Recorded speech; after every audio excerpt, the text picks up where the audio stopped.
Let's begin CMA Inter exclusive marathons for June 24 or December 24 exams. This video, this introduction of mine is going to be a common intro for all the CMA marathons. So here I just want to give a couple of instructions. Please kindly watch these instructions and then only start watching from the respective timestamp. Don't hurry up. I know you are thinking to skip this introduction and want to directly go and watch. Please have patience. If you want to succeed in life, you have to follow certain instructions. That instructions I'm going to give you. The first and foremost instruction, kindly watch these marathons at standard speed. Don't increase the playback speed. Please, when you are listening to the class, your purpose is not to finish the class. The purpose is to absorb something, to get something, to connect with the subject, to absorb something. Absorption is important. When you listen to the class at standard speed, you require very less time for revision. When you listen to the class at higher playback speed, you require lots of time for revision. Getting it?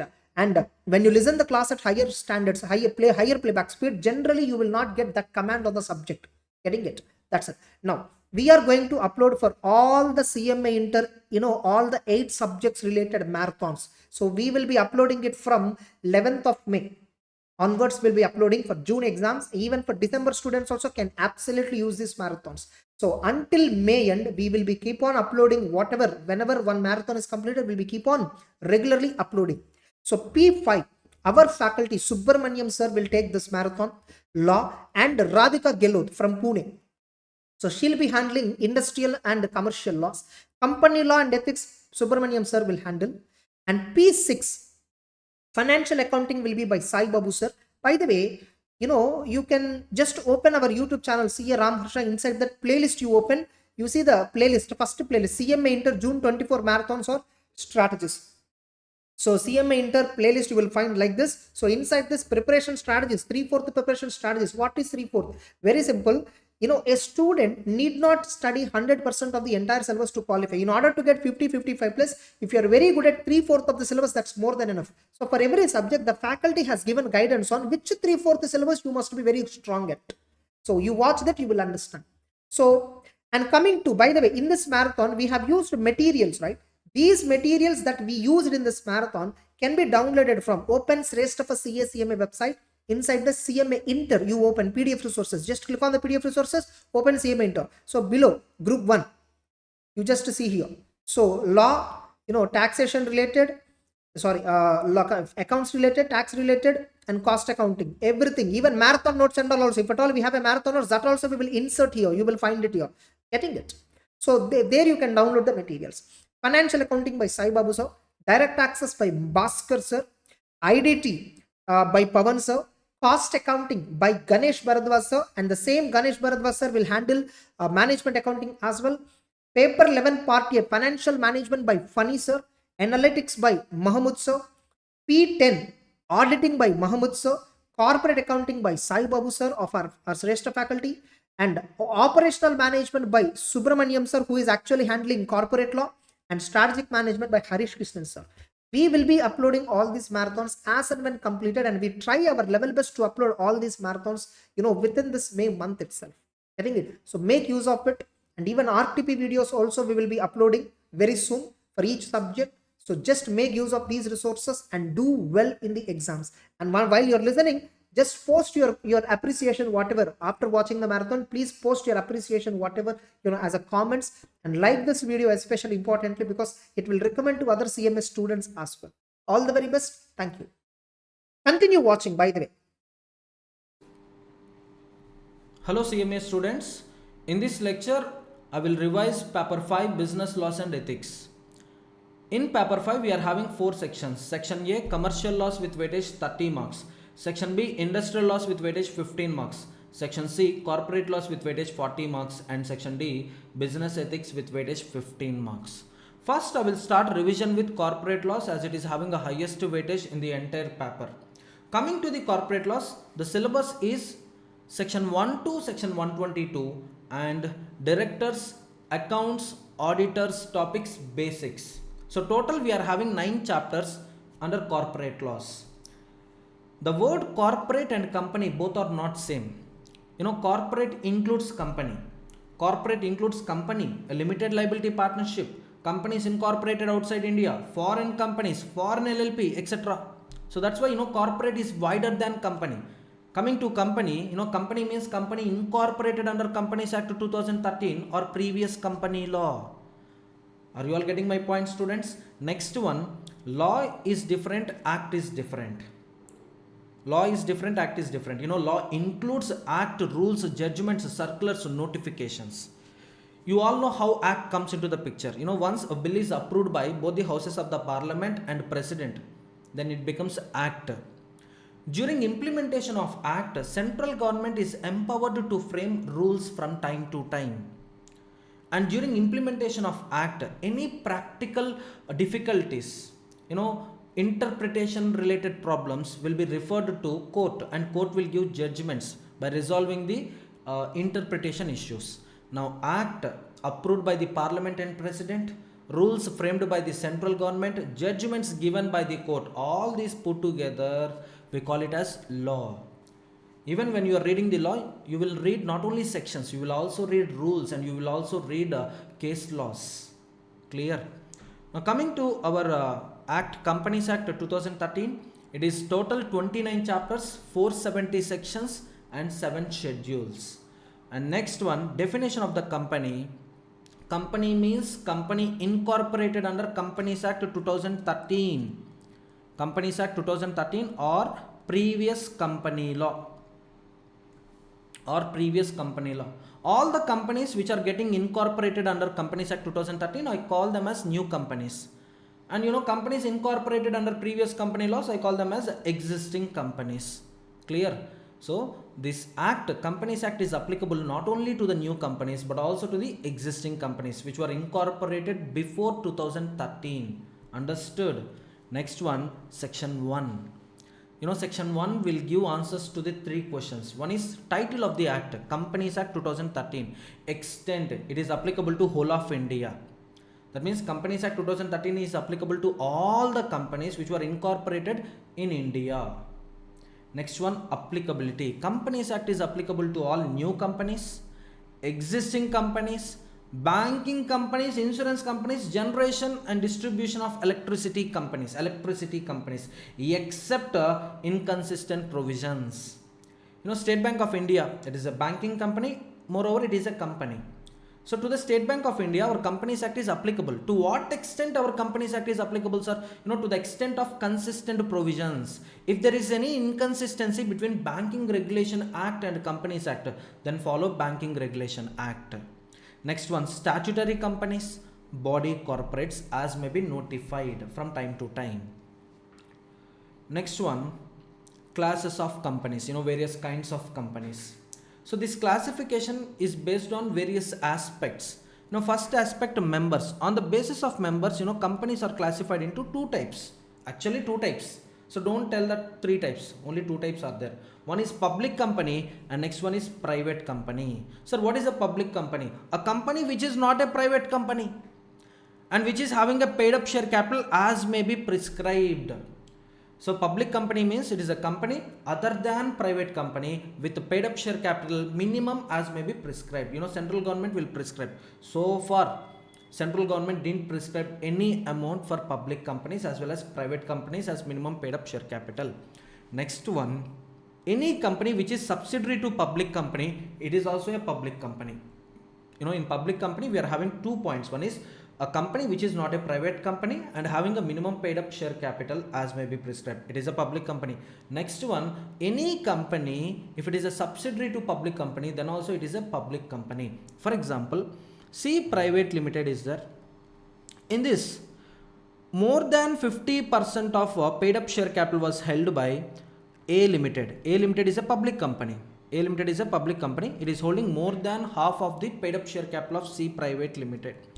Now C Private Limited becomes subsidiary company. Private limited company which is a subsidiary to public company, it is also treated as or deemed to be public company. Deemed to be public company. Are you all getting my point, students? Of course, when I read the definition of subsidiary company, I'll tell the exact definition of subsidiary company. In subsidiary company, instead of using paid up share capital, we will use the word called voting power. And you all know voting power comes from equity share capital only.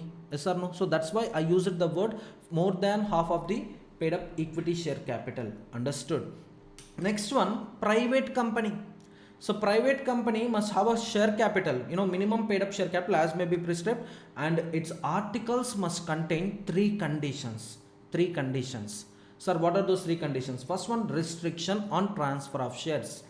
See, transfer of shares is not prohibited. There is no ban on transfer of shares. Transfer of shares is allowed but subject to some restrictions. Sir, what are those restrictions? Yes, whenever you want to transfer shares, first you need to take consent of directors. And first you need to offer shares to the existing shareholders. If existing shareholders are not having intention to purchase shares from you, then board of directors will identify the persons and you need to sell shares to them only. Sir, at what price? Price fixed by the directors, certified by the company auditor. So transfer of shares is allowed subject to restrictions. Next one, limits number of members to 200. Maximum number of members in the private company is 200. And while counting this 200, you have to take certain precautions like, joint shareholders. If a share certificate is held by two or more persons, you have to consider them as only one.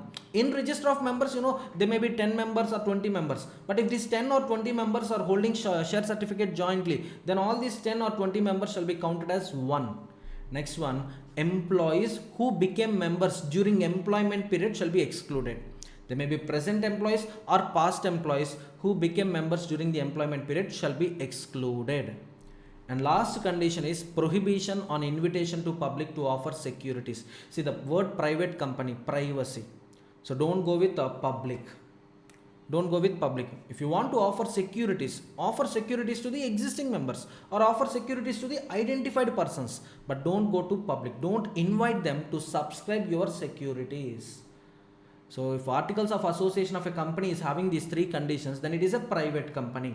If someone asks you, how can you differentiate, how can you identify whether a company is a public company or private company?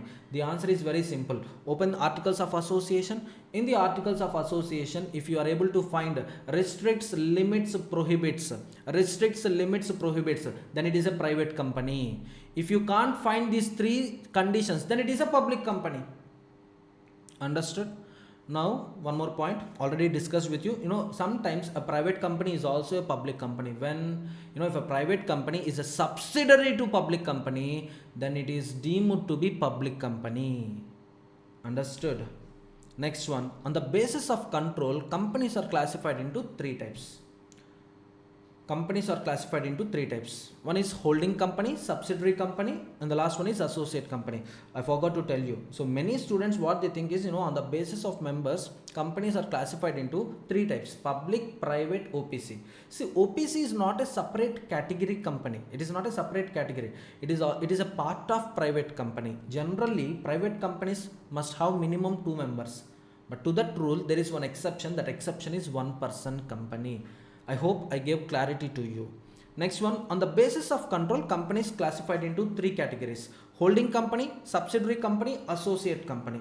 Holding company, very simple. Any company, if it is having subsidiary company, then that company is known as holding company. Simple definition. But subsidiary company definition is different. Understood? Subsidiary company means, it's a company in which other company holds more than half of the voting power.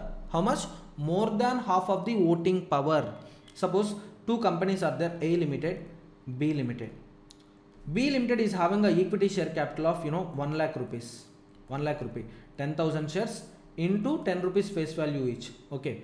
Now A Limited subscribed or A Limited acquired 5,001 shares of B Limited. In terms of percentage, it is more than 50%. Understood? As I told you, voting power comes from equity shares. If you hold more number of equity shares, you'll get more voting power. Less number of shares, you'll get less voting power. Everyone. So more than half of the voting power. If one company is able to control another company, and if that company is having more than half of the voting power, then the first one is a holding company and the second one is a subsidiary company.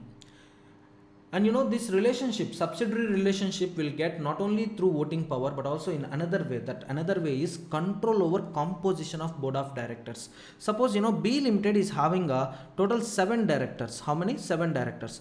Out of 7, 4 directors can be removed, 4 directors can be appointed by A Limited. Suppose A Limited, if A Limited is having a power to appoint or remove 4 out of 7 directors, then also B Limited becomes subsidiary to company A Limited. Understood? And this control may be of 3 types: direct control, indirect control, partly direct and partly indirect. Example, A Limited is having 60% voting power in B Limited. A Limited is having 60% voting power in B Limited. Now B Limited is a direct subsidiary to A Limited. Next one, A Limited is having 60% voting power in B Limited, and B Limited is having a 55% voting power in C Limited. Now if you observe carefully, A is controlling B, B is controlling C. Indirectly, A can control C, not directly. So A will ask B to cast vote in this manner. Now B can control C. B is following the instructions of A and B is controlling the C. So indirectly, yes, C is controlled by A. This is indirect control. Next one, partly direct and partly indirect. A is having 60% voting power in B, and A is also having 40% voting power in C Limited. And B Limited is having a 20% voting power in C Limited. If you observe carefully, A Limited is controlling C Limited. How much? 40%. B Limited is also controlling C Limited. How much? 20%. And B is already subsidiary of A Limited. Now directly 40%, indirectly 20%. Sir, indirectly 20% how? See, A can control B. B will listen to A and B will cast votes. B will exercise voting power in C Limited according to the instructions of A Limited. So partly direct and partly indirect. Understood? Next one, coming to the number of layers. A company can have a subsidiaries maximum 2 layers. One layer and below another layer. See, a company can have thousands of subsidiary companies. There is no problem. But below the 1,000 subsidiaries, it can have one more layer. So maximum 2 layers. A company can have one subsidiary and below this another subsidiary. So like this 2 layers were permitted. 2 layers are permitted and below that is permitted. Yes, that's what I am telling you. Everyone, direct subsidiaries. Okay, let me tell you one more point. Suppose A Limited company is there, so it is having subsidiaries. So like this there is no problem. It can have 1,000, 2,000, 5,000 subsidiaries, no problem. But below that one more is permitted, and beyond that is not permitted. Are you getting my point, students? Next one, associate company. It's a company in which other company is having a significant influence. If one company can exercise significant influence in another company, then that another company becomes associate company. Sir, significant influence, how can we measure, sir? Significant influence means control of at least 20% voting power.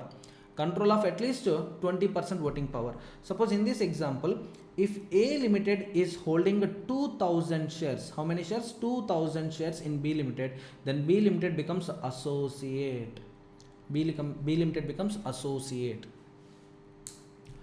And one more small point, at least 20% voting power, but it shall not exceed 50%. Maximum 50% voting power only. Why?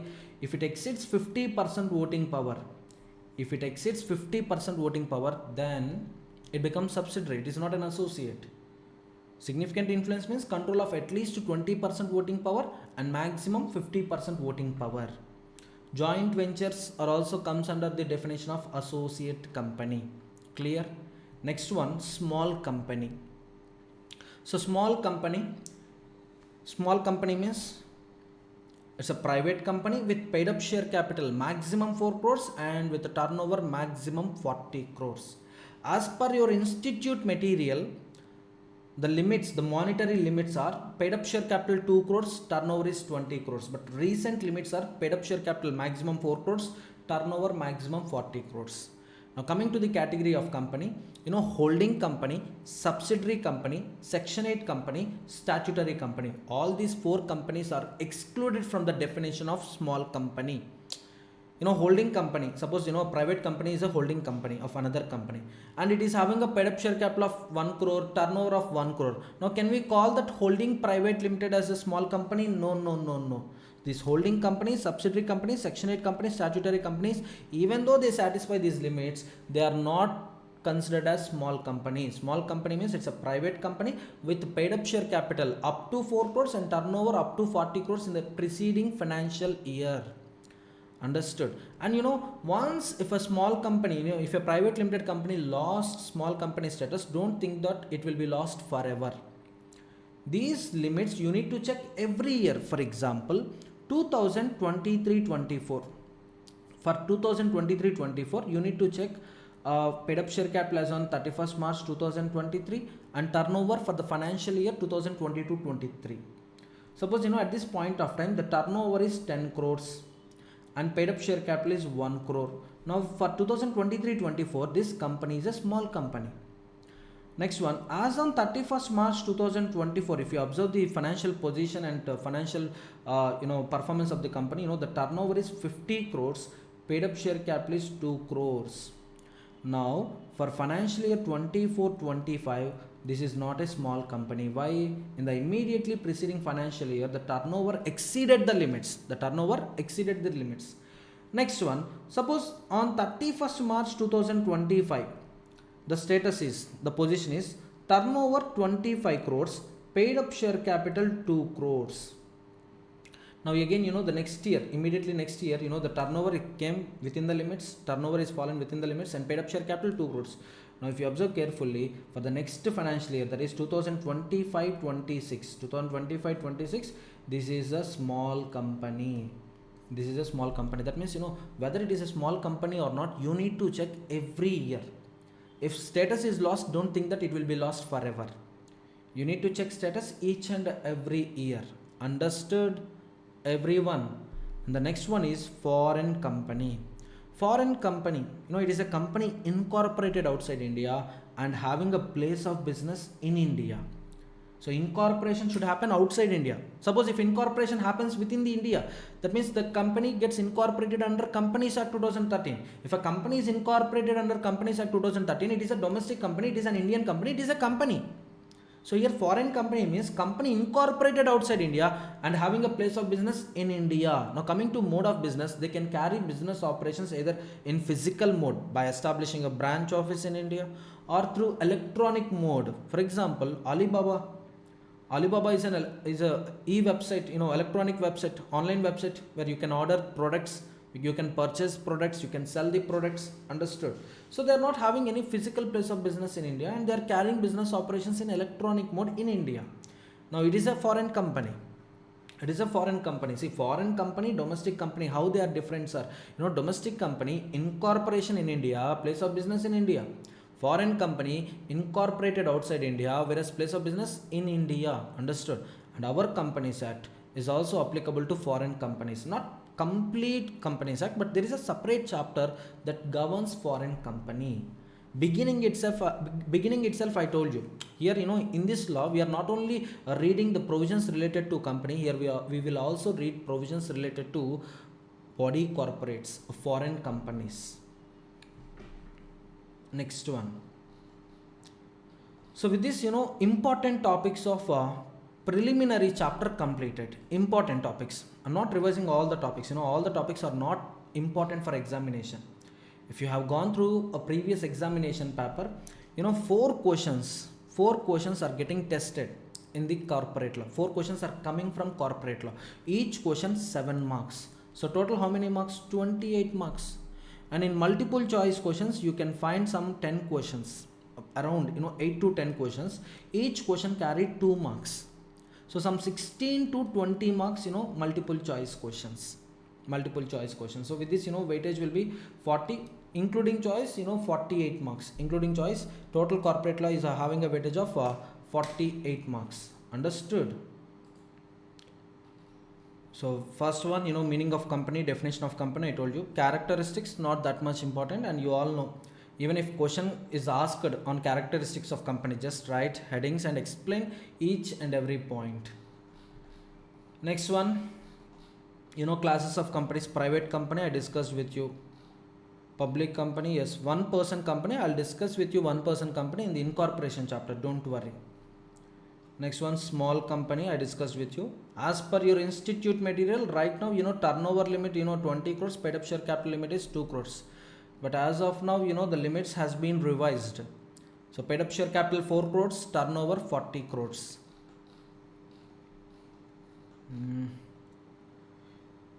Yes, a company limited by shares, company limited by guarantee. This is the classification based on the liability, not that much important.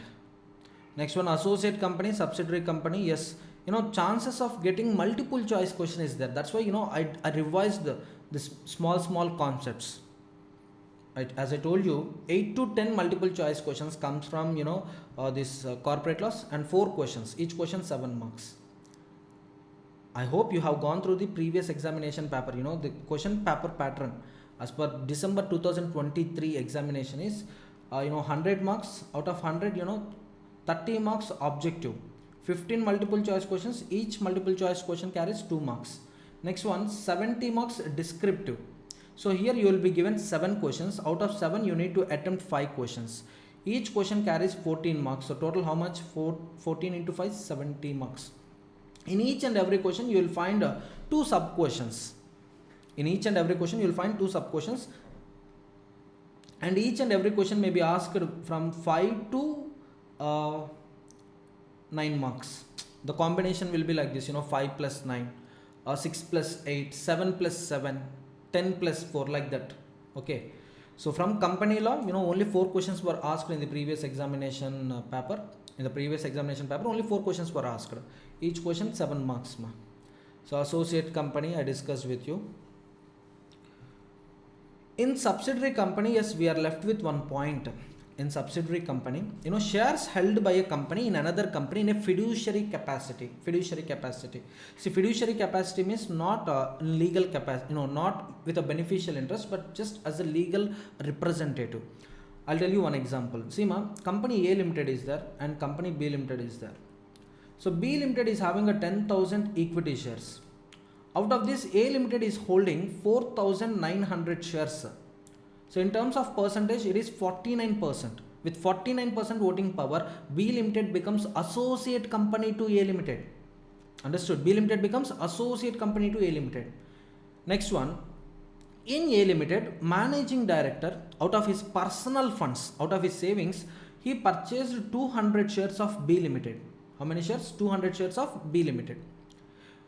Subsequently, after a few days, managing director, got deceased.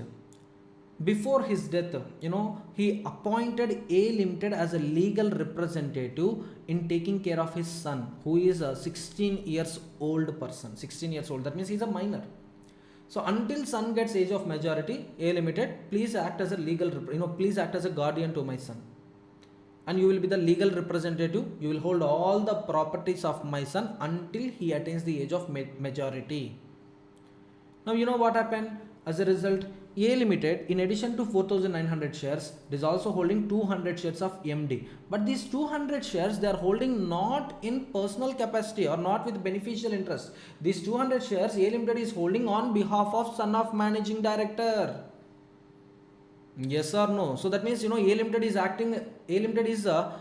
holding these 200 shares in fiduciary capacity. Now don't add 4,900 with 200, so that 5,100 shares, that means 51% control. Yes, now B limited is a subsidiary to A limited. This is a wrong interpretation. This is not permitted. Why? A limited will not hold these 200 shares permanently. At one point of time, A limited will transfer these shares to the son of managing director. Yes or no? And moreover, A limited is holding as a legal representative. Clear? Without any beneficial interest. Suppose if A limited purchase these 200 shares by giving sufficient amount to the son of managing director in future. Now A limited becomes holding company, B limited becomes subsidiary company. Understood? Everyone. Next one. So foreign government company. Yes, government company. So in this government company, the limit is important. Limit is important from multiple choice question point of view. So government company means any company in which not less than 51% of paid up share capital is held by central government, state government or governments, partly by central government and partly by one or more state governments, and includes a company which is a subsidiary company of a government company. So subsidiary to the government company is also a government company. Understood? Suppose Indian Oil Corporation company is there. This is a real example, real situation. In this Indian Oil Corporation, the President of India, central government, central government company means, don't think that shares will be in the name of central government. So many students think that government companies means shares are registered in the name of government. See, government is not a separate body. It is not having a perpetual succession. Every 5 years or whenever government loses majority of seats in the assembly or parliament, so government gets dissolved. Every 5 years, elections will be conducted, and a new party or existing party will form the government. So government will not have a perpetual succession concept. It is not an independent body. Understood? And even prime minister is also not a permanent person. Prime minister is also not a permanent person. So prime minister keep on changes. So in case of central government companies, shares are registered in the name of President of India, not in the name of president. Right now, who is our president, you all know. Not in the name of the person holding the designation of president, but shares are registered in the name of President of India. So now whoever is the president, now he can exercise voting rights with respect to those shares. Suppose today you can see one president. Tomorrow, imagine if I become President of India, that means shares are in my name, not in my name, in my position. In my position. So President of India will hold shares on behalf of central government. Coming to state governments, governor of the state will hold shares on behalf of state governments. Understood? See, ma'am, if I am holding shares in my name, suppose not a president, ordinary person, I can transfer these shares as and when I need money. But in case of government companies, they need to introduce a bill, they need to take consent from the parliament or government, then only they can sell or they can transfer those shares. It is entirely a different concept. But I'm telling you, government companies means, central government company means shares are registered in the name of President of India. State government companies means shares are registered in the name of governor of the state. Clear? Those positions are permanent. As per the constitution, these positions are permanent.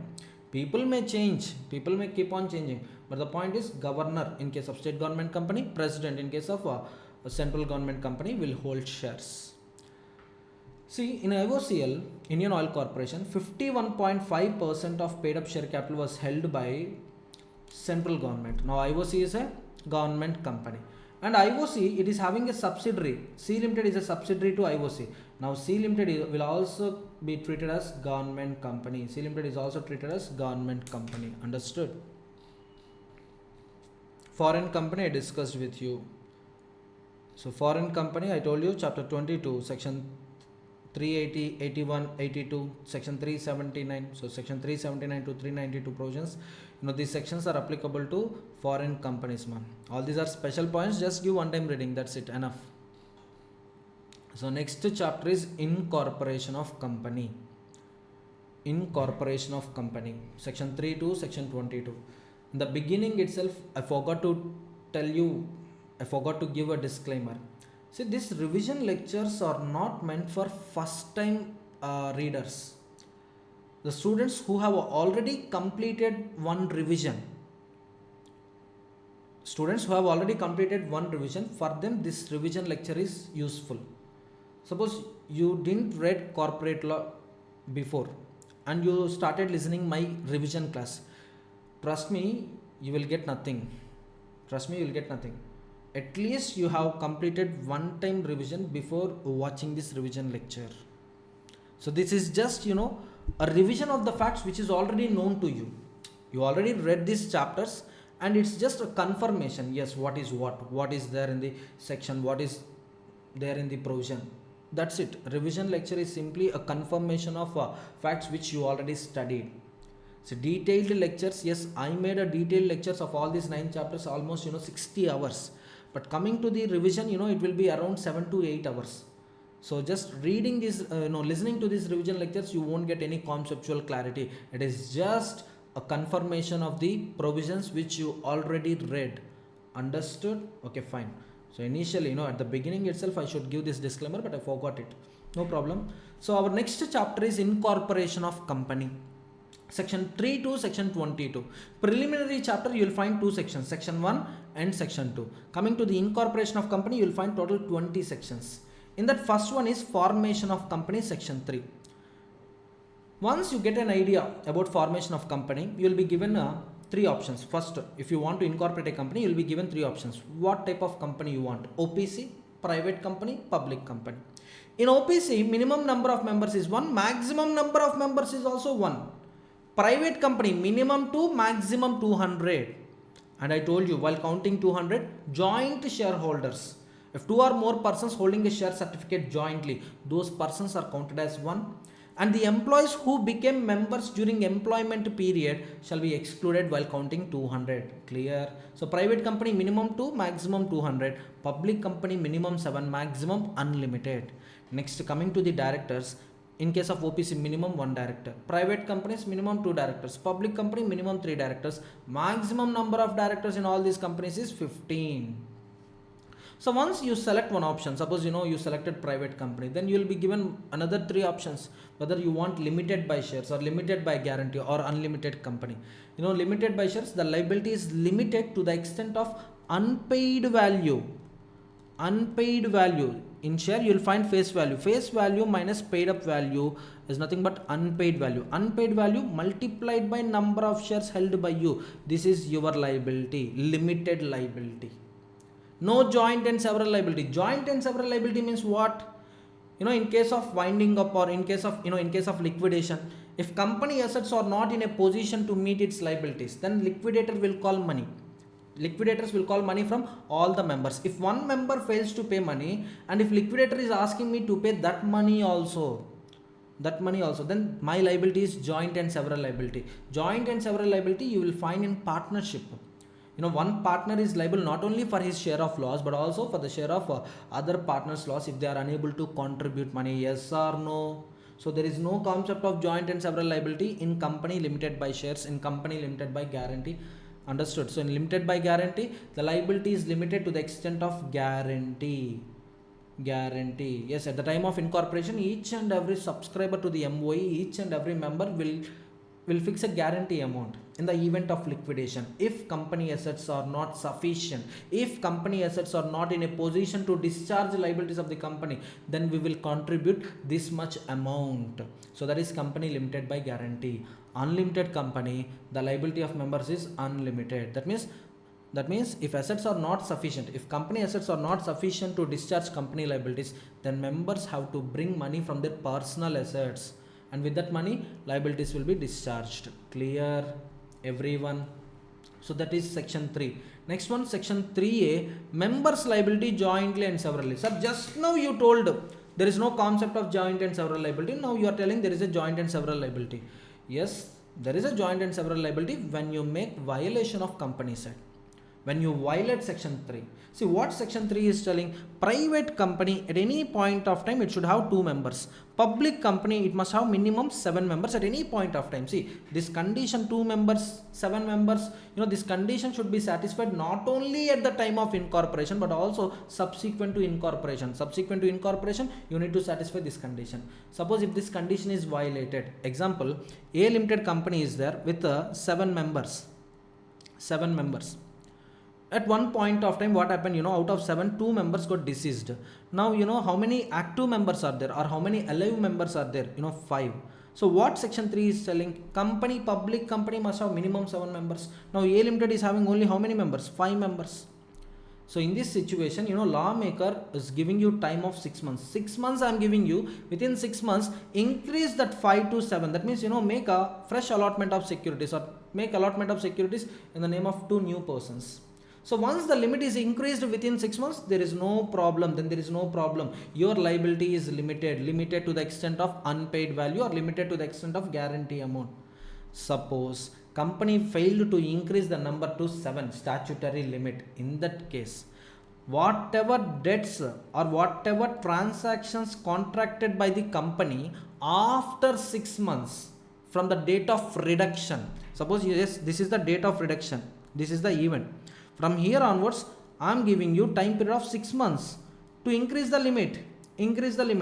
Failed to increase the limit within 6 months, whatever transactions, whatever debts contracted by the company subsequent to 6 months, company is not liable. Members, active members, and who know the fact that company is carrying business operations with reduced number of members, only those members will get joint and several liability. Not for all the transactions entered by the company, but for the transactions debts incurred after expiry of 6 months from the date of reduction. That means to these transactions, cognizant members, that means members who know the fact that company is carrying business operations with reduced number of members. Suppose out of 5, 2 people, they are working abroad, they are working outside India, they don't know about this reduction. Only 3 persons know that company is carrying business operations with reduced numbers. Now these 3 persons will get joint and several liability with respect to debts, transactions entered into by the company after expiry of 6 months from the date of reduction. Clear? Next one, incorporation of company. Section 7, incorporation of company. Section 4, section 5 I'll discuss with you, just wait. Section 4 is MOA, 5 is AOA. I'll discuss with you, just wait. See, the first step of incorporation of company is selection of the name and reservation of the name. As you all know, natural persons like me, like you, can be identified through face marks, thumb marks, and retina scanning. So using these things, yes, a person can be identified. Yes, even identification of moles also there. Okay, through identification of moles you can identify a person. But coming to the company, do you think company will have a physical appearance?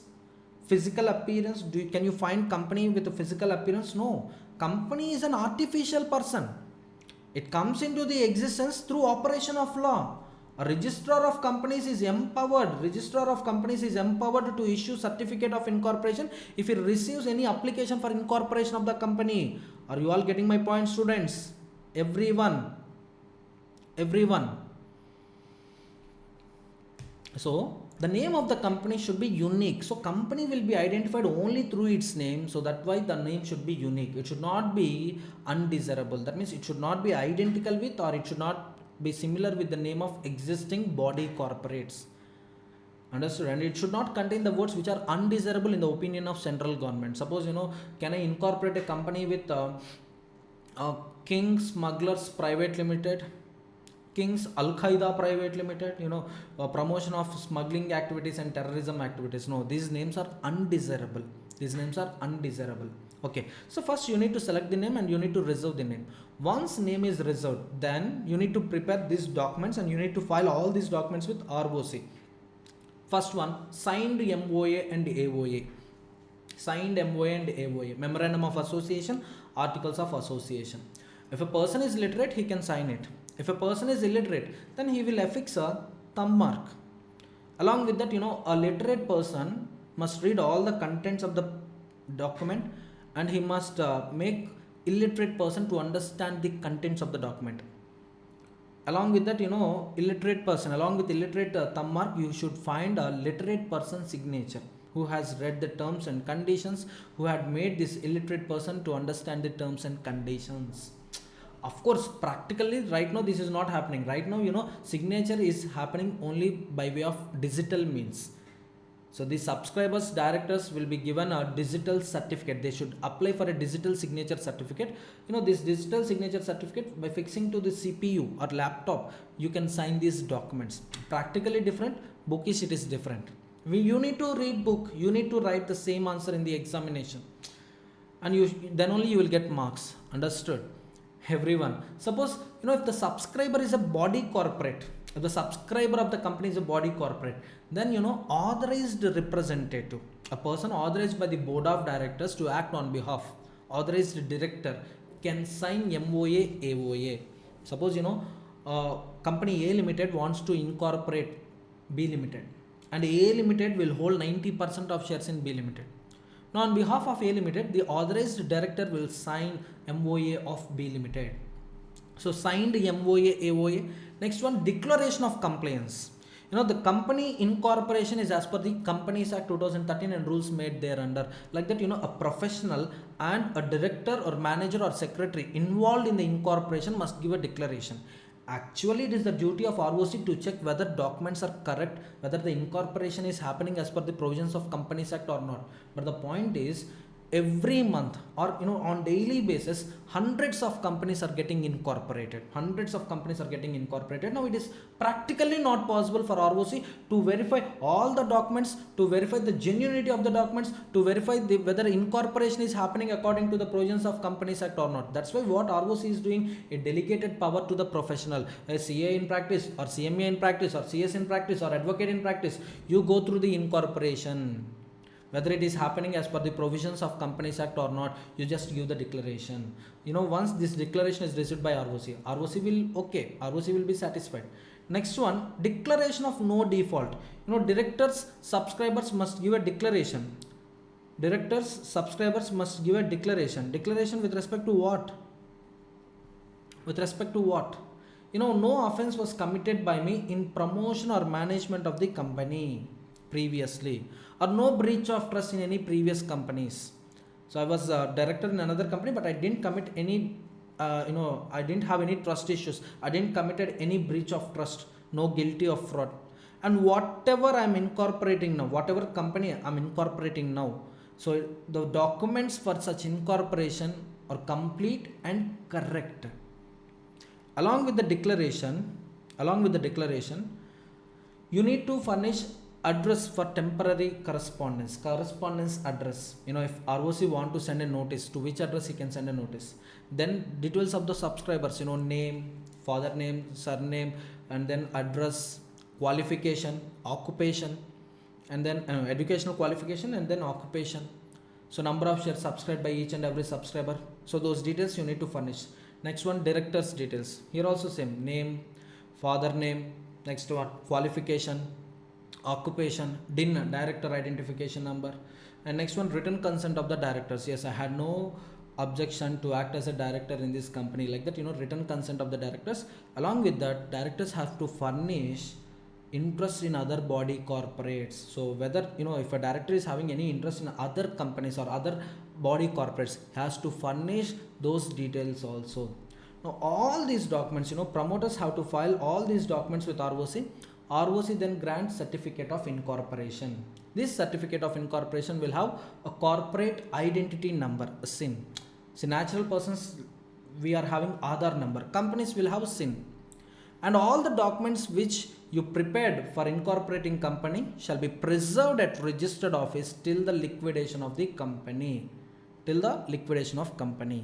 Next one, if any of this information, any of these documents are false, contains a false information, or if a suppression of material information happened.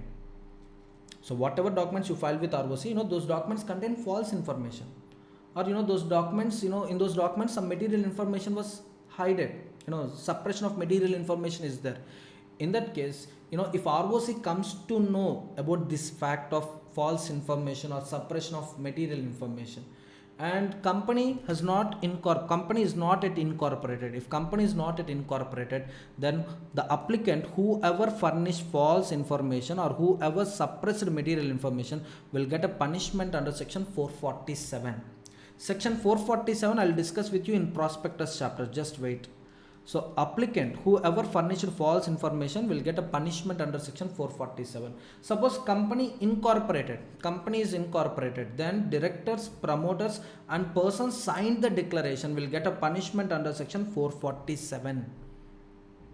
With respect to company, NCLT is having a powers to pass an order for removal of the name from register, or wind up of the company, or making members liability limited to unlimited.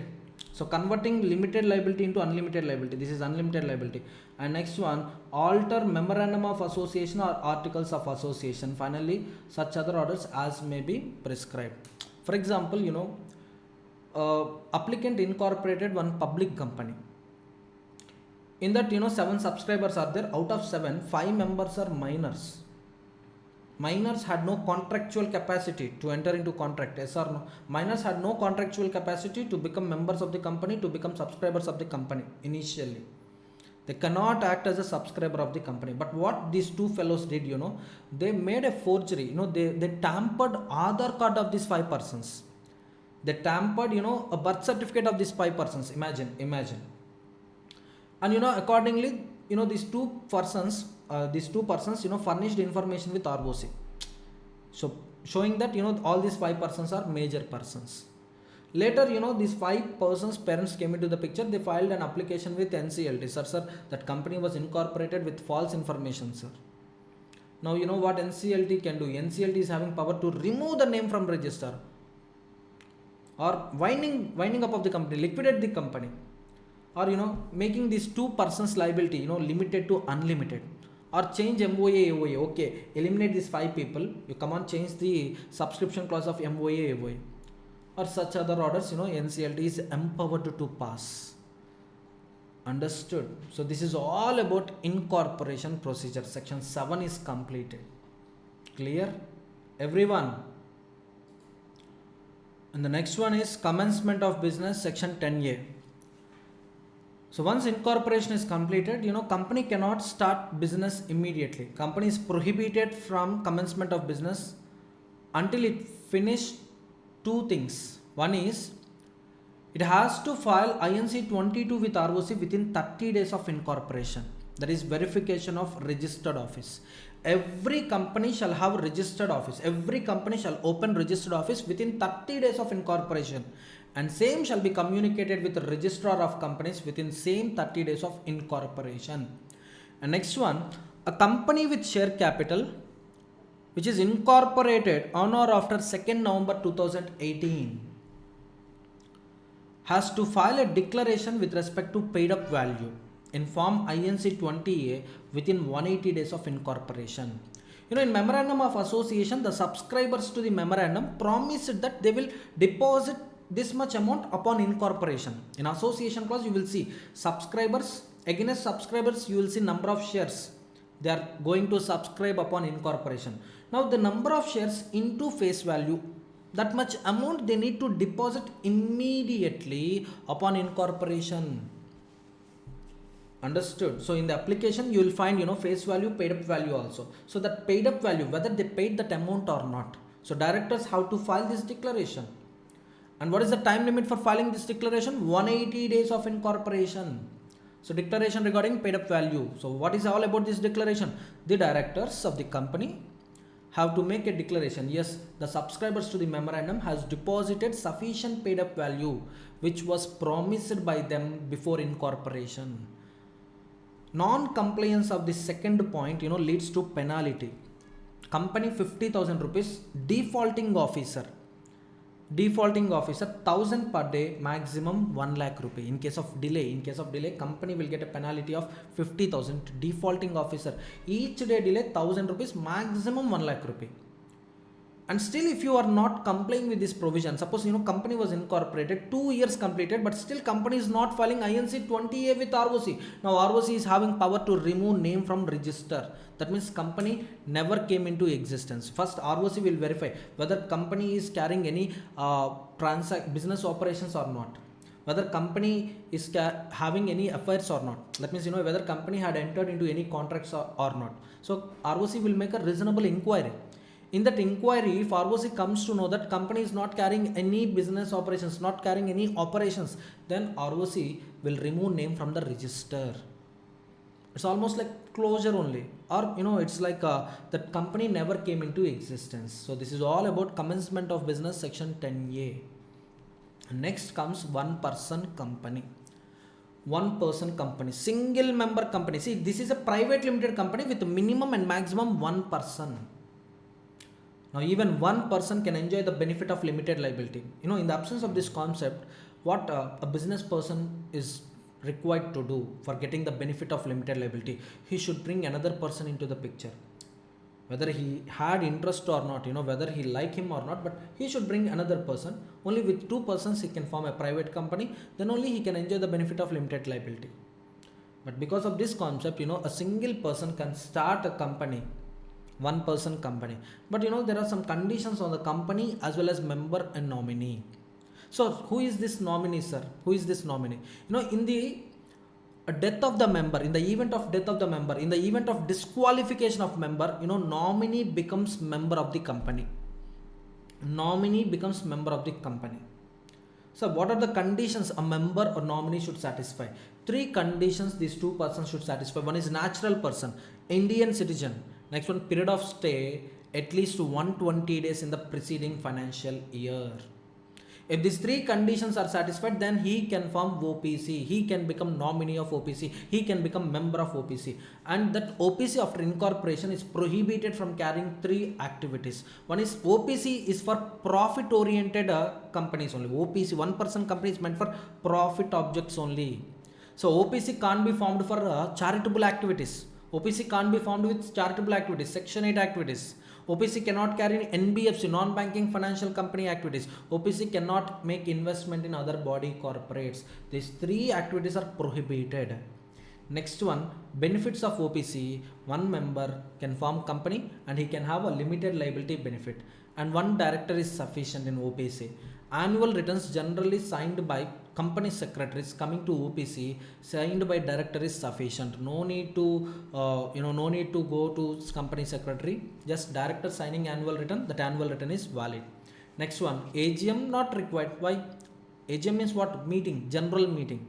Meeting generally requires two persons. Without two persons, there will be no meeting. If one person comes, we can't call it as a meeting. Yes or no? In one person company, you will find only one member, only one person, only one person. So for one person, meetings are not required. So AGM related provisions are not applicable. At the time of incorporation, in MOA, you will find a nomination clause, nominee clause. And before naming someone as nominee, it is required to get a written consent from the nominee, and that written consent of the nominee can be withdrawn at any point of time.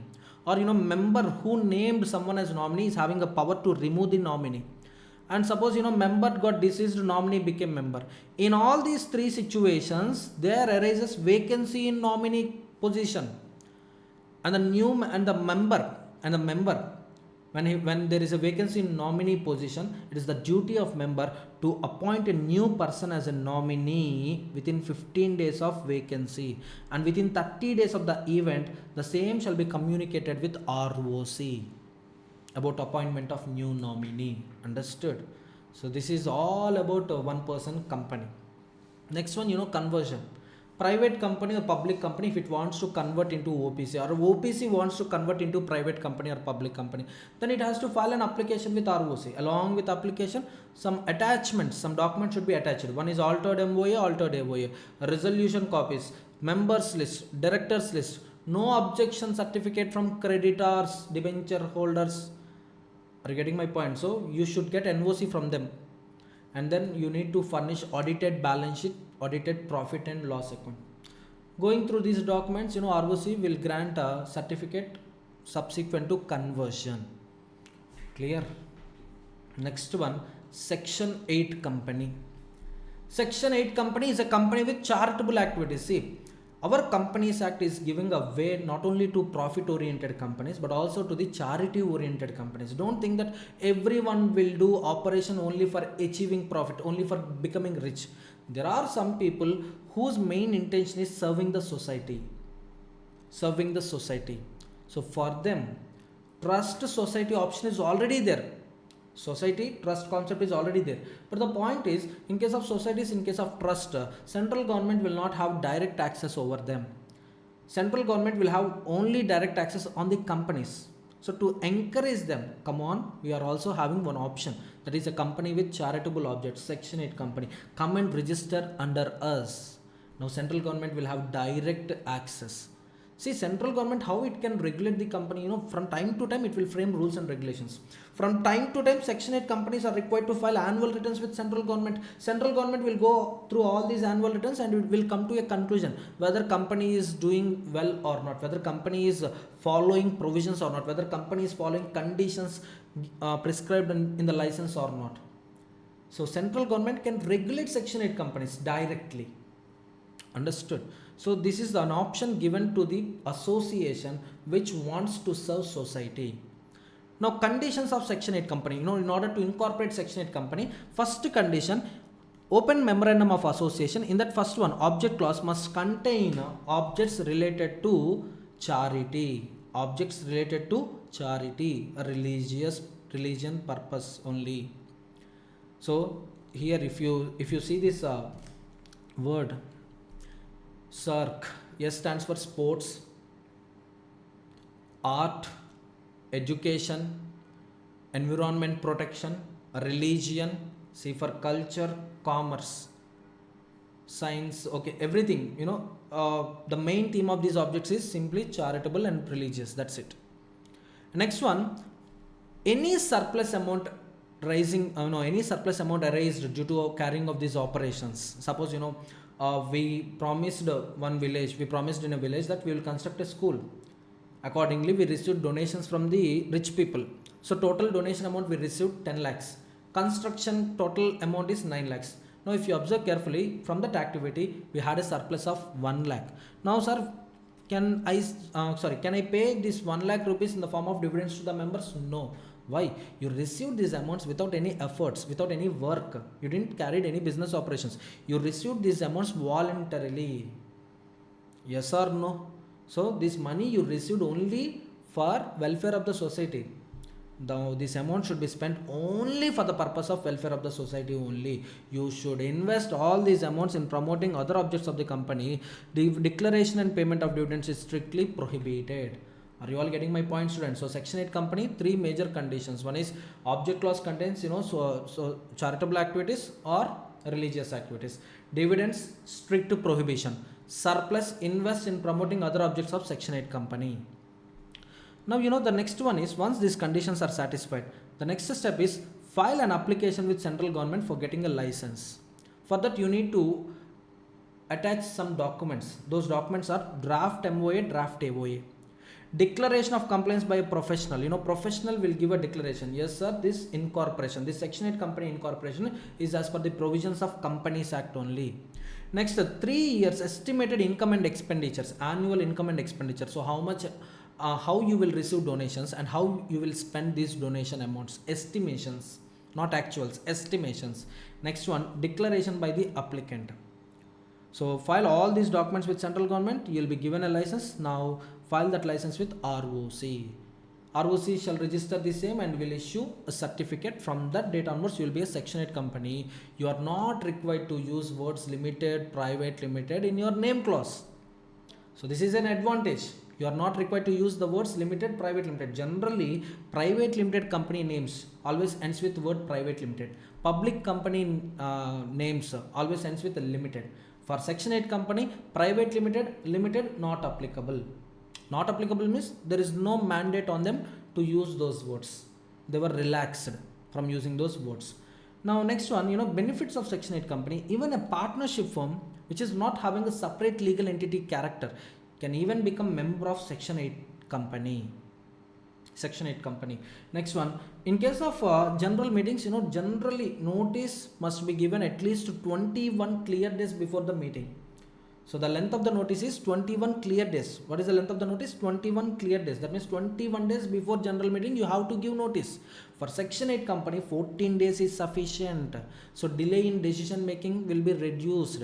Next one, minimum number of directors, independent directors. Next one, various committees of directors are not applicable here. But the biggest disadvantage in section 8 company is, when you want to alter MOA or when you want to alter AOA, central government prior approval is compulsory. Without central government approval, you cannot alter MOA, you cannot alter AOA. Understood? Everyone. Next one. Sir, I'm a normal company, sir. I'm a company with profitable objects. Profit oriented objects. Now I want to convert myself into section 8 company. Possible? Yes, possible. For that you should get a central government license. A normal company can be converted into section 8 company only with central government license. For getting central government license, company has to file an application. Along with applications, they need to attach these documents. MOA, AOA. So what is the difference between this point and above point? Above point, directly incorporation of Section 8 company, directly incorporating Section 8 company. This one, converting existing company into Section 8 company. So for that you need to file an application. Along with application, following documents shall be attached: MOA, AOA. Declaration of complaints by the professional. Professional means 4 people comes under professional: CA in practice, CMA in practice, CS in practice, advocate in practice. Any of these 4 persons must file a declaration with central government. Yes, the conversion is as per the provisions only. Next, previous 2 years audited financial statements, board report. Next one, latest financial position of the company. That means statement of assets and liabilities, latest one. If you give that information as on date of application, it is well and good. Or the assets and liabilities, not latest one, sir, but this was prepared 30 days before application, sir. Suppose I'm filing application on 31st December 2024. In that case, statement of assets and liabilities, it should not be older than 1st December 2024. So latest statement, file it with central government. And then estimated annual incomes and expenditures for the next 3 years. Next one, certified copy of resolutions. Yes, only with the members' approval a company can be converted into Section 8 company. So certified copy of resolutions, along with that a declaration by the applicant. Yes, the proposed conversion is as per the provisions of Companies Act. Now attach all those documents, and once you filed an application for getting a license, immediately make an advertisement in 2 newspapers. One is vernacular newspaper and the other one is English newspaper, having a wide circulation in that area, in that country. Vernacular newspaper means newspaper in principal language where the company got incorporated. Suppose if company is incorporated in Karnataka, Kannada is the principal language. Andhra Pradesh or Telangana, Telugu is the principal language. So one is in local language, the other one is in English language, and that paper should have a wide circulation. And file a copy of advertisement with the ROC. So once company receive approvals from the authority, file all those approvals with ROC. Finally, you'll get a licensed company, Section 8 company. The other name to the Section 8 company is licensed company. And next one, change MOA, AOA to the extent of central government levied conditions. At the time of giving a license, central government may place some additional conditions. Now all those conditions, based on all those conditions, you need to change MOA and AOA and file all these documents with ROC. ROC will issue a certificate subsequent to the registration. Next one, revocation of license. The authority having power to grant license will have same power to revoke the license. Sir, why they will revoke the license? We are having 3 situations. One is, company is not complying Section 8 provisions. Company, whatever surplus company is getting, it is distributing those surplus in the form of dividends among the members. Contravention. Affairs are conducted fraudulently. A violation of the objects are opposite to the public policy. Suppose, company promised to provide education. Our main objective is providing education, but in reality what it is doing, it is giving training to the people how to catch the gun, how to fire, how to kidnap, how to that's what, how to kidnap, how to hijack a flight, how to hack a server, how to rob money in the banks, like that. They're carrying some objects which are opposite to public policy. Next one, affairs are conducted fraudulently. Suppose, what it is doing, it is telling that we will construct a school and it is collecting donations. Once they are getting money, they are transferring that money, they are making some hawala transactions. Whatever amount they get, it is a white money. So white money, instead of spending on the object of the company, they are distributing among various people, since it is a white money. So now, affairs are conducted fraudulently. Generally, this trust Section 8 company will be, many people will use them to convert black into white. How, sir? I'll tell you a small example. Suppose, I'm having a 1 crore black money. If I directly deposit, black money means what? A money in black color? No. Black money means, any amount left with me without paying taxes. I got 1 crore rupees. Actually, I need to pay tax on it. Some 33 lakhs I need to pay, but I didn't pay any tax. I'm holding that money, physical money I'm holding. Now I want to deposit entire money in the bank. If I deposit it, definitely I'll get a notice from IT department. So that's why what I'm doing, I'm opening a Section 8 company, and I'm creating some 100 people. I'm creating some, I'm creating or I'm identifying 100 people, and I'm giving them each 1 lakh rupee. Come on, take this 1 lakh, 1 lakh, 1 lakh. And you come to that company, you make donation to that company. 1 lakh each individual, not required to pay income tax. 1 lakh per individual, no need to pay any income tax, no need to file income tax return. Okay. So now all these 100 people, they deposited 1 crore rupee in the company. Now that company is having 1 crore. Actually, if you observe carefully, that company belongs to me, that 1 crore belongs to me. But what I did, I used this company to convert black money into white money. How? I distributed amount among various people, and I asked all those people to make a deposit in this company. So once company receive this money, company can spend that money as it is. Company can spend that money according to that will and wish. But if you observe carefully what happened so far, conversion of black money into white money. Conversion of black money into white money. That means, affairs are conducted fraudulently. In case of these situations, the central government, first it will give an opportunity of being heard. So these are the allegations filed against you, and subsequently they will revoke the license. And after revocation of license, that Section 8 company gets liquidated or amalgamated with similar Section 8 company. In case of finding up, any amount left over will be transferred to rehabilitation and insolvency fund. So yes, this Section 8 company which I incorporated, which is having 1 crore money, will be liquidated, and that 1 crore amount shall be transferred to rehabilitation and insolvency fund. Or this Section 8 company may be merged with, amalgamated with another Section 8 company. And punishment for violation of Section 8, company 10 lakh rupees is the minimum fine, 1 crore is the maximum fine. Defaulting officer 25,000 to 25 lakhs. In institute material there is a imprisonment also, but right now not there. So defaulting officer fine minimum 25,000, maximum 25 lakhs. In case of fraudulent affairs, just now I told you, in case of fraudulent affairs, the person will get a punishment under section 447. And next one, conversion of Section 8 company into company. Previously I discussed with you company into Section 8 company. Right now Section 8 company into other company. Section 8 company means a company not for profits. Section 8 company is a company not for profits, only for charity or promotion of religious activities. Now this Section 8 company wants to get converted into other company. In that case, it has to satisfy the following conditions. First, members approval, special resolution, alter MOA, that altered object, alter object clause of MOA. Before that, you need to get central government approval. So that's what, ROC and RD means regional director filings. Advertisement is compulsory. Why? Because, so far what public thought that, this is a Section 8 company, so we'll make donations to it so that it will carry some charitable activities. But now onwards, this is no more a Section 8 company. So public should stop making donations. So make an advertisement at least 1 week, within a week before filing an application. And then, file a notice with Chief Commissioner of Income Tax, Charity Commissioner, Chief Secretary of this state.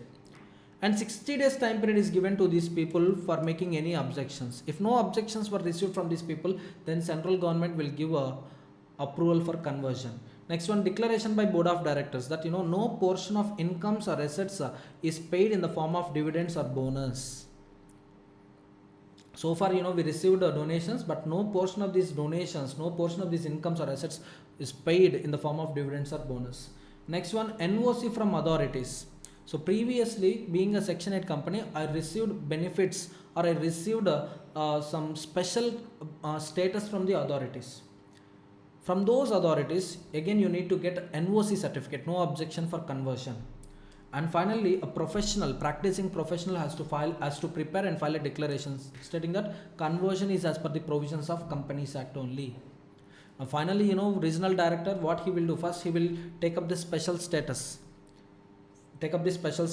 of Section 8, and the company, whatever assets it is holding, if it acquired that asset at a concessional price, suppose there is a building in the name of company, the market value of the building is 1 crore. But what government did, government granted this building at just 10 lakh rupees only. Why? This is a company with charitable objects. So for the benefit of public, for the welfare of public, government allotted this land at just 10 lakh rupees only.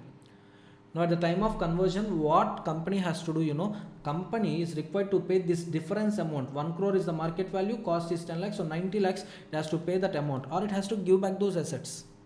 And whatever accumulated surplus is there as per the audited balance sheet, audited profit and loss, that accumulated surplus, first it should be adjusted against statutory dues with respect to government, any GST due or any income tax due, like that, statutory dues. Next, adjust against outstanding creditors, outstanding debts. Balance amount shall be transferred to IEPF within 30 days of conversion. IEPF means Investor Education and Protection Fund. And once company receives a regional director order, so regional director means actually central government delegated power to regional director. So within 30 days of regional director order, it is the duty of company to file documents with ROC. What are those documents? RD approval, altered MOA, altered AOA. And then ROC will issue a fresh certificate of incorporation. So finally conversion gets completed. So this is no more a section 8 company. Accordingly, it is required to add the words private limited, limited in its name clause. Understood? Everyone.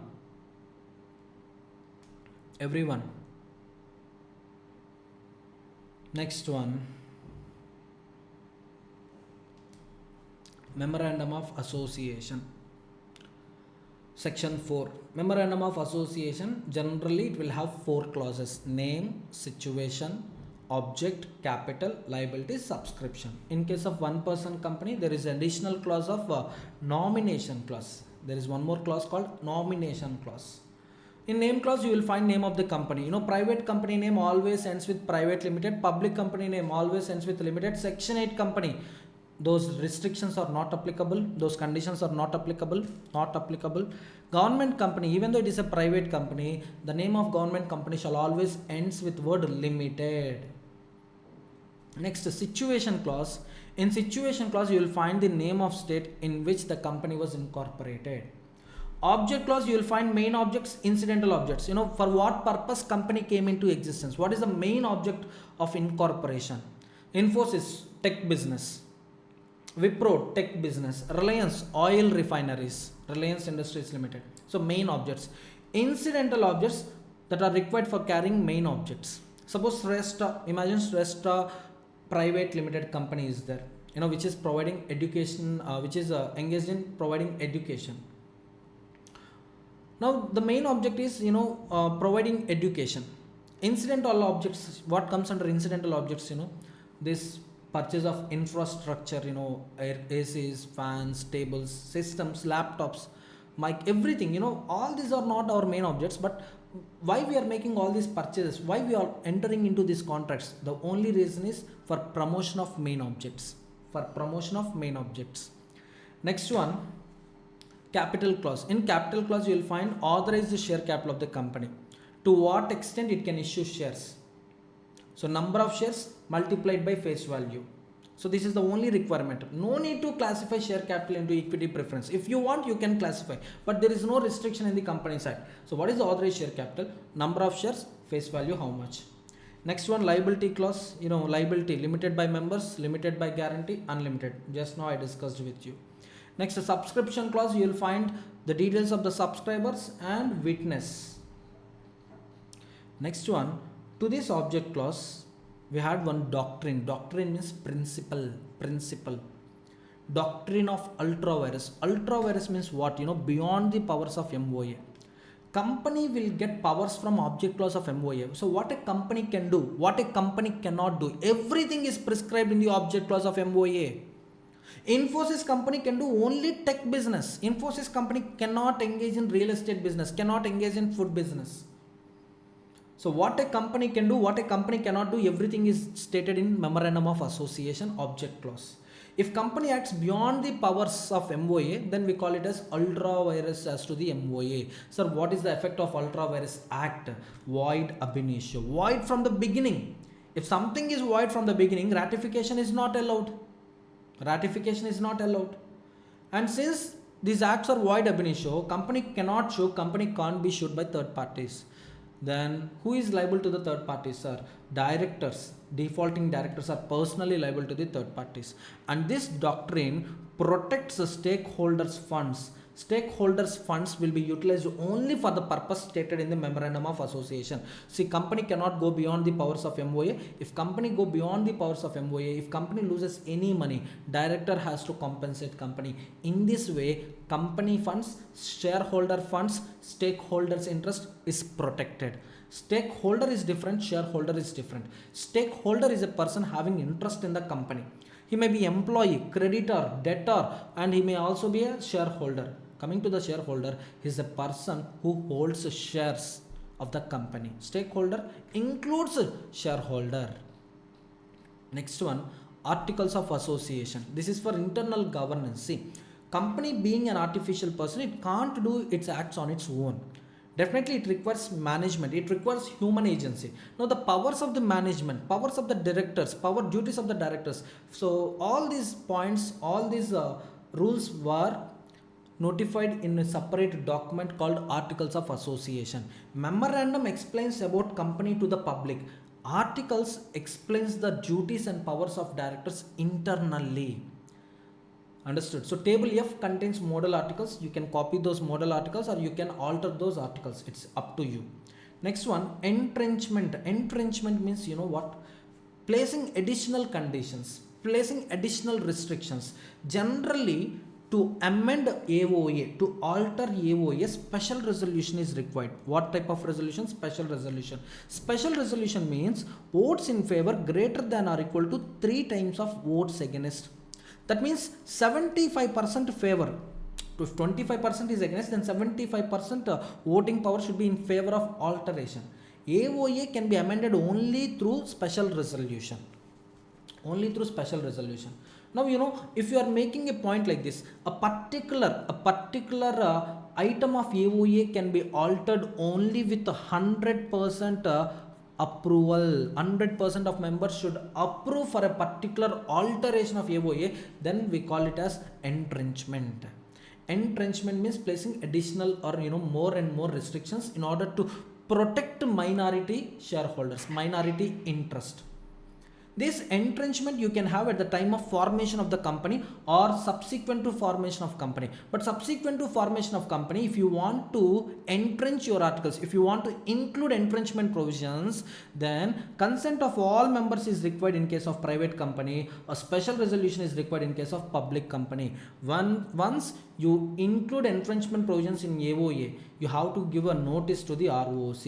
ROC will record the same. That is all about AOA, section 5.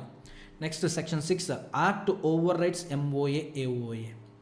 You know, if there is any inconsistency between Companies Act and these five things, MOA, AOA, members resolution, board resolution, agreement executed by the company, then Companies Act will have an overriding effect. Overriding effect means what? It can make the provision in MOA, it can make a clause in MOA null and void. Accordingly, Companies Act is applicable. For example, OPC is prohibited from carrying investment activities. See, investment activity is not an illegal activity. Investment in a other body corporate is not illegal activity, it is a legal activity. Coming to OPC, it is prohibited. Now, you know, OPC, you know, MOA of a OPC, if there is a point that company can make investment in other body corporates, now what Companies Act is telling? Prohibition. What MOA of OPC is telling? Permitted. So there is inconsistency between Companies Act and MOA. In that case, avoid that inconsistency, follow Companies Act. That inconsistency will be overridden. Companies Act is the supreme. Companies Act will have a supremacy over all these 5 documents, 5 things. So in case of inconsistency, to that extent of inconsistency, it becomes void. All other points valid, all other points are applicable. But the point is, in case of inconsistency, if it is opposing Companies Act, if it is against to the Companies Act, that such clauses, such points become void. In those areas, Companies Act provisions will apply.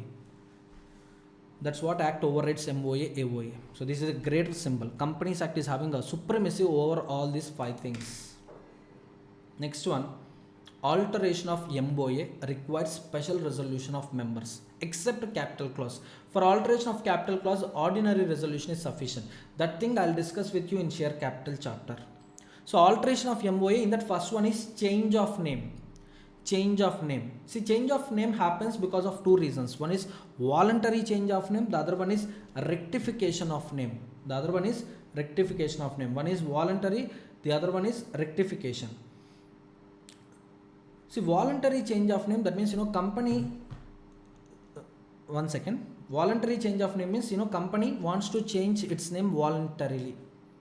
Rectification of name means there is a mistake, some mistake happened in that situation, and to rectify that mistake, yes, rectification of name, it comes into the picture. See, voluntary change of name, this happens because of change in business objects or change in management of the company, change in ownership of the company. Previously we had Satyam company, right now we had no that company with that name. So later the name has been modified to Mahindra Satyam. When Mahindra companies acquired Satyam company, the name has been modified to Mahindra Satyam. Later they deleted the word Satyam, and later that company got merged into Tech Mahindra. And very recently you can see Vodafone Idea company. Idea company acquired Vodafone, merger happened. So the name of the company has been changed to Vodafone Idea. So because of change in management, change in objects, the name of the company may be changed voluntarily. In that case, central government, power delegated to regional director and ROC. So central government approval is required. And if you are a private company and you want to convert into a public company, if you want to convert your private company into public company, then government approval is not required. Since the name is same, just the word private is deleted. The word private is deleted from the name. There is no change in the name. Just word private is getting deleted. So for that case, central government prior approval is not required. And next one, the company should not be a defaulter. The company should not be a defaulter. Defaulter means non-filing of annual returns, non-filing of financial statements, non-repayment of debentures, non-repayment of deposits, non-payment of interest on debentures or deposits. Like this, if any defaults were found, then that company is prohibited from changing the name voluntarily. So prohibition on defaulter. Next, procedure. First, call for a board meeting, pass board resolution for making a recommendation of change of name. And fixed day, time, place of general meeting. Day, time, place of general meeting. In the general meeting, members will give a special resolution, file all those documents with ROC. ROC will give you a fresh certificate of incorporation consequent to the change of name. Next one, rectification case. Rectification means simply rectifying the error, rectifying the mistake. Our company was incorporated with a name which is similar to the name of trademark or similar to the name of existing company. Overlook, ROC granted certificate of incorporation. Imagine. Now the owner of registered trademark is having a power to file an application with CG, and that application shall be filed within 3 years of incorporation of the company. Within 3 years of incorporation of company, the owner of registered trademark has to file an application with CG, and CG will pass an order to rectify the name of the company. Others means other than infringement of trademark, that means our company name is similar to the name of existing body corporate. Now central government on suo moto, on its own motion, will pass an order to rectify the name of company. Now within 3 months, a rectification should complete. In study material, the time period 6 months is given, but right now after amendment, the time period is 3 months. Within 3 months of central government directions, rectification must be completed. And for such rectification, for change of name, because of rectification, ordinary resolution is sufficient. Special resolution is not required. Ordinary resolution is sufficient. Ordinary resolution means votes in favor greater than votes against. Special resolution case, votes in favor greater than or equal to 3 times of votes against. So ordinary resolution is simple majority, whereas a special resolution 3 times majority, 3 times against votes, 3 times of votes in against. Next one, after passing ordinary resolution, after rectifying the name, file the documents with ROC within 15 days. That means within 15 days of change of name in MOA subsequent to ordinary resolution, file the documents with ROC. ROC shall register the name and issue a fresh certificate of incorporation. In case of default, punishment, company 1000 per day, defaulting officer, the punishment is 5000 rupees to 1 lakh rupees. Along with the new name, you have to disclose old name for a period of 2 years after change, formerly known as the new name of the company in brackets, formerly known as, previously it is known as. Why? Companies will be identified only through its name. Through its name one can identify the company, yes or no? So now if name gets changed, along with new name you have to disclose old name for 2 years. Next one, registered office. The importance of registered office is communications, investigations, jurisdiction. All these three depends on registered office.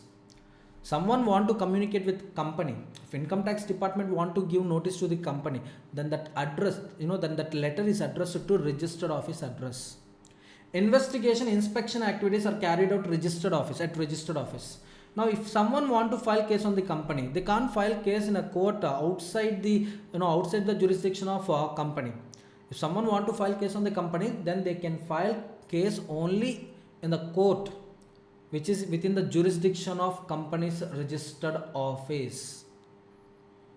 Now this registered office can be shifted from one place to another place within same city, or from one city to another city within same state, or change in state. Within same city, Jubilee Hills to Banjara Hills in Hyderabad. Change in city, suppose Hyderabad to Nalgonda. Change in state, Andhra Pradesh to Tamil Nadu, Andhra Pradesh to Karnataka. So these are the situations we are having. And change in city, we are having two more situations. That is, one is no change in ROC. Suppose Hyderabad to Nalgonda, before shifting, after shifting, they are covered under only single ROC. Those two places are within the control of single ROC. Change in ROC, suppose in state of Tamil Nadu we are having two ROCs. In state of Maharashtra we are having two ROCs. One is Chennai ROC, Coimbatore ROC, Mumbai ROC, Pune ROC. Suppose you are shifting your registered office from Coimbatore registrar office jurisdiction to Chennai registrar office jurisdiction. In that case, that situation falls in this category. Now what is the procedure? If you want to shift registered office within the same city, then board resolution is sufficient. Simple board resolution and filing with ROC INC 22 within 30 days of change. Within 30 days of change, communicate with ROC. So simple procedure sufficient. Change in city but no change in state, no change in ROC. In this case, members approval is required. Special resolution is required. Extra documents, extra requirements, special resolution. Sir, change in ROC, sir.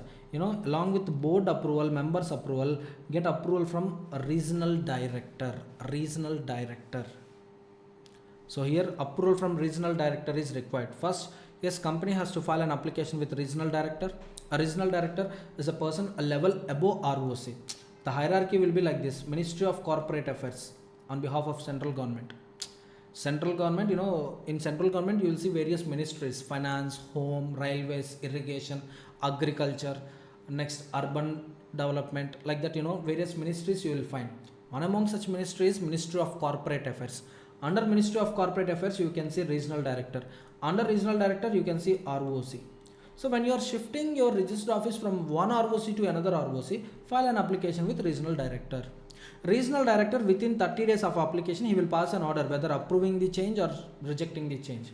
Once company receives this order from regional director, communicate the same with ROC. And next one, last one, change in state. Here, company has to file an application with central government. Of course, in rules, central government delegated power to regional director. Southern region, one regional director you will find. Okay.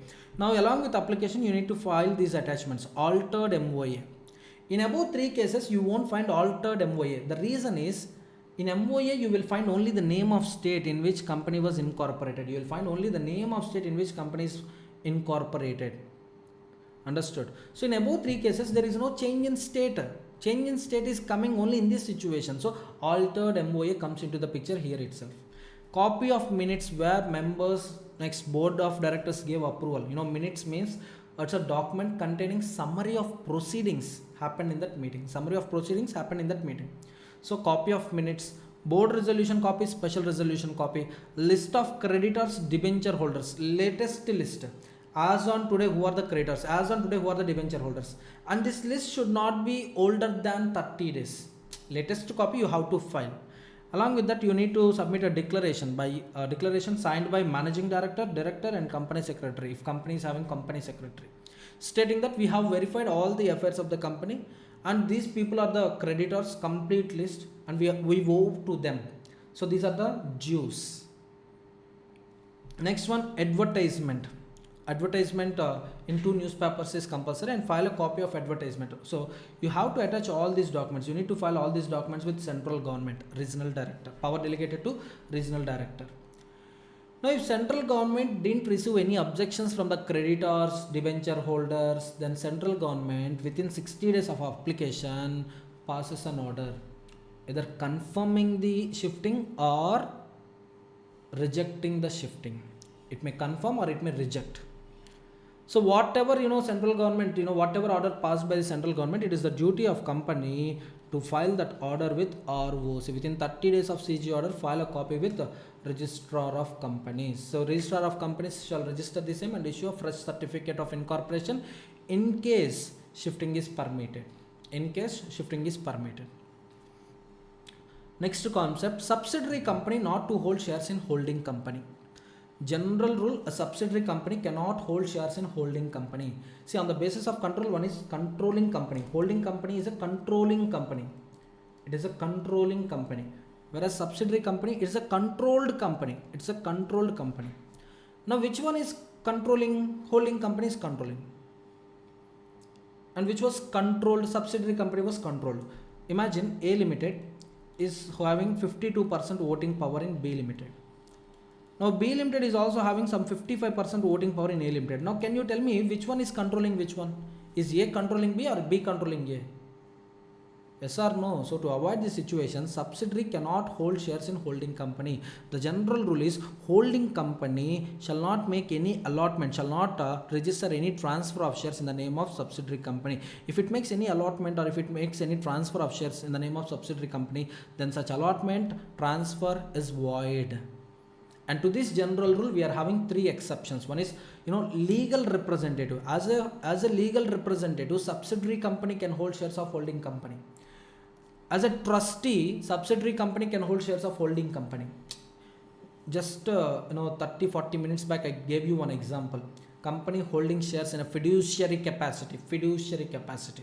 So subsidiary company can hold shares of holding company in a legal representative capacity and trustee capacity. No problem.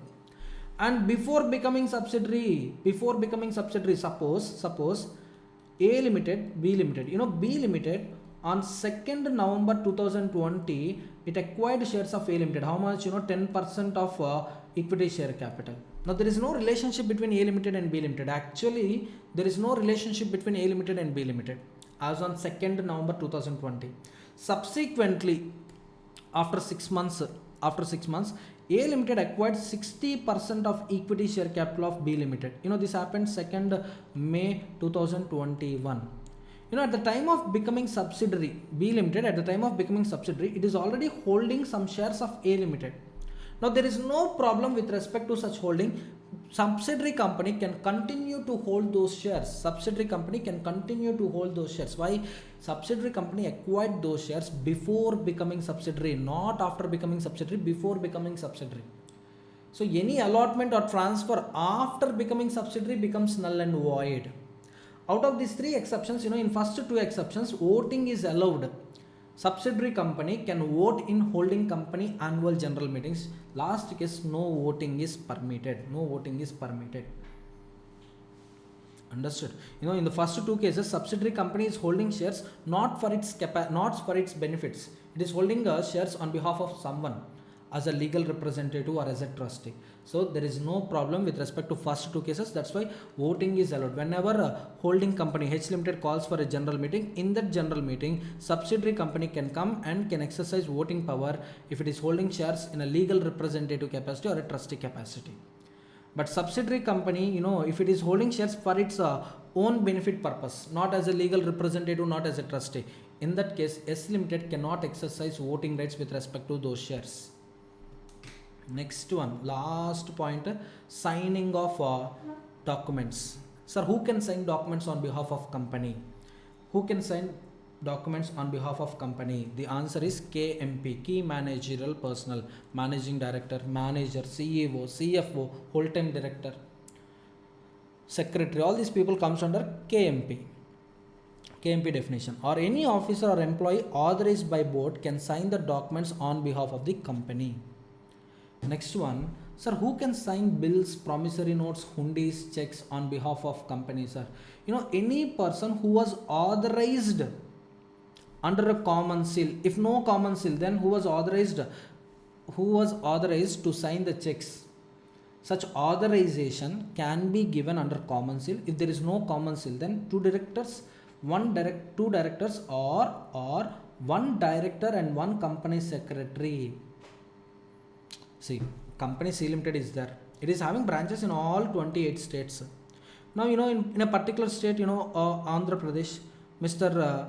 N can sign a checks on behalf of the company. Now, how N gets authorization? How N gets authority?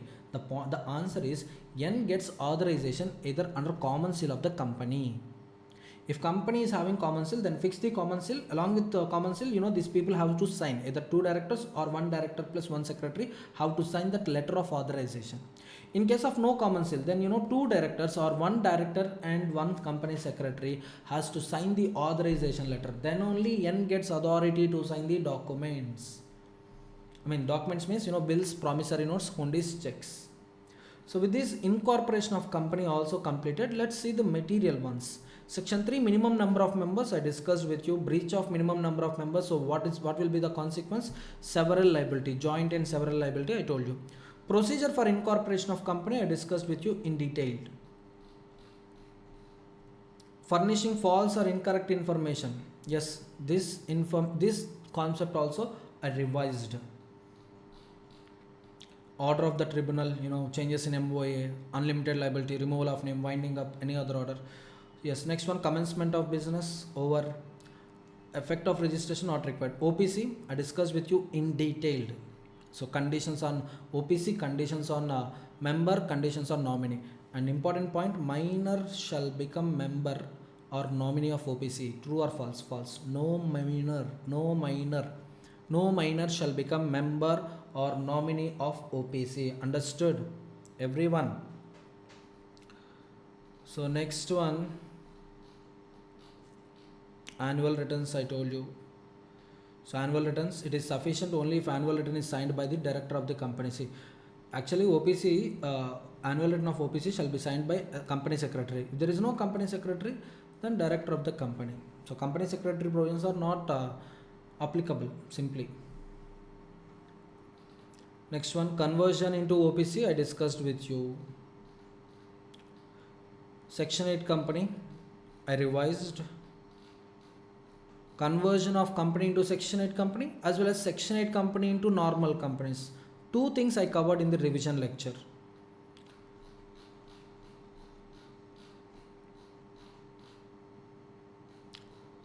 Memorandum, each and every point I discussed with you. Yes, these tables, just remember tables, remember. First, remember this hierarchy: limited by shares, limited by guarantee not having share capital, limited by guarantee with share capital, unlimited company without share capital, unlimited company with share capital. First you remember this structure of the table. Then A, B, C, D, E are the tables for memorandum of association. With respect to articles of association, just continue it: E, F, G, H, I, J, and interchange these two things. Interchange. So the correct tables for these 5 companies, the correct tables is F, H, G, J, I. My MCQ point of view, multiple choice question point of view, there is a chance of getting these tables into the multiple choice question. That's why I'm telling you. So remember that first, that hierarchy or the table. Limited by shares first, guarantee without share capital, guarantee with share capital, Unlimited company without share capital, unlimited company with the share capital. A, B, C, D, E, tables MOA. F, H, G, J, I, tables AOA. Doctrine of ultra vires I discussed with you. Next one, articles of association, entrenchment provision. The part is very important, and I discussed with you in this revision lecture. Signing of MOA, AOA, I covered important content in this question. Literate person, illiterate person, body corporates, details of the subscribers, details of the body corporate, what things we need to furnish, everything I covered. MOA, AOA cannot override the act. Next one, effect of MOA and effect of AOA. See, effect of MOA, effect of AOA. Members are bound to the company. Company is bound to the members, but company is not bound to the outsiders because of MOA, AOA. And once again, I'm telling you, MOA, AOA, both are contractual documents between company and members. So to these documents, company is bound to the members. Company can utilize members' money only for the objects stated in MOA, and members are bound to the company. Whenever company is making calls on shares, it is the duty of members to pay call amount. But the point is, company is not bound to the outsiders because of MOA, AOA. Why? MOA, AOA is not a contractual document between company and outsiders. So company is not bound to the outsiders because of provisions in MOA, because of contents of MOA and AOA. See, if there is a contract between me and you, I am bound to you, you are bound to me. So this contract, it creates binding capacity between me and you. It's not between me and outsiders. It's not between you and outsiders. Yes or no? Like that, MOA, AOA are contractual documents between company and members. So company bound to members, members bound to company, but company is not bound to outsiders. Alteration of MOA, everything I discussed, Registered office, yes, changes in registered office, all those aspects I discussed with you. Subsidiary not to hold shares in holding company. Subsidiary company not to hold shares in holding company. 3 exceptions are there: legal representative, trustee, and then before becoming subsidiary. Serving of documents, yes, this one point is there. Serving of documents, if company want to communicate with members, or if members want to communicate with company, then a document, if members want to send to the company, or if company want to send to the members, the document can be served by way of either manual mode or electronic mode. Under manual mode, post, registered post, speed post, courier, delivering at the office, all this comes into the picture. Electronic mode, simply Gmail, email, like that. So that's it. Incorporation of companies and matters incidental thereto, revision completed. Let's continue our marathon with the next chapter, Prospectus and Allotment of Securities. Section 23 to section 42. First one, section 23, issue of securities. Here companies are of two types: public companies, private companies. Public companies can offer its securities to the public by issuing prospectus. Public company can also offer its securities to the identified persons under private placement, and public company can issue securities to the members either under rights issue or bonus issue. The difference between rights issue and bonus issue is, under rights issue, company will receive monetary consideration, whereas bonus issue, company receive nothing. Company at free of cost issues securities to its members. Next one, private companies. Private companies can issue securities to the identified persons under private placement, and private company can issue securities to its members either under rights issue or bonus issue. Now, public offer here refers to initial public offer, further public offer, offer for sale of securities. IPO, initial public offer. After incorporation, for the first time, if company is making public offer, we call it as IPO. Any public offer subsequent to IPO, we call it as FPO, further public offer or follow-on public offer. And this IPO, FPO includes offer for sale of securities. What is offer for sale of securities? I'll discuss with you under section 28. Clear? Now, whenever company is making a public offer, it is the duty of company to prepare and issue a document called prospectus. So, whenever public offer comes into the picture, there arises prospectus. So first of all, what is prospectus? Prospectus means any document described or issued as a prospectus. And prospectus includes red herring prospectus, shelf prospectus, notice, circular, advertisement, inviting offers from public for purchase or subscription of securities. First, I'll give you a small example. You qualified CMA examinations. Now you become a qualified cost accountant. And there are some job openings in ITC company. So you want to apply for that job. On the date of interview, they will ask you a document called resume. And resume will contain particulars about you. Complete details, your experience in accounts field, auditing field, taxation field, your qualifications, your achievements, everything you will compile and you will prepare a document. And you call it as resume. Yes or no? Now similarly, company is going to the public. Company is inviting public to purchase or subscribe its securities. Now it is your duty to communicate about yourself to the public. And here you will prepare a document which contain prospects of the company. And the document is nothing but prospectus. So any document which contains prospects of the company, we call it as prospectus. But coming to the definition of prospectus, prospectus definition is having two parts. One is prospectus means, the other one is prospectus includes. Prospectus means any document described or issued as prospectus. Take any document. If the document is having a name prospectus, then it is a prospectus. And prospectus includes three types of prospectus. One is red herring prospectus, shelf prospectus. The third one is deemed prospectus. See, notice, circular, advertisement. Company is issuing a notice or circular or advertisement. Why? To invite offers from public. Regarding what? Purchase or subscription of securities. That means here the name of the document is irrelevant. The purpose of the document is relevant. Name is irrelevant, purpose is relevant. So here name may be notice or circular or advertisement, but the purpose is inviting offers from public for purchase or subscription of securities. Then it will also become a prospectus. Once a document becomes prospectus, then chapter 3, prospectus and allotment of securities provisions shall apply. Understood? Now this chapter 3 prospectus related provisions are applicable to red herring prospectus, shelf prospectus and deemed prospectus. Next one, section 26, matters to be stated in the prospectus.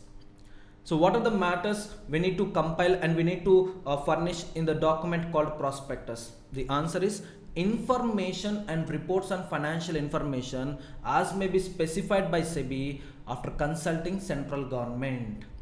So whatever information, whatever reports on financial information specified by the SEBI, you need to furnish that information. You need to provide reports on financial information in the prospectus. Along with that information, it is the duty of company to give a declaration stating that none of the contents of the prospectus or nothing contained in the prospectus is contrary to the provisions of Companies Act, the provisions of SEBI Act 1992, the provisions of Securities Contract Regulation Act 1956.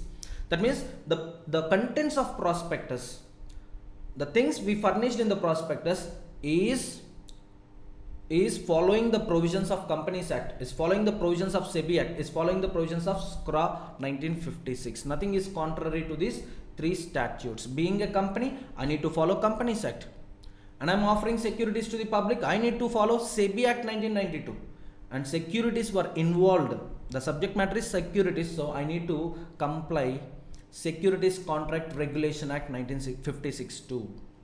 Next one, prospectus is not applicable in two cases. One is when an offer is made to the existing members. See, existing members already they know about company. Already they know company principal objects. Already they know company performance, company position. When you are going to the public, who doesn't have any idea about the company, it's your duty to communicate about yourself to the public. Existing members, they are traveling with company, so they know everything about company. So when you are offering securities to the existing members, no need to prepare prospectus. Understood? Next one, when an offer is made for existing securities which are already dealt on recognized stock exchanges. See, previously I offered 1 crore shares to the public. Out of 1 crore shares, I received applications for 95 lakhs. And I made allotment of securities for all these 95 lakh applications. Okay. Now balance 5 lakh securities. Now I am making an offer. I'm making an offer for subscribing this 5 lakh securities. See, this 5 lakh securities belonging to a class which were previously offered to the public and which were already listed on recognized stock exchange. So this is an existing product. This is not a new product. This existing product already we advertised it to the public. Already we issued prospectus in past. So now when you are making offer for existing securities which belongs to the existing class, the same class which was already dealt on stock exchange, then also prospectus is not applicable. Understood? Now every prospectus shall be dated and signed by the persons authorizing the issue of prospectus. See, prospectus is like a document which creates contracts between company and prospective investors. Based on the prospectus, many people will file application for these securities and company will make allotment of securities to those applicants. Understood? So prospectus creates various contracts, multiple contracts between company and investors. So that prospectus shall be dated and it shall be signed by all the persons authorizing the issue of prospectus. Simply board of directors, CEO, CFO, company secretary. Next one, prospectus is having a limited validity period. Prospectus contains information and reports of financial information. Yes or no? Every year, company will prepare financial statements, profit and loss account to show a financial performance of the company, balance sheet, it will show financial position of the company. Yes or no? So every year that information gets changed. And listed companies, specifically listed companies, are required to furnish periodical financial statements every quarter. For every quarter they are required to prepare financial statements. So once 90 days is completed, the information which you prepared previously becomes outdated, and it is your duty to provide updated information to the public. That's why the prospectus will have always a limited validity period, and the limited validity period is 90 days after filing with ROC. Every prospectus before issuing to the public, it is the duty of company to file a copy of prospectus with ROC. From the date of filing with ROC, the prospectus will have a validity of 90 days. It's not 90 days from date of publication or date of prospectus. It's the 90 days after filing with ROC. And any contravention of above provisions, this is the applicable punishment. The punishment is company 50,000 rupees minimum fine, maximum 3 lakh rupees fine. And officers who are in default, yes, for them also the fine is minimum 50,000, maximum 3 lakhs. The punishment which is there in the material, it was recently amended, and the latest punishment is this one. Minimum 50,000, maximum 3 lakhs. Officers in default, minimum 50,000, maximum 3 lakhs. Next one, before you offer securities to the public, it is the duty of company to convert physical form of securities into demat form of securities. So what is the difference between physical form and demat form? Physical form, you can see it, you can touch it, you can feel it. Suppose this is a material. This is a material in physical form. I call it as material form. Now the document you are seeing in the system, soft copy, for example, soft copy, it is said to be in demat form. Or another example, money, 500 rupees. Suppose you are having 500 rupee note in your pocket. That is a physical money. And if the same money is deposited in your bank account, and the amount will be credited to your account, now you can see it, 500 rupees. That demat money will not have any physical appearance, just account will be shown, account balance 500, and you can't see that denominations. Suppose how many 100 rupee notes are there, how many 50 rupee notes are there, how many 500 rupee notes are there. You can't see when money is in a bank account. Are you getting my point, students? Everyone. And money in your hands, it is risky. Someone can steal it, someone can rob it. And if you want to pay that money to your creditor, your creditor is in Hyderabad and you are in Tamil Nadu, then how can you pay that money? Through money order, or going to Hyderabad, paying that money to the creditor. Yes or no? These are the possibilities for transferring money, for transferring ownership of the money. But if the same money is in your bank account, just simply entering the details of the creditor in Google Pay or Phone Pay, or creating some IMPS transaction, NEFT, RTGS transaction, you can easily transfer that money in a secured mode. Yes or no? So these are the primary differences between physical mode and demat mode. In physical mode, risky, unsecured, and there will be delay in transferring the things. As you all know, shares in companies are transferable from one person to another person. Of course, in private company we had restrictions, public company no restrictions. But if shares are in physical mode, it is very much difficult to transfer those securities in a faster mode, in a secured mode. But if the same shares are held in demat form, simply just giving instruction to demat broker, stock broker, yes, I sold all those shares. Now stock broker will debit those number of shares from your account, to your account, and credit that amount of securities to the buyer account. So now you can tell me, yes, which one is most secured one and most fastest one, demat form. Now every company, before making public offer of securities, it is the duty of company to convert physical form of securities into demat form of securities. And not only the offer of the securities which were involved in the public offer, but also the securities which were held by the promoters. So all the promoters holdings before making public offer shall be converted into demat form. So this provision is not only applicable to the companies making public offer, but also to the prescribed public companies. Central government from time to time prescribe certain class or classes of public companies to convert their physical form of securities into demat form of securities. Once that rule is applicable to unlisted public companies, then they should convert them immediately, or else transfer of shares is not allowed. Transfer of shares by one member to another person is prohibited until company converts, and until that member converts physical form of securities into demat form of securities. Understood, everyone? Next one, advertisement.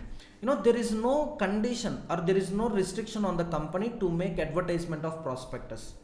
There is no condition on the company to advertise its prospectus, but whenever company decides to advertise its prospectus, then that advertisement should contain following contents. Let me repeat one more time. There is no condition on the company to make advertisement of prospectus, but if company decides to advertise its prospectus, then that advertisement shall contain following contents. One is object clause of MOA. Object clause of MOA, principal business of the company. Next, nature of liability of members. Is it limited? In case of limited liability, limited to the extent of unpaid value, that means limited by shares, or limited to the extent of guarantee with share capital. Next one, signatories to the memorandum of association. Who signed memorandum of association? Simply subscribers. And next, number of shares subscribed by the signatories. Or simply give association clause with respect to these 2 points. So you will find signatories to MOA, and you can also find number of shares subscribed by the signatories at the time of incorporation of the company. And last one is capital structure of the company. Total capital of the company. In that, what is the debt portion and what is the equity portion? So capital structure of the company. So these contents you should provide in the advertisement. Clear? Next one, types of prospectus, important area.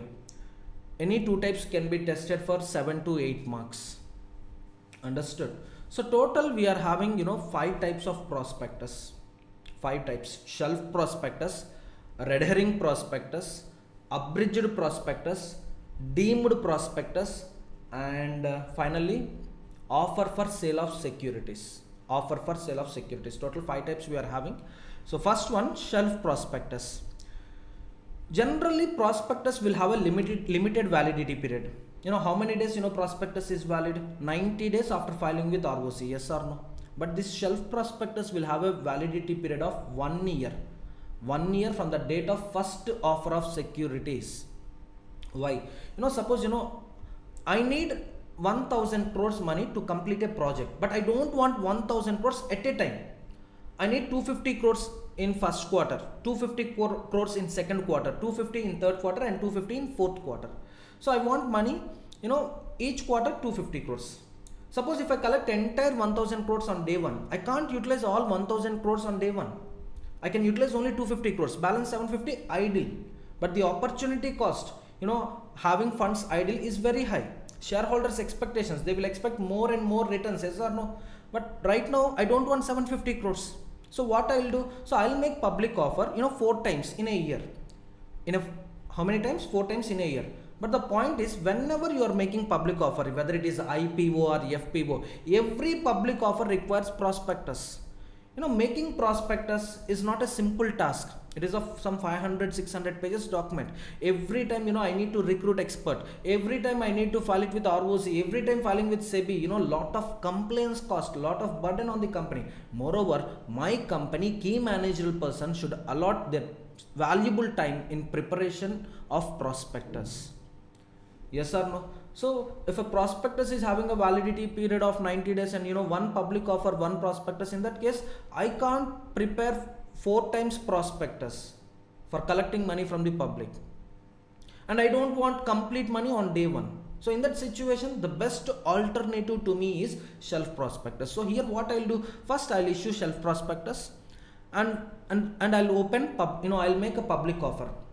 From the date of opening first public offer, from the date of first public offer of securities, this prospectus will have a validity period of 1 year. That means during this 1 year, I can invite public to subscribe my company's securities without issuing further prospectus. That means during the period of 1 year, without issuing another prospectus, you can make n number of public offers. There is no restriction on number of public offers. You can make n number of public offers during this period of 1 year from the date of first public offer of securities under shelf prospectus. So this saves me a lot of time, lot of complaints cost. Understood? See, this benefit is generally given to the construction companies. So construction companies doesn't need money on day one itself. So construction companies will utilize the benefit of shelf prospectus. So securities included in shelf prospectus are issued for subscription in one or more issues over a certain period without issue of a new prospectus or another prospectus. And the validity of shelf prospectus is first public offer of securities under shelf prospectus, add 1 year. Then you will get the validity date of shelf prospectus. For second or subsequent public offers, you need to prepare a document called information memorandum. In that information memorandum, you need to furnish any new charges created by the company during the period between date of first public offer and date of second or subsequent public offers. Any changes in the financial position, provide that information, and any other material information. Suppose managing director retired, in the place of managing director, new person was appointed. Existing managing director resigned, or existing managing director retired from the office, new person was appointed as a managing director. This is a material information. Provide that information. Provide these 3 contents in the information memorandum. So the logic of information memorandum is, prospectus shall contain updated information. You issued shelf prospectus some 6 months back. Now you are making another public offer. So the things happened during these 6 months. You have to communicate with the public. You have to provide updated information to the public. For that, preparing one more prospectus, again, lot of complaints cost you have to bear. So that's why what lawmaker is expecting from you, you just compile this material information in a single document, and the document we call it as information memorandum. So whenever you are making subsequent public offers under shelf prospectus, issue information memorandum. First file a copy of information memorandum with ROC and then issue it to the public. Now the public, the persons who want to apply, who want to subscribe securities of the company, first they will go through the shelf prospectus and information memorandum. So shelf prospectus and information memorandum together, we call it as final prospectus under section 26. Now any person who have paid money in advance, some people looking at shelf prospectus, even first public offer is closed, they will file applications and they will pay money in advance. Now to those applicants, just give one intimation, just provide information memorandum to them. If they are willing to continue with the company, then make allotment of securities in those names. If they are willing to withdraw from the company, looking at information memorandum, we had no opinion, or we are not having an intention to continue with the company. In that case, refund those application money which was received in advance within 15 days from exercising the withdrawal option. So this is all about shelf prospectus. The crux point of shelf prospectus is, validity period 1 year from the date of opening, from the date of first public offer of securities under shelf prospectus. And shelf prospectus plus information memorandum, we call it as prospectus under section 26. Next type, red herring prospectus. Red herring prospectus. General rule, prospectus must contain complete information and correct information. Sometimes company may not have complete information at the time of preparing prospectus. For example, company is not sure with respect to issue price, or company is not sure with respect to quantum of securities to be offered to the public. Suppose company needs 600 crores money. Company wants to mobilize 600 crores money from public. How much? 600 crores. If issue price is 100 rupees, then they can offer 1 crore securities to the public. But if issue price is not known, then number of securities to be offered to the public is also unknown. Yes or no? Yes or no? Sir, why company is not having information with respect to price? Sometimes, company, it can't fix the price. The reason is, it is unable to gather the opinion of the public. Suppose one product is there. For example, one product is there. Company fixed the price of the product as 110 rupees. Now what public is thinking, 110 rupees overpriced. Why unnecessary, purchasing that product at 110? No need to purchase that product. Now what happens? Sales to the company will be zero. So manufacturing cost, everything, advertisement cost, promotions cost, everything will be lost to the company. Yes or no? Suppose, company decided to fix the price 90. Company offered the product at 90 rupees. Now what people, what public is thinking, 90 rupees, this is underpriced. Even if it is 100 rupees, I can purchase that product. Even if it is 100 rupees, we can purchase that product. But the product is readily available at 90 rupees. Come on, we'll purchase. Now, you can see 100% sales at this level of price. 100% of sales at this level of price. But the point is, company is losing 10 rupee money. Why? What is the intention of the public? Even if the product is available at 100 rupees, we can purchase it. But since it is available at 90 rupees, everyone started purchasing the product. But company is losing 10 rupee per product. Opportunity cost. Getting my point, students? 10 rupees is opportunity cost. Yes or no? Now, that price 100 is not known to the public. That's why, not known to the company. I'm sorry. So here the exact price 100 rupees is not known to the company. That's why, what company will do. So company will launch the product and company will ask public to fix the price. First, company will fix a price band like this, 92, for example, I'm telling 92, 108 rupees like that, company will fix a price band. So 90 to 108, anyone willing to purchase this product, anyone willing to subscribe this product, please quote your amounts. And those amounts shall be not less than 90 and not more than 108. Now what people will do? People who want that product will file an application. Simply will file an application with the price. With the price they are ready to subscribe. You may get a doubt, sir. Many people can file application at 90 rupees. No, sir. In that case, what happens?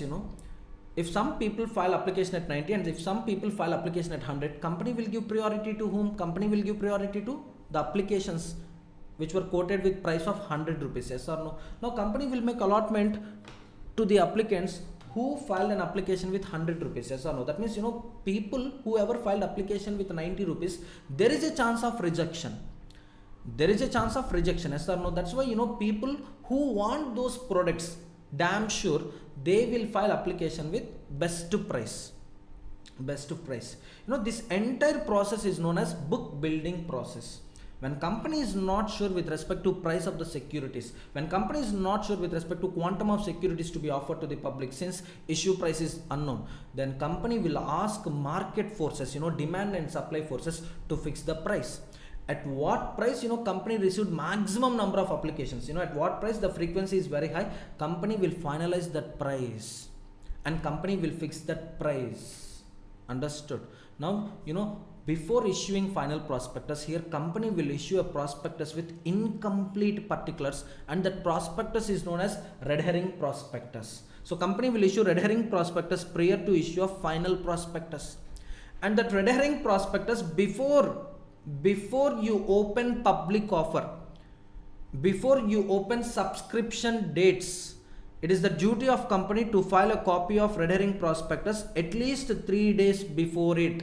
At least 3 days before opening of the offer, it is the duty of company to file a copy of red herring prospectus with ROC. And once market forces finalizes the price, finalize the price. Suppose issue price 100 rupees has been finalized. Now it is the duty of company to prepare a final prospectus. And you will find a time gap between red herring prospectus and final prospectus. Some 10-15 days gap you can expect. Today I am issuing red herring prospectus. Maybe within a week or 10 days, I know the quantum of securities and I know the price of the securities. So after 10 days only, I will prepare a final prospectus. Now any variation between contents of red herring prospectus and contents of final prospectus shall be highlighted.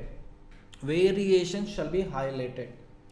And once the final prospectus is ready, it is the duty of company to file a copy of final prospectus with ROC as well as SEBI. This is complete information about red herring prospectus. Understood? So whenever company is not sure with respect to issue price or quantum of securities to be offered to the public, in that case company will go with a red herring prospectus option. Next one, abridged prospectus. Abridged prospectus, this is actually not a prospectus. This is actually not a prospectus. This is a document which should be accompanied, which should be attached to the application form. Every person who wants to subscribe the securities or who wants to purchase securities, definitely he has to file application with company. Now that application form, whichever the application form issued by the company shall be attached to this abridged prospectus. And it is a document, but it will not contain complete information. It will contain only material information. Generally prospectus is of some 500-600 pages document. In India today, active demat account holders means the persons who is having an account to trade securities. Actually today demat account holders, the total number of demat account holders is approximately some 2 crores. And document size is 500 pages, right? Prospectus document, imagine it is a 500 pages document. Suppose company wants to make a public offer and company wants to issue each and every copy of prospectus to all these 2 crore people, 2 crore persons in India. Now 2 crores into one copy of prospectus means how many copies we need to publish? 2 crore copies. Each copy 500 pages. Imagine printing cost per document 10 rupees only. Cheapest to cost. Imagine 500 pages document 10 rupees, sir. Imagine, just imagine, 10 rupees. Now 2 crore documents into 10 rupees means 20 crore rupees we need to invest on printing of the prospectus. Again for circulation, postal charges, imagine another 20 crores. No return actually, 40 crore rupees. Definitely it's a burden on the company. Company is making a public offer. Imagine company is making a public offer of just 100 crores. Out of 100 crores again 40 crores for expenses. I'm asking you, is it worth? Is it worth? Okay, forget about company. Let's speak about investor. Investor will have a time of just 7 to 10 days for making an application for subscription or purchase of securities. During these 7 to 10 days, do you think investor will read all the contents of the prospectus? Do you think all 500 pages he will read thoroughly and he will make a wise decision? It's not possible. So considering these two aspects, lawmaker came up with a separate document called abridged prospectus. This abridged prospectus will contain only material information. Prospectus will contain complete information, whereas abridged prospectus will contain material information like litigations on the company, directors of the company, achievements of the company. That's it. So only material information which can influence the decision making of the readers of the prospectus. So generally this abridged prospectus will be around some 40 to 50 pages. And company should not issue application form individually. Company shall not issue an application form in an isolated manner. This application form, first of all, it should be attached to abridged prospectus. Now we can make an assumption, every person filing application with company, we assume that he has gone through the abridged prospectus. Now his time will be saved and printing cost, postal charges of the company can also be saved. But the point is, a person going through abridged prospectus, a person reading abridged prospectus, if he had a doubt or if he wants more clarity and if he want to read complete prospectus, then he can request company for complete prospectus. In that case, it is the duty of company to issue complete prospectus to the person who made a request for it. Understood? And one more point, abridged prospectus is not applicable in two cases. One is when offer is not made to the public, when offer is made to the existing members, or when offer is made to the existing, identified persons, existing members or identified persons. In that case, there is no public offer. In case of no public offer, no need of abridged prospectus. Second one, when an offer is made to the underwriters, when an offer is made to inviting underwriters to enter into the underwriting agreement for such securities, in that case also abridged prospectus is not required. Understood? Of course, I know this concept is already outdated one. Why? Today everything is available on website, company websites, SEBI websites, stock exchange websites. You can download it. But previously, when this provision was framed, that much advanced technology is not available. So previously, prospectus physical copy used to be circulated. At the time, this concept is very helpful. Okay, fine. Next one, if company makes any default, that means, company issued application form without abridged prospectus, or company failed to issue complete prospectus to the person who requested for complete prospectus. In these two defaults, in these defaults, in the case of default, company will be penalized with 50,000 rupees amount. So for each and every default, company is liable to pay a penalty of 50,000 rupees. So this is all about abridged prospectus. Next one, offer for sale of securities. Offer for sale of securities. Generally, public offer contains two offers. One is a fresh issue of securities. The other one is offer for sale of securities. Under fresh issue of securities, company for the first time it will create a capital and it will issue to the applicants. So whatever money company receive from fresh issue, under fresh issue, company can use that money. Company can spend that money on the stated objects. The second one is offer for sale. Under offer for sale, what happens, company will take securities of the existing members. Suppose, promoters authorize company to sell their shares to the public. Now, company will take shares from the promoters and the same shares, company will offer to the public. Whatever money company receive from the public with respect to offer for sale, that money, company will refund to the promoters. Company will reimburse the promoters. So here a single rupee company will not utilize for its objects. Generally promoters, in order to liquidate their holdings, in order to sell their holdings, will choose this option. Sir, why? See, ma'am, 20 years back, imagine 20 years back, I started one company. I invested everything in this company. So right now, the asset I'm having is investments in the company. The worth of the investments, for example, 200 crores. Now I want to start another business, another company. For that I need 50 crores money. Right now I am having only one asset, that asset is investment in this company. Now what I will do, I'll authorize the company. Come on, 50 crores worth of securities I'm giving to you. Please offer those securities to the public. Collect amount from the public and give it to me. So that what I can do with that money, I can set up a new business. I can start a new company. Understood? So to liquidate promoters holdings, this is the best option. Even recently, Kalyan Jewelers company also made offer for sale of securities. So promoters sold some investments under offer for sale of securities. Once again, I'm telling you, issue is of two types. One is fresh issue, where company receive funds for fulfilling the stated objects. The other one is offer for sale. Under offer for sale, whatever money company receive, it will pay back that amount to the promoters. So conditions for offer for sale, approval of board of directors of company is required. Authorization is required.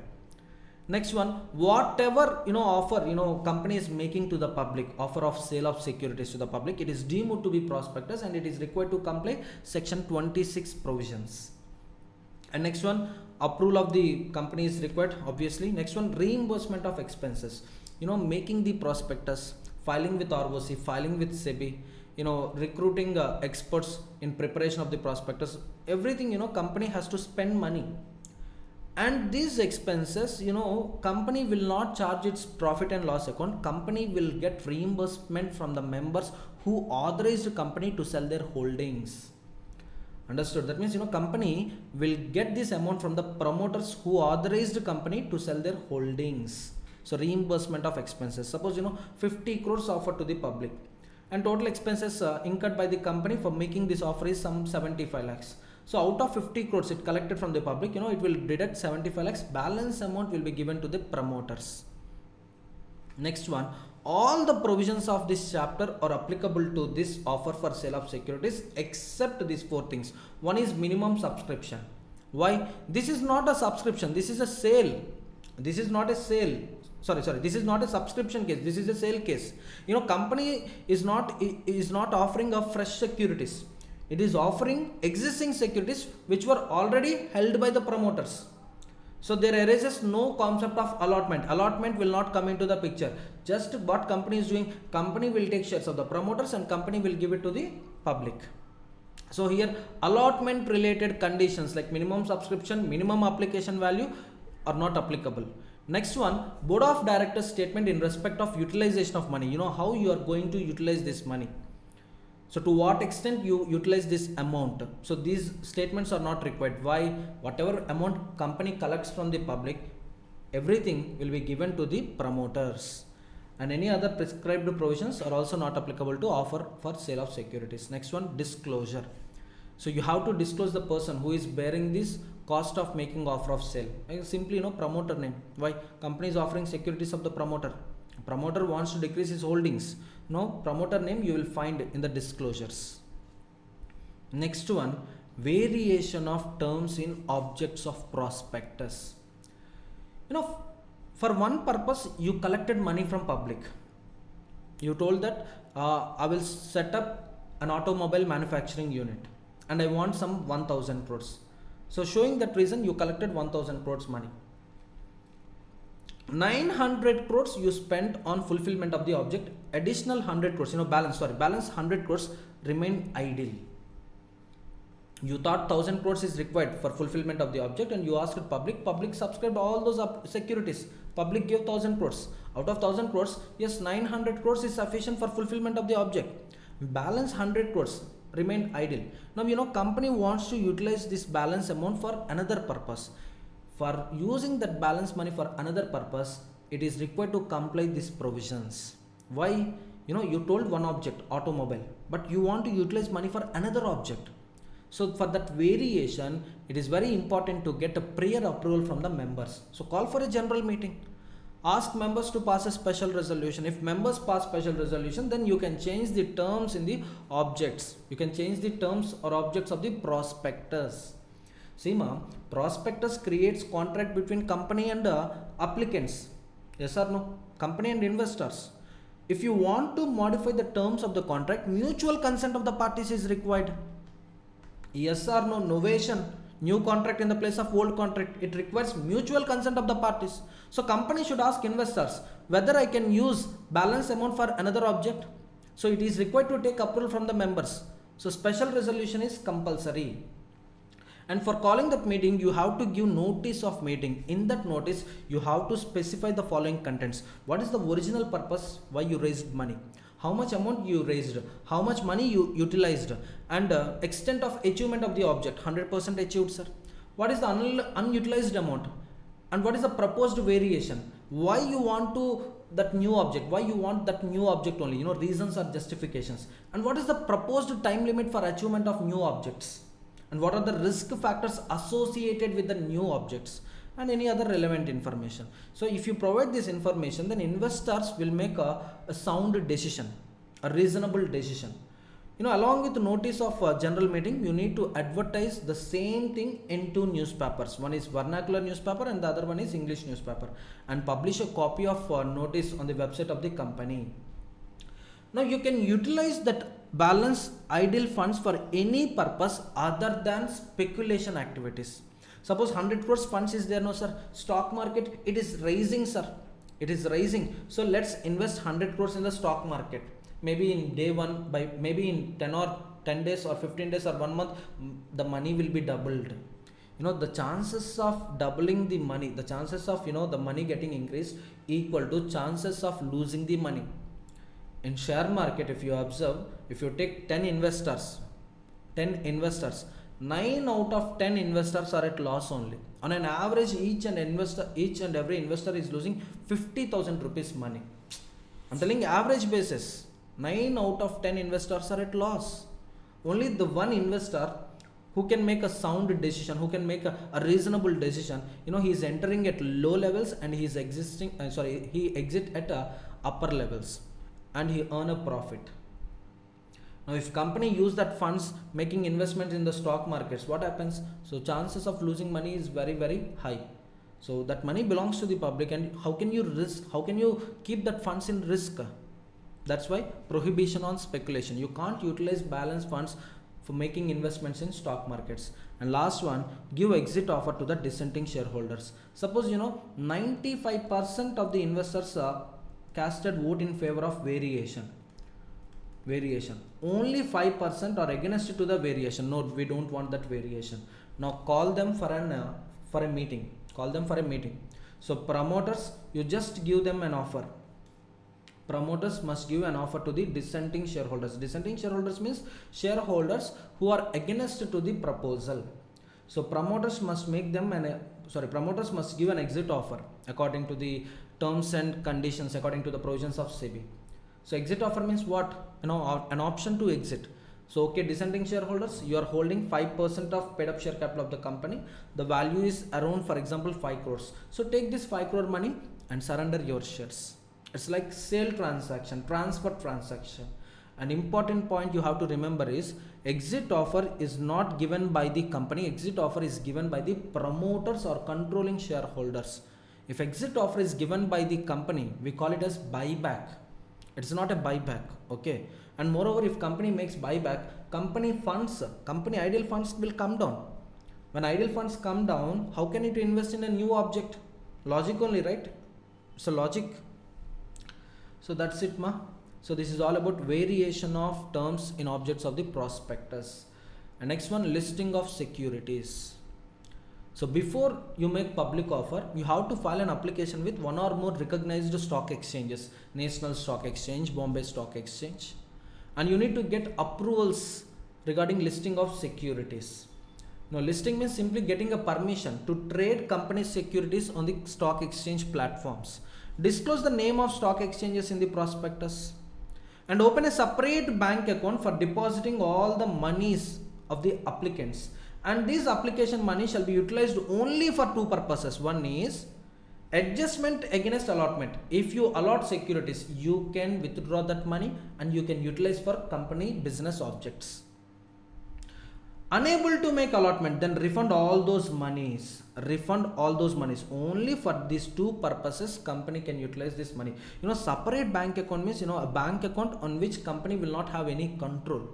A separate bank account for the purpose of depositing application money. So this money can be utilized only for two purposes. One is allotment against adjustment. The other one is repayment of money in case of unable to allot. And in prospectus, if you find any condition to waive compliances, that means even we didn't receive listing approvals, even we didn't receive minimum subscription, even we didn't receive minimum application money, we will make allotment of securities. Any compliance will be waived off. Compliances with respect to allotment will be waived off. If you see such conditions, those conditions becomes null and void. Those conditions will be null and void. It's similar to agreement in restraint of legal proceedings, agreement in restraint of trade, like that, agreement in restraint of marriage. Did you remember these concepts? You studied at CA Foundation. So condition to waive compliance, such conditions will become null and void. Next one, punishment for violation of these provisions. Company 5 lakhs to 50 lakhs, defaulting officer 50,000 to 3 lakhs. So this is a amended punishment. This is the recent punishment. After amendment, whatever the latest punishment is there, I gave it in the notes. Next one, payment of underwriting commission. Generally for making allotment of securities, company has to satisfy one major condition, that is minimum subscription. So what is minimum subscription? How much is the minimum subscription? Minimum subscription is 90% of issue size. Suppose you are offering 1 crore securities. Out of 1 crore, 90% is the minimum subscription. That means 90 lakh. You should receive applications for 90 lakh securities, or amount or size stated in the prospectus, whichever is higher. Suppose you stated 92 lakhs as minimum subscription. In this case, whichever is higher means 92 lakhs. So company should receive applications for at least 92 lakhs securities. Then only company can proceed with the allotment of securities, or else company has to refund all the application monies it received during offer period.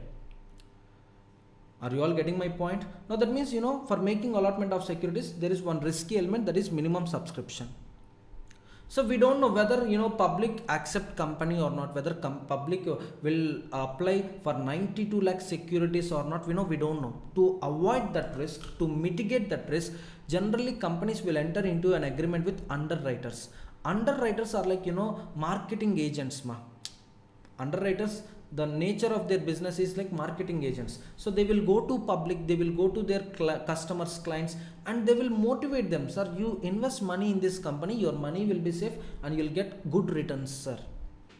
So, for doing those activities, generally they are eligible for remuneration, and that remuneration we call it as underwriting commission.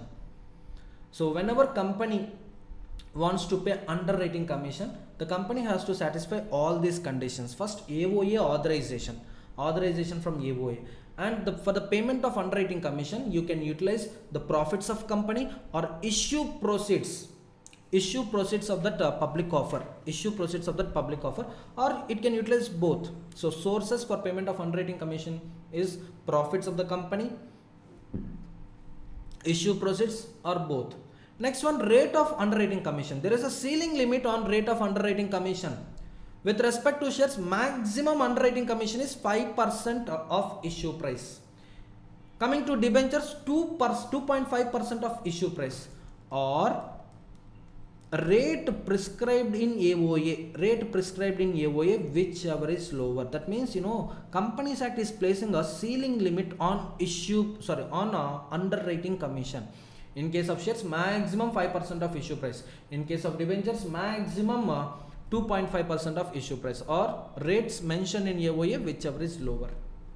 Next one, it is the duty of company to disclose the following contents in the prospectus. So name of the underwriters, rate of underwriting commission, amount of underwriting commission, and number of securities underwritten. And again, all the documents relating to underwriting agreements shall be filed with ROC. And one important condition, underwriting commission on securities not offered to public is prohibited. Suppose, 20% of securities should be subscribed by the promoters. Now these are the securities not offered to the public.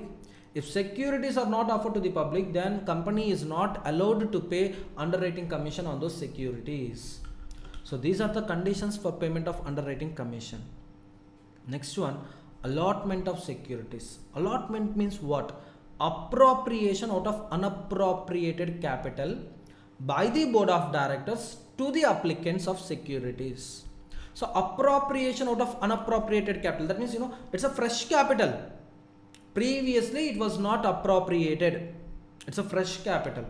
Now, against this capital, whatever the applications received by the company, what company will do, what directors will do, they will make appropriation. They will divide that capital into parts, units, and they will give it to the applicants. So this is technically called allotment. And I told you, these allotment provisions are not applicable in case of offer for sale of securities. Why?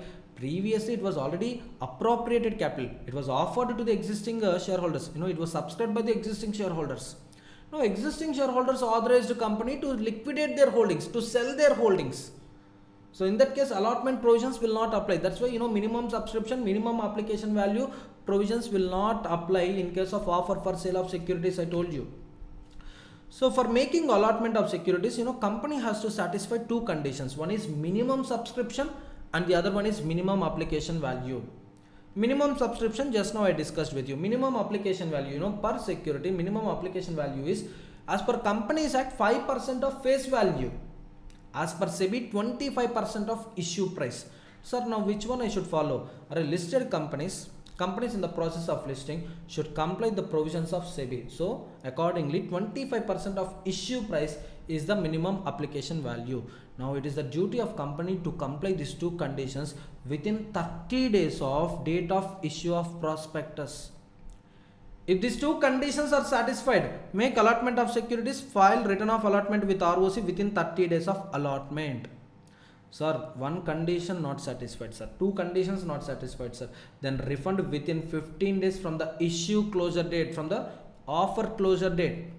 So by the time offer gets closed, you will know, you can easily assess whether minimum subscription received or not, whether minimum application money received or not. If not received, refund within 15 days from issue closure date. Failed to refund, then defaulting directors are liable to pay interest at the rate of 15% per annum. Who are liable to pay interest? Defaulting directors. The directors who are responsible for such default liable to pay interest at the rate of 15% per annum. So each and every point is important from multiple choice question point of view. Maybe this concept is not tested for this concept is not tested as a question for 7 marks or 8 marks, but this concept can be tested for 1 mark or 2 marks multiple choice questions. So each and every point you have to pay attention. And previously I told you these marathons are for the students who already completed one-time preparation. So first time readers or first time listeners, if you listen to marathon, trust me, you will feel that subject is very tough, subject is very difficult, and you may quit CMA. That thing I don't want. So before listening to the marathon, please complete at least one time reading. Then you will get 100% benefits of this marathon. Trust me. Okay. So what are the two conditions for making allotment of securities? Minimum subscription, minimum application money. In case of default, default in filing with ROC or default in making refund, then company as well as defaulting officer is liable to pay penalty. How much? 1000 per day, maximum 1 lakh rupees. For each day default 1000 rupees, maximum 1 lakh rupees. That means 10 days delay, 10 into 1000, 10,000. 50 days delay, 50 into 1000, 50,000. 90 days delay, 90 into 1000, 90,000. But it is restricted to 1 lakh rupee. Now when company is filing return of allotment with ROC, in PAS 3 form, they need to attach some documents. First thing, list of allottees, details of allottees, name, surname, occupation, number of securities subscribed, number of securities allotted, everything you need to furnish. And in case of cash consideration, just furnishing list of allottees, details of allottees is sufficient. In case of other than cash consideration, that means you are making allotment but you are receiving not cash, you are receiving a property, you are receiving a land and a building, or you are receiving some services from the service provider. In that case you have to attach a duly stamped contract copy. First of all, there may be a contract between you and allottee. Based on that contract only, you might have made an allotment. So furnish that contract copy. Along with that, registered value or valuation report. Share value, how much company fixed as a share value, issue price. Is there any supporting with respect to issue price? Yes sir. Valuation report, furnish it. Valuation report is compulsory. Next one, in case of bonus issue, resolution copy is sufficient. For making bonus issue, members' approval in general meeting is required. That resolution copy is sufficient. Along with list of allottees, details of allottees, file a resolution copy in case of bonus issue. In these two situations, company will receive consideration other than cash actually. Now you need to attach these documents. Next one, bonus issue, company will not get cash consideration, but what company will do? Company will capitalize its profits. So certain portion of profits will be transferred to capital. It's an internal accounting adjustment. But as per the books of accounts, company is receiving something from profits and it is crediting to capital. Next one, misstatements in prospectus. Misstatements means what? False information or omission of material information. Actually, company is having a turnover of 60 crores. a profit of just 6 crores. But in prospectus, what company is telling, turnover is 600 crores, profit is 60 crores. Purely false information. Omission of information. Suppose, company is paying dividends last 10 years. Last 10 years, company every year it is paying dividends. But those dividends are not from, revenue profits. Those dividends are from capital profits. Imagine, every year it is selling some assets and it is getting some, capital gains, profit only.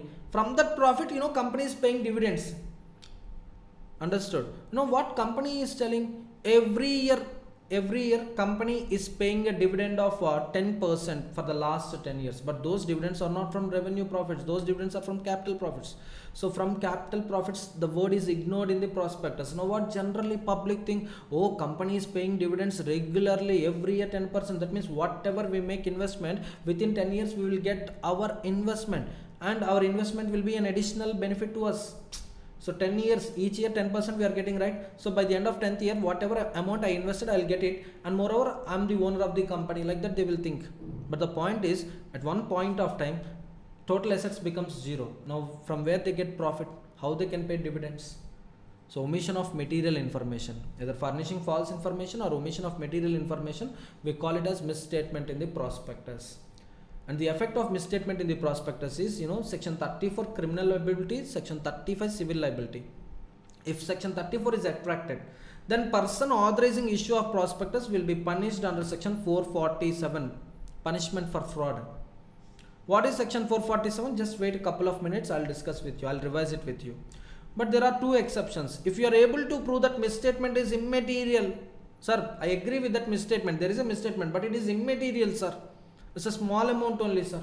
Or if he has a reasonable ground to believe that misstatement is true at the time of issue of prospectus. Suppose I had all the approvals for making public offer, for making for starting a new business. It is true. I issued that prospectus, I collected money from public. Subsequently, change in government policies leads to cancellation of my approvals. Before I had approvals, right now I am not having approvals. Right now, the statement which I made that, I got all approvals for starting this business, that statement became, invalid. Why? Change in government policies. Now, if you are able to prove like this, yes, sir, at the time of issue of prospectus, there is no misstatement. It is not a misstatement at all. Subsequent to issue of prospectus, it became a misstatement, sir. It became a false information, sir. If you are able to prove any of these two grounds, if you are able to cover under these two grounds, if you are able to cover under any of these two grounds, then you will not be punished under section 447. Next one, civil liability. Company promoters, directors, proposed directors as well as expert, they should compensate the loss of investors. Because of misstatement in the prospectus, what happened, subsequently the value of the shares fallen. Issue price is 100 rupees. When markets came to know misstatement in the prospectus, because of high sales, because of huge supply of securities in the market, and the demand is very less, when supply exceeds demand, you all know price falls, elasticity concept, right? So whenever supply increases, whenever supply exceeds the demand, automatically it leads to the fall of prices. Now, I subscribed security at 100 rupees, right now it is 40 rupees. So per security 60 rupees loss to me, and I subscribed to 1 lakh securities, to me 60 lakhs rupees is the loss. And it is the duty of company, promoters, directors, proposed directors, expert to compensate my loss of 60 lakhs. Of course, 3 exceptions are there. One is, the person who authorized issue of prospectus had withdrawn the consent before issuing to the public. So I withdrawn my consent to the prospectus, sir. Or I gave notice to the public. My name is wrongly included in the prospectus. Don't believe that I am a person authorizing the prospectus. I am not a person to that prospectus. Or, sir, I gave my consent to the prospectus on the faith of expert. So expert made some calculations, and there are errors in the expert calculations, sir. I am not having that much expertise knowledge. On the faith of expert statement, I gave my consent. And subsequently it was proved that expert gave a wrong statement. So this is not my mistake. This is not my intentional mistake. So if you are able to prove like this, then you will be exempted from this punishment.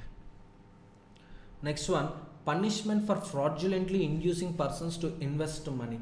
Sometimes these underwriters, marketing agents will induce you, or you invest 100 rupees in this company, you will get 300 rupees return by the end of the year. Now generally people with having greedy intentions, what they will do, on the faith of these person's statements, they will make investment in the company. They will acquire securities of the company, or they may subscribe the securities of the company. At the end, people came to know that all the statements are wrong. These people fraudulently induced us to invest money in the company. Now the fellows, the persons whoever make such statements recklessly, with fraudulent intention, those people will get punishment under section 447. Generally, why we make false statements, so to acquire securities of the company or to sell the securities. Suppose I'm spreading a false information, company is at huge loss, come on, sell the shares immediately and purchase at lower prices. Public thought it's a genuine statement, and public, what they did, they started selling the securities. Suddenly the price of securities fallen. When supply exceeds demand, price will fall. Now this fellow making statement, he is acquiring those securities at cheaper prices and selling them at higher prices.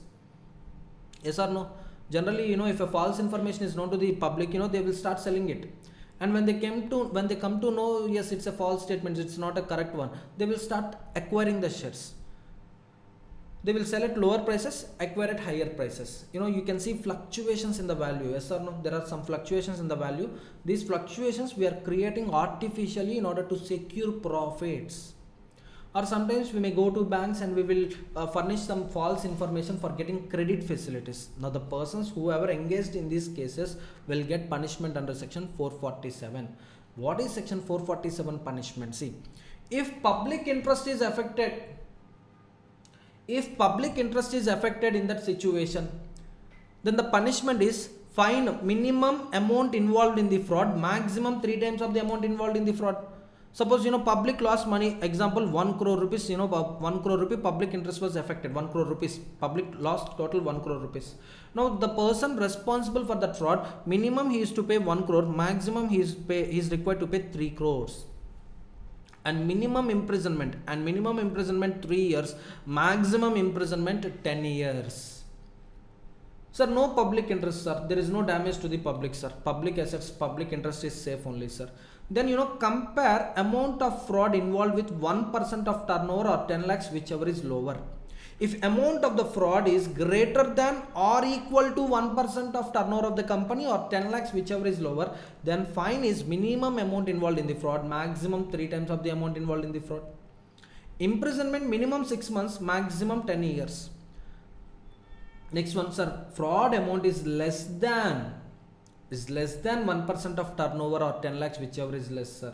Suppose turnover is 1 crore, fraud is 50,000. How much fraud? 50,000 is the fraud. Turnover how much? 1 crore. Now the point is 1% of 1 crore or 10 lakhs, whichever is less, means 1% of 1 crore means how much? 1 lakh, or 10 lakhs, whichever is less, here the figure is 1 lakh. Now compare amount of fraud with this amount. Sir, amount of the fraud is 50,000. 50,000 is less than 1 lakh, sir. Acha. Then it is a case fallen here. Of course, public interest should not affect. If public interest is affected, then don't compare the amounts. Straight away come to this situation, apply this punishment. If public interest is not affected, then compare the amount of fraud with turnover or 10 lakhs, whichever is less. Suppose public interest not affected and fraud is of lesser magnitude, then imprisonment may be up to 5 years, fine may be up to 50 lakhs, sometimes both 1 plus 1. Understood? Next one, personation of securities. Personation means changing identity. See, there is a restriction. Maximum you can apply for 13 lots of securities. Like that, there is a restriction. You can file 13 applications. Or you can apply for 1,000 securities. Best example, 1,000 securities. Beyond 1,000 securities, you can't apply, because it's a public offer. Everyone should be given equal opportunity. If you subscribe 100%, then what about the public? So you can file application only for up to 1,000 securities. Like that, a point is there in the prospectus. Now for getting more and more number of securities, what you are doing, you are filing applications in fictitious names. The persons, they are not in existence. Or you are filing application in different names. Suppose my name is DV Subramaniam. One application I am filing with the name DV Subramaniam, another application with Subramaniam, another application with D Subramaniam, and fourth application with V Subramaniam. Now you can see 4 applications I filed in different names. Or inducing company to allot securities in fictitious name. If I was covered in any of these 3 cases, if I am covered in any of these 3 cases, then my punishment will be section 447. And all the securities I am possessing at the time will be seized and disposed in the market. Whatever money the authority collects from me, that amounts will be credited to IEPF account. So you have to disclose this punishment. You have to disclose, personation is a crime, like that. You have to disclose the point in prospectus as well as in application form. And the last concept is private placement. So public offer completed, no private placement. See, generally, if a company is having an intention, no, I don't want to share ownership with public. I want to share ownership with the persons who will have a like-minded, who can support me. Suppose I'm the promoter of the company. I don't want to share my ownership with public, with unknown people. I don't want to share my ownership with unknown people. I want to share my ownership with the persons who are like-minded, who can support me in making a decisions, who can assist me in carrying business operations. So in that case, you can offer securities under private placement, placing securities privately. So here, company will identify a people to whom securities will be offered. These people, number of persons, there is a restriction. The maximum number of persons you can make private placement is 200, and this 200 limit is per security per financial year. Suppose in my company there are 3 types of securities: equity, preference, debentures. Now I can make private placement up to 200 for equity, up to 200 for preference, up to 200 for debenture. And this limit is per financial year. 1 year I made private placement for 200. Next year I can make private placement up to 200. And while counting the 200, 2 people are excluded. One is qualified institutional buyers. The second one is employees. And this limit of 200 persons is not applicable to housing finance companies, non-banking finance companies. Next one, before making private placement, you should get authorization. From whom, sir? From who should authorize, sir? It depends on security. If security is a equity or preference, convertible debentures. Convertible debentures means debentures at the time of maturity, at the time of redemption, they will be converted into equity. If securities are equity or preference or convertible debentures, then you need to take a special resolution from the members at general meeting. For that, you need to issue notice calling for meeting. In that notice, you have to furnish reasons of making private placement, justifications of making private placement, number of securities offered, issue price how much, everything, every material information company has to communicate with members before taking special resolution. In case of non-convertible debentures, just compare your debt capital, outstanding debt plus new debt. If it is greater than 100% of paid up share capital plus free reserves plus securities premium, then one time special resolution for each year is required. One special resolution for one financial year is required. Suppose if outstanding debt plus new debt is within the limit of 100%, 2 debts, outstanding debt plus proposed debt, put together less than or equal to 100% of paid up share capital plus free reserves plus securities premium, then board resolution is sufficient. Board approval is sufficient. Next one, the company has to circulate this private placement document within 30 days of recording the names in the document. And renunciation benefit is not. Renunciation means, if you are not willing to subscribe or not willing to purchase securities, you can transfer that right to another person. That renunciation benefit is not there.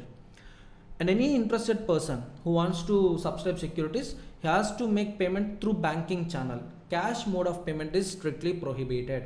RTGS, NEFT allowed. Separate bank account. For receiving application monies, company has to open a separate bank account in a scheduled bank, and that money shall be adjusted only for 2 purposes. One is either allotment or a refund. Allotment should happen within 60 days of receipt of application money. If you are unable to make allotment, then refund within 15 days after expiry of 60 days. Failed to refund, then company is liable to pay interest, not directors. Company is liable to pay interest at the rate of 12% per annum from the expiry of 60th day. That means for this 15 days also company is liable to pay interest along with overdue period. To this 15 days also interest is applicable.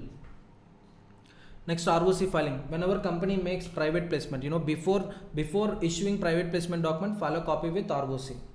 And whenever company makes allotment, file a return of allotment with ROC within 15 days. A default in filing with a return of allotment, default in filing return of allotment with ROC, company, promoters, directors will be penalized, and the punishment is 1,000 per day, maximum 25 lakhs. And since it is a private placement, advertisement is strictly prohibited. No fresh offers can be made when existing private placement is pending. So previous private placement, either it should be completed or it should be cancelled. Then only you can make fresh private placement. Keeping previous private placement pending, you can't make fresh private placement. A non-compliance of section 42, that means you are making offer to more than 200 persons. You are not complying other conditions. In that case, we will assume it as deemed public offer, and we will apply prospectus related provisions here. First, you need to refund all those monies, and company, promoters, directors will be punished with a amount of rupees, amount raised through private placement or 2 crores, whichever is less. Suppose amount raised through private placement is 50 lakhs. 50 lakhs or 2 crores, whichever is less, means 50 lakhs. So company has to pay 50 lakhs, promoters 50 lakhs, directors 50 lakhs for violation of section 42. And irregular allotment, with this all the questions in prospectus and allotment of security are revised. Irregular allotment means which is not a regular allotment. For making allotment of securities, company has to comply these conditions. First it is required to issue prospectus. It has to file a prospectus with ROC. The prospectus should not contain misstatements, and company should satisfy minimum subscription and minimum application money conditions. Company must list its securities. So non-compliance of any of these provisions, and if you are proceeding with allotment of securities, we call it as irregular allotment.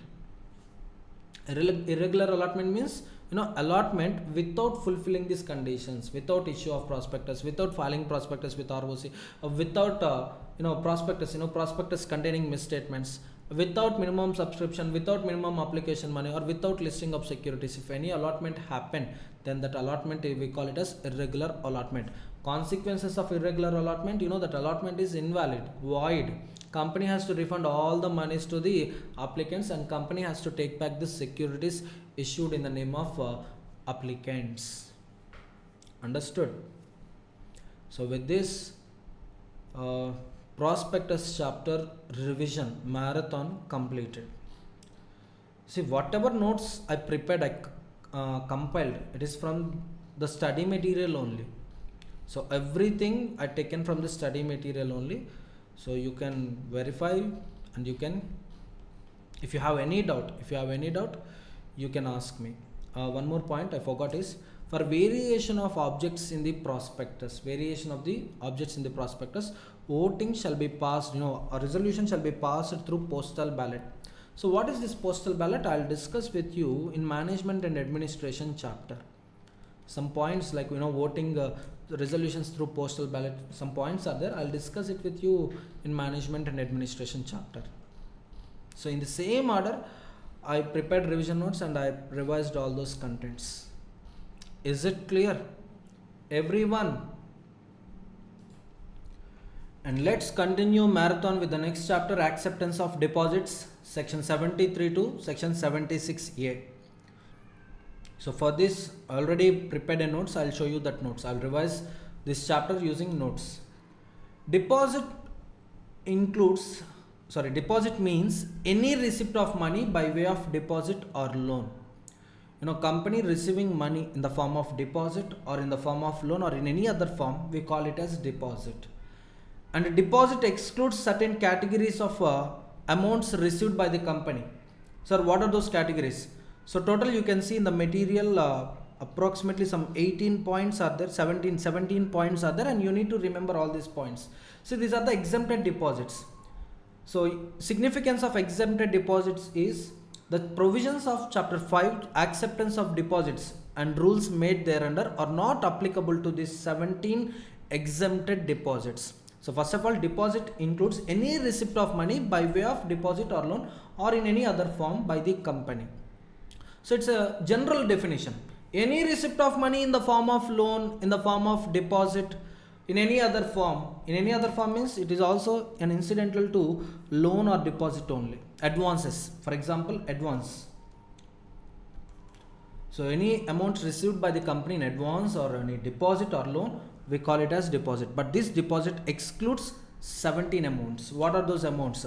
Amount received from the following persons. Government, state government or central government, local authorities, statutory authorities, foreign governments, foreign banks, foreign international banks, foreign public financial institutions, local banks, loan facility with local banks, State Bank of India, Axis Bank, and public financial institutions like LIC.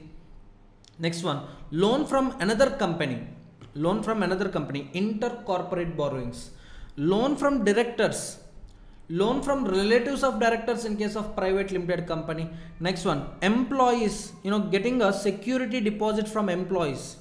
If that security deposit of up to 12 months salary, and if it is a non-interest bearing security deposit, then it is not a deposit. Next one, unsecured loans from promoters because of a condition imposed by the banks at the time of lending money. Generally, banks will lend money against promoters' contribution. So yes, they will impose a stipulation or they may impose a condition. If promoter contributes 20% of required funds as an unsecured loan, then we can finance you balance 80%. Now based on bank stipulation, promoter is giving a loan to the company. Now that loan is also not a deposit. So simply remember these categories, persons, government, local authority, statutory authority, foreign government, foreign banks, public financial institutions, another corporates, another companies, directors, employees, security deposits, unsecured loans from promoters regarding persons. Next one, security application money. Just now I discussed with you private placement, right? In private placement, I told you within 60 days of receipt of application money, company has to make allotment or else refund all those monies within 15 days from the expiry of 60 days. So up to 60 days, that security application money with company is not a deposit. Next one, amount received for subscribing, bonds, debentures, listed debentures, secured debentures, convertible debentures, not a deposit. Next one, amount received in order to hold it in a trustee capacity. So we were appointed as a trustee and we received an amount, some loan amount or some advance amount, or holding that money in a trustee capacity. It is also not a deposit. Business advances, received advances from customers. For example, if you want to take a Reliance Jio fiber subscription, initially we will pay 6 months internet charges to the company. That 6 months internet charges is an advance money, and it will be remuneration only after completion. It is an income to the company only after completion of each and every month. 1 month completed, that portion of advance amount will be recognized as income, turnover. 2 months completed, second month income will be added, advance will be received. Now until the completion of time period, it is an advance in the books of accounts of Reliance companies. Yes or no? Now business advances are also not treated as deposits. Next one, security deposits. And last one, amount received by Nidhi company from its members. So all these amounts are not deposits. Actually, for each and every point, some 5 to 10 minutes explanation is there for CA Inter students, but in CMA that much syllabus is not there. So why to waste your precious time? That's why I'm just giving you a list. Detailed explanation of these points is not at all required. Even if you open your study material, even if you go through your study material, you will find only these points, these 17 points you will find. So simply I'm just giving you a list. I'm not giving you a brief or I'm not revising briefly about each and every point. So amounts received from these persons, amounts received by because of issue of securities or issue of bonds, issue of debentures. Next one, amount received in the form of a company was appointed as a trustee and company received amount. Business advances, security deposits, Nidhi company deposits are not treated as deposits. Next one, depositor. Sir, who is a depositor? Member is a depositor for all companies. Companies can accept deposit from its members. So for all companies, member is a depositor. Coming to eligible company, eligible company can accept deposits from both members as well as non-members. So in case of eligible company, depositor may be a member, depositor may be a non-member. Now what is an eligible company, sir? Eligible company is a public company with net worth 100 crores or more or turnover 500 crores or more. Public company either net worth 100 crores or more or turnover 500 crores or more is an eligible company. Eligible company is allowed to accept deposits from members and non-members. See, deposits is for short-term finance, actually short-term finance, short-term requirements, sir. So unnecessarily, issue of shares, sharing ownership, or issue of debentures, complying debenture provisions, not required, sir. For us, the requirement is very short-term, sir. 6 months or 36 months. In that case, you can go with the option called deposit. The person whoever makes deposit, we call them as depositors. For all companies, depositor is a member. For eligible companies, depositor may be a member or non-member. And this chapter 5, acceptance of deposits, the provisions with respect to acceptance of deposits are not applicable to the following companies. Banking companies, no need to follow chapter 5. NBFC companies, no need to follow chapter 5. Housing finance companies, not required. Prescribed companies, in future central government may prescribe few companies, not required to follow this chapter 5. Then also this chapter is not applicable to them. Next one, conditions for acceptance of deposits from members. If company wants to accept deposit from members, then what are the conditions to be satisfied? First, approval from members is required. Approval of members is required. And you need to issue a circular. You need to issue a document called circular. In case of public offer of securities, you will see prospectus. In case of offer of securities to the identified persons, you can see private placement. In case of deposits, the document a company uses is circular. And that circular should contain the following contents: financial position of the company, credit rating if any obtained by the company. Credit rating is like a CIBIL score to an individual. Suppose if you apply for a loan, banks first they will observe your repayment capacity and then your CIBIL score. That score reflects, that score shows that how much perfect you are in repaying the debts. If you are regular in paying the debts, your score will be very high and there is a chance of getting more and more loans. If your score is less, that means you are not paying your debts regularly. You are making some defaults. So banks will show a less priority to those kind of borrowers. Next one, number of depositors as on date of issuing circular and outstanding deposits as on date of issue of circular. So this information company has to compile and company has to prepare a document called circular. Next one, that circular shall be filed with ROC within 30 days before issue of circular. 30 days before issue of circular to the members, file a copy with ROC. So once you accept deposits, the deposits maturing the next financial year, not current financial year, next financial year, how much amount of deposits are getting matured? Out of that 20% you need to create a reserve today itself. Today means by 30th April of current year, you need to create a reserve with respect to deposits which are maturing in the next financial year. And you are required to obtain a certificate of no defaults. Last 5 years company didn't commit any default in repaying the deposits or in paying interest on the deposits. Next one, in case you are accepting secured deposits, then you need to create a security. You need to comply the provisions related to registration of charges. And once maturity date comes, on the date of maturity, you have to repay all the deposits. Understood? In case of contravention of these provisions, then company has to pay a fine minimum 1 crore or twice the amount of deposits accepted, whichever is lower. Maximum 10 crores. Suppose deposits are accepted 25 lakhs. 1 crore or 2 times of 25 lakhs, whichever is lower, means 50 lakhs. Maximum 10 crores. This is the range of fine on the company. Defaulting officer, imprisonment up to 7 years. Fine minimum 25 lakhs, maximum 2 crores. For each contravention, for contravention of this chapter, defaulting officer will get this punishment. So let me show you the material. So depositor, who is the depositor, I completed. Prohibitive provision: no company can accept or renew deposits from public unless it follows this chapter. But this chapter is not applicable to banking, NBFC, housing finance companies and other companies as central government may specify. Next one, acceptance of deposits from members. Yes, all those conditions I already discussed with you.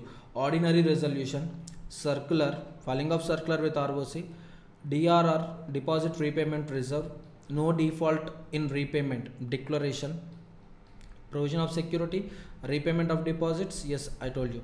And next, eligible company, I discussed with you. Eligible company, it should be a public company with a net worth of not less than 100 crores. That means, greater than or equal to 100 crores.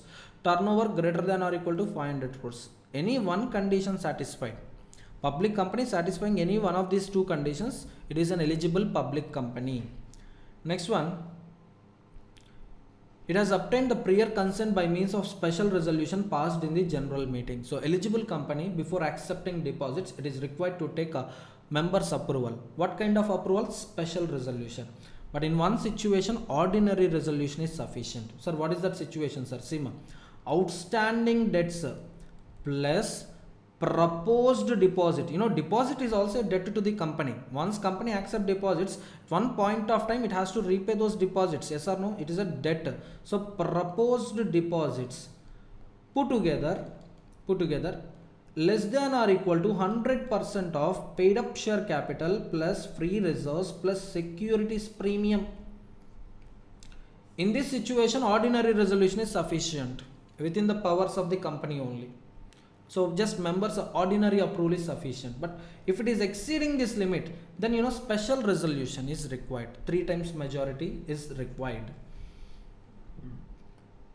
And eligible companies for accepting deposits from public, the conditions to be satisfied is every year company is required to obtain a credit rating. So this credit rating shows the company's repayment capacity, the company's regular in payment of those deposits. So how far is company making any default, the financial position of the company, is it supporting company to repay deposits on maturity date or not? Everything you will get to know based on credit rating. Next one, in case of secured deposits, it is the duty of company to create charge on the assets. So whatever assets shown to the whatever assets provided as security to the depositors, it is the duty of company to register the charge and file that charge documents with the ROC. Punishment for contravention, just now I discussed with you. Punishment for company, minimum 1 crore rupees or twice the amount of deposit accepted, whichever is lower, but which may extend to 10 crore rupees. And officer in default, defaulting officer, imprisonment up to 7 years and fine 25 lakh rupees to 2 crore rupees. Next one, write about provisions for repayment of deposits accepted before commencement of this act. You all know Companies Act came in the year 2013. And provisions related to these deposits were introduced in the year 2014. So what about previous deposits, the deposits which were accepted before commencement of this section? So old deposits or existing deposits, what about those deposits? So the point is, those deposits shall be repaid within 3 years of commencement of this section or the due date you told to them. So due date of, that means maturity date of those deposits are 3 years from the commencement of this section, whichever is earlier. Yes, within the due date you have to make repayment. And immediately after commencement of this section, immediately company has to disclose the details of outstanding deposits, outstanding depositors within 3 months. Understood? So within 3 months after commencement of this act, it is a duty of company to communicate about the existing depositors, outstanding deposits with ROC. If you want any extension, just file an application with NCLT. So failure to file with ROCs, failure to repay within the prescribed period. So company is liable to pay a penalty, fine, minimum 1 crore, maximum 10 crores. Defaulting officer, imprisonment up to 7 years or fine 25 lakhs to 2 crores or sometimes both. So just look at the material. So 3 years time is given, 3 years from the commencement of this section or the expiry period for maturity, expiry period or maturity date of the deposits, whichever is earlier, you have to make repayment. And before that, first file a particulars with the registrar showing that statement of all deposits accepted by the company and sums remaining unpaid. Remaining unpaid means outstanding deposits. That's what I told you. Outstanding deposits on such amount with interest thereon with the arrangements made for such repayment. If you want extension, file an application with NCLT, and punishment for non-compliance as I discussed with you. Next one, global depository receipts. One small concept is there. So global depository receipts. Now the crux of the concept, I'll explain you the crux of the concept. Company, if it is planning to mobilize foreign funds, so what a company can do, generally company for mobilizing funds, it will offer its securities to the public. It can offer its securities to the public for mobilization of funds.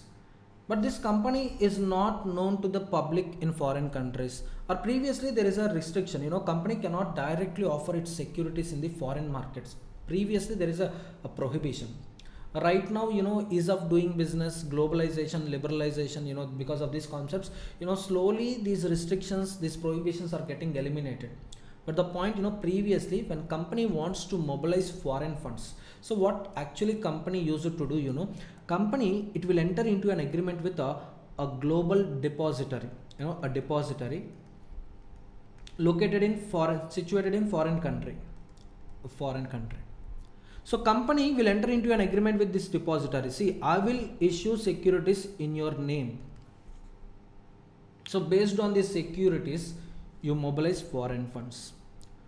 Now, depository keeping these securities as an underlying asset, depository will issue receipts to the public in the foreign countries. The interested persons out of this public interested persons, they will file an application with the depository for these securities. All the securities will be held in the name of depository, and the depository will issue receipts to the public. And since these receipts are issued by depository, we call them as depository receipts. If these depository receipts are traded globally, we call them as global depository receipts. And all these securities will be held in the possession of domestic custodian bank. A domestic custodian bank. Securities should not cross India borders actually. So that's why what company will do, it will enter into an agreement with a domestic custodian bank. It will deposit all the securities with a domestic custodian bank. Deposit securities with a domestic custodian bank. This domestic custodian bank and overseas depository will enter into a custodian agreement.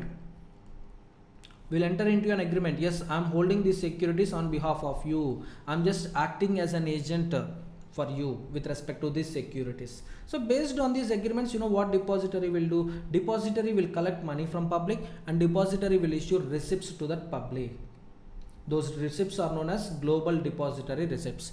If that receipts were issued in the America, then they are known as American depository receipts. Getting my point, students? So Indian company entering into an agreement with overseas depository, and that overseas depository issuing receipts in the overseas countries. So yes, global depository receipts. Now public at the time of filing application, they will pay money. Depository, after collecting that money, will credit that money to the Indian companies.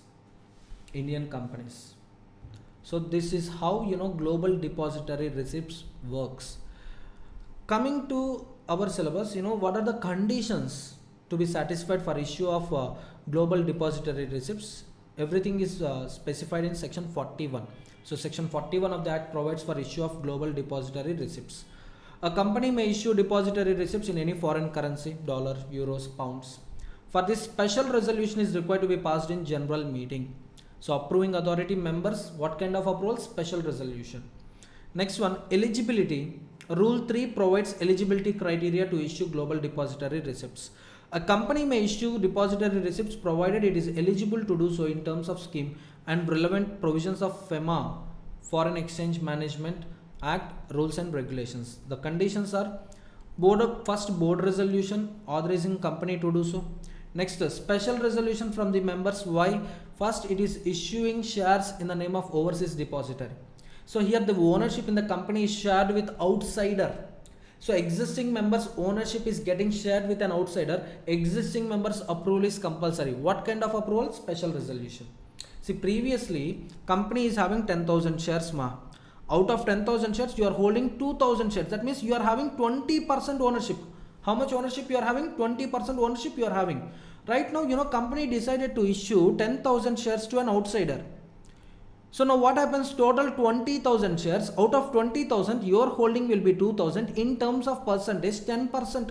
Previously, your ownership is 20%. Right now, it is falling to 10%. That means your interest is getting affected or not? Yes, sir. My interest is getting affected. So that's why company, before making such things, company is required to take approval from the existing members. So special resolution is sufficient. Next, depository receipts shall be issued by overseas depository bank appointed by the company. Underlying shares shall be kept in the custody of domestic custodian bank. The company shall ensure that applicable provisions of the scheme and rules, guidelines, everything has been complied with. And company shall appoint any of these following persons to oversee all the compliances relating to issue of depository receipts. And compliance report taken from the above professionals shall be placed at the meeting of board of directors or committee of the directors. And the committee of the board shall have at least one independent director if the company requires to have an independent director. Okay, constitution of that committee. Next one, issue of depository receipts. The receipts can be issued by way of public offering or private placement or in any other manner. Everything happens outside India. May be listed, traded in overseas listing or trading platforms. And the depository receipts may be issued against issue of new shares or may be sponsored against shares held by the shareholders. This is like offer for sale of securities. New shares, fresh issue. Company will get money here. Whereas offer for sale of securities, promoters or existing members will get money.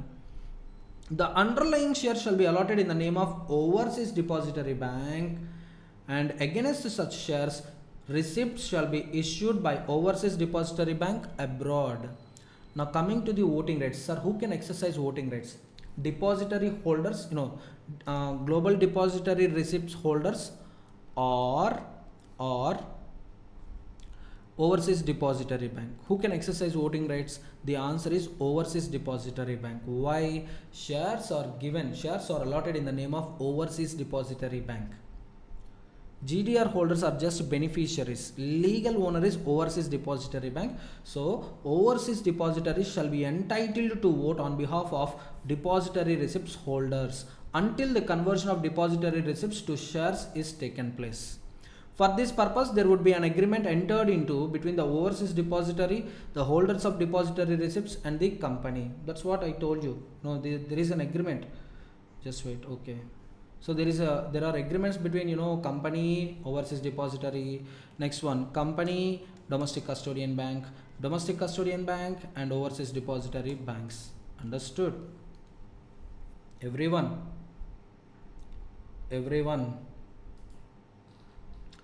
Next, proceeds of issue. Overseas depository bank, after collecting money, will deposit that amount in the account of the company. Depository receipts prior to this act. Whatever depository receipts issued prior to the commencement of these rules shall comply with the requirements within 6 months from such commencement. So within 6 months of commencement of these rules, comply all these rules. Next one, these provisions are not applicable when the provisions of the act or rules issued thereunder for public issue of shares or debentures. That means if you are directly going to the country outside India and directly if you are offering shares without offering global depository receipts, then these provisions are not applicable.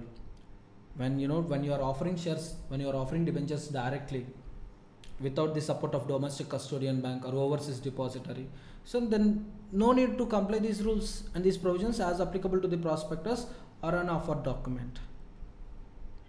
So that means whenever you are making public offer of securities, whether in India or outside India, then this section 41 is not going to get applied. Understood? Everyone. And let's continue our marathon with the next topic, registration of charges. Registration of charges, section 77 to section 87. So charges. So first of all, what is a charge? An interest or lien created on company properties or company assets or any of its undertakings as a security is called charge. So company for getting a loans from banks, so generally what companies will do, on its properties, company properties or company assets or company undertaking is a group of assets associated with respect to one business. Suppose if you take ITC company, machines, plant and machineries installed in a tobacco factory is one undertaking. Land and building particular property or particular asset. Now any interest or lien created on company properties or company assets or any of its undertakings as a security, it is called charge, and charge includes mortgage. This charge is created in favor of a charge holder. So tomorrow if company makes any default in repayment of loans or in payment of interest on loans, charge holders will get control over the properties. Charge holder can sell the property, can realize money, can adjust that money against its loans, company loans. Understood? Now the procedure for registration of charge, who will register the charge? Actually company. First company has to register the charge. If company fails to register charge, then charge holder can register the charge. And next one is buyer of the charged property. Suppose company created charge on one of its property. Now I am purchasing that property. The moment I complete purchase of the property, I will file a registration of charge. I will file a charge document with company. There is a change in owner of the property. Previously it's company. Now I am the owner of the property. So who can file charge documents? Who can register charge with ROC? Company. Charge holder. Charge holder is the person in favor of whom charge is created. And next one, buyer. When? So what is the time limit for registering the charge? Normal time limit, within 30 days of creation of charge. Within 30 days of creation of charge, it is the duty of company to register charge with ROC. And ROC after registration will issue certificate of registration of charge to the company. So what is the effect of non-registration of charge? Consequences of non-registration of charge is that charge becomes void. That means the charge holder, the secured creditor will not get any control over the property. Suppose in the event of liquidation, generally the settlement priority will be like this: secured creditors stands first.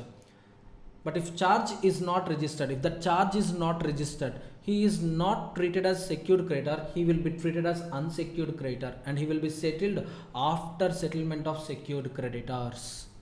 Understood? So charge becomes void. Loan is valid, but he won't get any right over charged property. So it is the duty of company to register the charge. Upon creation of the charge, it is the duty of company to register the charge. That asset or property or undertaking may be located in India or situated outside India. And the applicable form is CHG 9 in case of debentures. So charge with respect to debentures, issue of secured debentures, you need to file CHG 9. Other cases, CHG 1, bank loans, CHG 1. Time limit for filing charge documents with ROC within 30 days of creation. And there are additional time limits with respect to old charges, that is before charges created before 2nd November 2018, the additional time limit is 270 days. So 30 plus 270, it is within 300 days of creation. Within 300 days of creation, yes, charge documents shall be filed with ROC subject to additional fees. Now coming to the new charges, charges created on or after 2nd November 2018. So normal time limit is 30 days. Normal limit is 30 days. Failed. Then additional limit is given. Additional limit of 30 days is given. That means, within 60 days of creation. Sir, here also failed. Then further additional limit. Further additional limit of 60 days is given. So that means, within 120 days of creation. Normal time limit, normal fees. Additional limit of 30 days, you need to pay additional fees.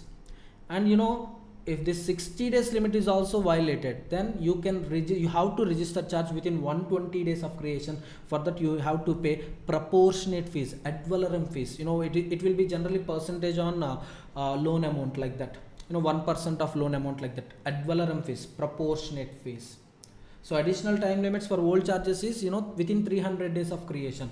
With respect to new charges, it is within 60 days of creation, additional time limit. Within 120 days of creation, further additional time limit. Next one, registration of charge by charge holder. Company failed to register charge within 30 days of creation. Within 30 days of creation, then charge holder can register the charge. Sir, why charge holder will file application with ROC? I told you, effect of non-registration, consequences of non-registration leads to void. The charge becomes void. If charge becomes void, then charge holder will not get any control over the charged properties. So that's why charge holder, to protect his interest, he will file application with ROC. Once ROC receives application, it will give an intimation to company. Company so and so charge holder came to me. So what is your response? If company, yes sir, it's my mistake, okay, I will register the charge. Then company will file application for registration of charge. Suppose if there is no response from company within 14 days of such intimation, if there is no reply, if there is no response from company, then ROC assumes that yes, there is a charge and company failed to register the charge. Accordingly, ROC shall register the charge and issue certificate of registration of charge. And whatever amounts paid by the charge holder, normal fees or additional fees, all those amounts, charge holder will get reimbursement from the company. It is the duty of company to repay, to reimburse the charge holder. So charge holder is having a right to recover the amounts paid for registration of the charge. Next one, registration of creation of charges provisions shall also apply to the modification of charges. Modification arises because of these reasons. Suppose company created charge on particular property in favor of State Bank of India. The loan amount is 1 crore. The loan amount is 1 crore. After registration of charge, there may be a chance of variation like change in property. Suppose company added one more property, or extension, loan extension. Suppose company asked bank to give another 1 crore, so total 2 crores. Or sometimes loan takeover may happen. ICICI Bank may finance the company. ICICI may acquire all those charged properties. Change in the lender. Sometimes there may be change in the borrower. One company selling the property to another company. Yes, borrower name gets changed. So these are the proposed variations. In case of variation, it is the duty of company to register that variation with ROC. Variation is nothing but modification. So with respect to modification, you have to comply all the provisions that are applicable to registration of creation of charges. And next one, buyer or acquirer of charged property is presumed to have notice of the charge from the date of such registration. Once you file a piece of document, once you file a piece of paper with ROC, it becomes public document, it becomes public information. Now any person dealing with charged property of the company, it is assumed that he is having knowledge of the charge, he is having about the knowledge of the charge. So subsequently he can't deny that I thought that the property is free from charges. No, he can't make such statements. So accordingly he is liable to the lenders. And next one, a register of charges. Here company will maintain one register, ROC will also maintain a register. The difference between company and ROC is company will maintain register with respect to charges created by company, whereas ROC will maintain a register covering charges made by all the companies falling in that ROC jurisdiction. Companies incorporated in that ROC jurisdiction, every company will file charge documents with ROC whenever charge was created. Now ROC will maintain register with respect to all companies, all charges, whereas company register you will find only charges created by the company, modified by the company. So in this register you will find the particulars of all charges created by the company, and you will also company is also required to maintain charge documents, charge instruments. These registers and these instruments shall be maintained for a period of 8 years from the date of satisfaction. Once you repay the amount, once you satisfy the debt, once you satisfy the charge, so from that date onwards up to 8 years you need to preserve these charge instruments at registered office. Where? At registered office.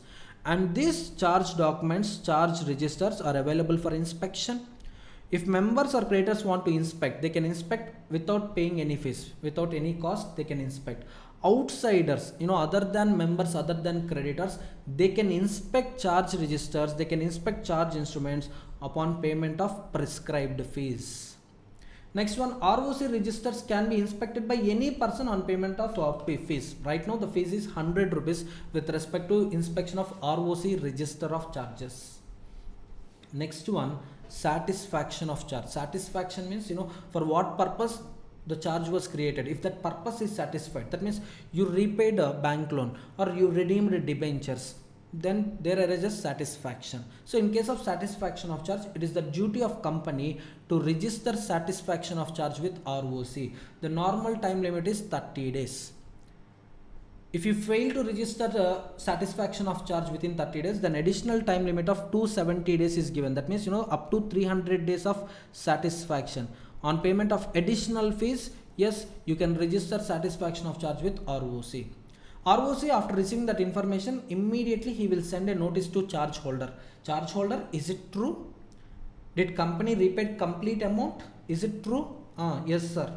Then, if in case of no reply or in case of no objection, then, ROC will proceed with registration of satisfaction of charge. If there is any objection raised by the charge holder, then ROC will not register satisfaction of charge. If registration of satisfaction of charge is done, then ROC shall issue certificate of registration of satisfaction of charge. But this doesn't affect the ROC in registering satisfaction even without intimation by the company. If there is intimation from company, if there is an intimation by the company regarding satisfaction, ROC register the satisfaction. Sometimes, company fails to file an application with a registrar for registering the satisfaction of charge. In that case, ROC can register satisfaction of charge. There is no restrictions on ROC. ROC is having a suo motu power, on its own motion can register satisfaction of charge even if there is no intimation from company. How, when charge was created, in the document they clearly told loan is for 7 years. Loan is for 7 years. 17 years completed. There is no response from the company whether charge is satisfied or not. Now ROC will make a reasonable inquiry. If ROC received any evidence that debt is satisfied, debt is repaid, or property which was charged is released from charge, or company sold that property to another person paid that debt amount, or another person took the responsibility of the debt amount. In these cases, ROC will record the entries in the register regarding satisfaction of charge, and he will intimate the affected persons, company as well as charge holder, within 30 days of making that entry. And finally, ROC shall issue certificate of registration of satisfaction of charge. Certificate of registration of satisfaction of charge. And next one, intimation of appointment of receiver. Company provided one property as security to State Bank of India, and company is not paying any amounts, company is not paying installments to State Bank of India.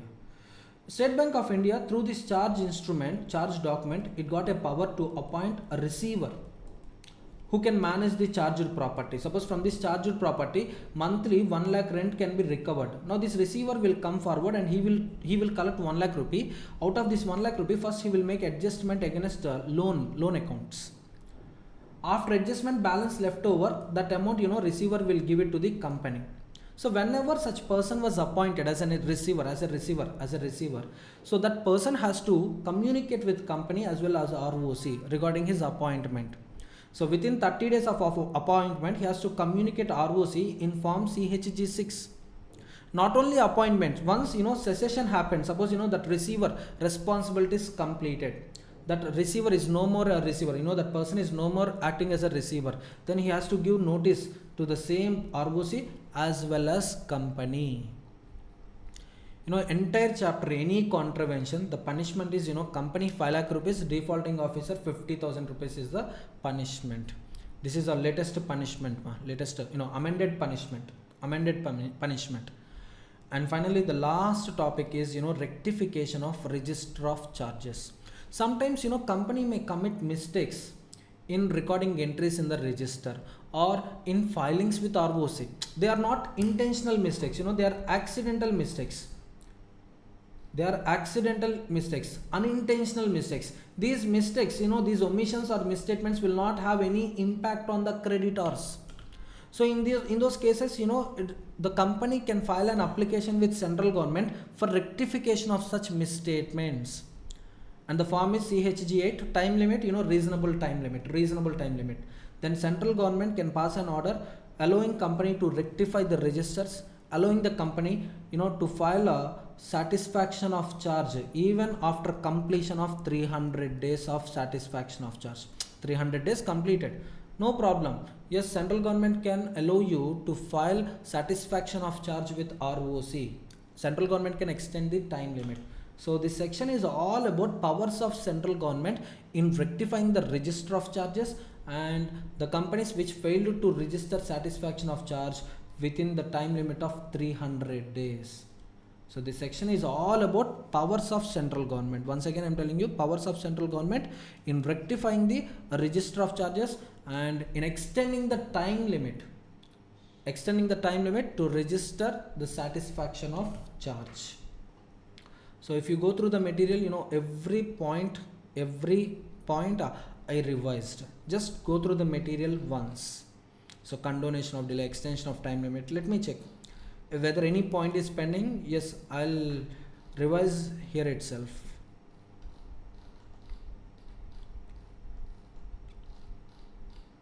Now everything I revised. Is it clear? Are you able to follow me? Everyone? Okay, fine. Let's continue marathon with the next chapter, share capital and debentures, section 43 to 72. This chapter is the lengthiest chapter in the entire CMA Inter corporate laws. So I'll revise only important points in each and every concept. I'll revise all the concepts in this chapter, but only important points. Is it clear? Definition of a share. Share is a share in the share capital of a company and includes a stock. Generally, companies carry business operations with the capital, and this capital is divided into units. Each unit will have a face value. Company will allot all these units in the name of investors against their investments. Suppose company C Limited is having a capital of 1 lakh rupees. This 1 lakh rupees is divided into 10,000 units and each unit is having a face value of 10 rupees. Now these units are known as shares. A share is the unit in the capital. Share is a unit of the capital and share includes a stock. Stock refers to bunch of shares. Company will fix the limit 1000 shares equal to 1 stock. Interested member, on surrendering 1000 shares with company, he will be given 1 stock. The difference between share and stock. Shares are available in numbers: 5 shares, 10 shares, 50 shares, 100 shares. If you want to transfer shares, you can transfer only in numbers, 1 share, 2 shares, like that. Coming to stock, stock is available in amounts: 5,000 stock, 6,000 stock, 10,000 stock, 1 lakh stock. If you want to transfer stock, it will not be transferred in number, it will be transferred in amounts. How much stock you want to transfer? 5,000 rupees stock. How much stock you want to purchase? 10,000 rupees stock. Ultimately, the holder of a share, the holder of a stock, is the owner of the company only. And the significance of the definition, the provisions of share capital that are applicable to shares are equally applicable to stock. I'll give you one example, just wait. Next one, nature of share. Share is a movable property and transferability of shares is affected by the provisions of Articles of Association. Articles of Association decides the transferability of shares. If your company is a public company, shares are freely transferable. If your company is a private company, yes, company can impose restrictions on transfer. Understood? So shares are transferable in the manner prescribed by AOA. Now, stock is also a movable property. Stock can be transferred in the manner prescribed by AOA. So this is the example. The provisions that are applicable to share are equally applicable to stock. Next one, types of capital. We are having authorized share capital, issued share capital, subscribed share capital, paid up share capital, and called up share capital. Authorized share capital you will find in Memorandum of Association capital clause. Now this is also known as registered capital. A company in its lifetime can issue shares to the extent of number mentioned in the capital clause of MOA. So this is the maximum capital a company can issue. If company want to increase this capital, yes, it can increase the capital by passing an ordinary resolution. Next one, issued share capital. The portion of authorized capital which is offered to the investors, we call it as issued capital. And the portion of issued capital which was subscribed by the investors, it is nothing but subscribed share capital. The portion of subscribed capital which was called by the company, it is a called up capital. And the portion of called up capital which was paid by the investors, paid by the members, paid by the owners, we call it as paid up share capital. Authorized share capital you will find in Memorandum of Association. Just now I told you. Paid up share capital you can find in balance sheet of the company. The balance sheet of a company, you can find paid up share capital. In the capital clause of Memorandum of Association, you can find authorized capital. Next one, kinds of share capital. Types of capital different, kinds of capital different. We are having two kinds of capital. One is equity share capital and the second one is preference share capital. Equity share is a share which is not a preference share. Any share, if it is not a preference share, we call it as equity share. Then what is a preference share, sir? No, any share which is carrying two priorities. One is with respect to dividend and the other one is with respect to capital. Then such shares are known as preference shares. The holders of preference shares will get a priority. Now, whenever company declares dividend, first the dividend will be paid to preference shareholders. Next priority, equity shareholders. Now, compared to equity shareholders, preference shareholders will get a priority rights, preferential rights. One is dividend preference, and the second one is redemption of capital. In the event of liquidation of a company, the money left over after settlement of all outstanding debts, all outside loans, all the creditors, balance left over, first we will redeem preference shareholders capital. Balance left over, we will return that money to the equity shareholders. So any share which carry two preferential rights, it is a preference share. Not only preferential rights, if a share is having a participatory rights, then also it is a preference share. Participatory right means what, sir? After payment of dividend to the equity shareholders, whatever profit left over in the company, in that surplus, in that leftover profits, along with equity shareholders, if any other person, if any other shareholder is getting a participation right, then that person is known as preference shareholder. That share is a preference share. Understood? So after payment of all the dividends to the shareholders, whatever surplus is left over, in that surplus, if a shareholder is given a participation right along with equity shareholder, then that shareholder is a preference shareholder. Share is a preference share. So preference share, it will have either preferential rights or it will have a participatory rights. Clear? Next one, equity shares are classified into two types. One is equity shares with normal rights and second one equity shares with differential rights. Normal rights, here you can see equal dividend, equal voting rights. As a holder of equity share, he will be paid dividends whenever company declare dividend, and he will be called for a meeting. In that meeting, he can exercise his voting power. Normally, one share equal to one vote. Imagine, all the shares are fully paid up. All the shares are fully paid up. Each share carry one voting right. If you are holding 10 shares, you will get 10 votes. If you are holding 100 shares, you will get 100 votes. So equal voting. Next one, company declared 5 rupees dividend per share. If you are holding 10 shares, you'll get 50 rupees dividend. If you are holding 100 shares, you'll get 500 rupees dividend. So equal, everything is equal. Coming to differential rights, here the shares may carry high voting rights with low dividend rights or low voting rights with high dividend rights. Best example, Tata Motors. It is having two types of shares: equity shares with normal rights, equity shares with ordinary rights, equity shares with differential rights. The speciality of equity shares with the differential rights, here one share, if you hold 10 shares, you'll get one vote, and dividend, you'll get 5% extra dividend. Along with normal dividend, you'll be paid 5% extra dividend. So this is the highlight of equity shares with the differential rights of Tata Motors. Now, for issuing equity shares with the differential rights, company should satisfy the following conditions. First one, AOA authorization. If AOA is silent, then pass special resolution, alter AOA, file altered articles with ROC. then you can proceed with issue of equity shares with the differential rights.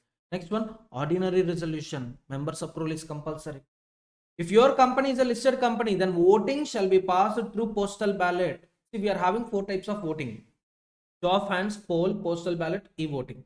I'll revise all these types of voting in the management and administration chapter. But the point is, a listed company which wants to issue equity shares with the differential rights, it has to take ordinary resolution from the members, and that ordinary resolution shall be passed through postal ballot. Next one, limit.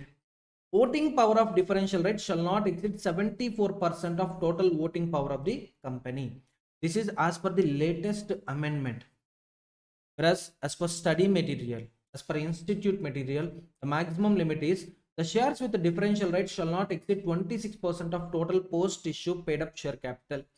So simply, equity shares with normal rights plus equity shares with differential rights equal to total share capital. Yes or no? So what this person is telling, what the lawmaker is telling, equity shares with the differential rates shall not exceed 26% of total post issue. That means if you convert it into numbers, so equity shares with the differential rates maximum 26. Imagine total capital is 100, total number of shares in a company is 100. In that 100, no, 100 including, I'm telling you, 100 including differential rates. In that 100, the portion of equity shares with the differential rights shall not exceed 26. That means normal rights 74.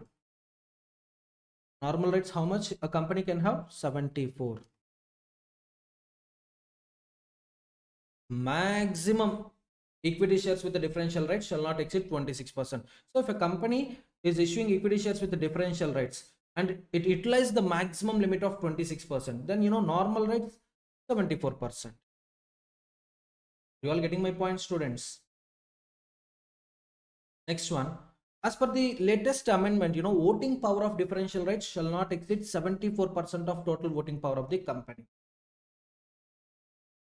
If you ask me to put it into the equation, voting power from differential rights less than or equal to 74% of total voting power of the company. Total voting power means voting power from normal rights plus voting power from differential rights. So this is the equation format. Post issue of equity shares with the differential rights, the voting power from differential rights shall not exceed 74% total voting power of the company. So that means, let me put it into the simple equation. Voting power from differential rights maximum 74%. That means voting power from normal rights minimum 26%. That's it. Next one, conversion is strictly prohibited. Conversion of equity shares with the normal rights into equity shares with the differential rights, equity shares with the differential rights into equity shares with, of normal rights is prohibited. A company can issue equity shares with the differential rights. It can't convert existing shares into equity shares with the differential rights. Next one, disclosures in the register of members. So equity shareholders with the differential rights should be disclosed separately in the register of members. Next one, equity shareholders. All equity shareholders are equal. Whether you are holding differential rights or whether I'm holding normal rights, you and me both are equal with respect to bonus shares, with respect to right shares. So only differentiation will take place only with respect to voting and dividends. Only with respect to voting and dividends, yes, there arises differentiation, but all other rights, attending general meeting, getting bonus shares, subscribing additional shares, that is right shares, everything is same. Next one, important point, company shall not possess following defaults, and I categorize these defaults into two categories. One is subsisting default and the other one is time default. Subsisting default, at the time of issue of equity shares with the differential rights, company shall not possess these defaults.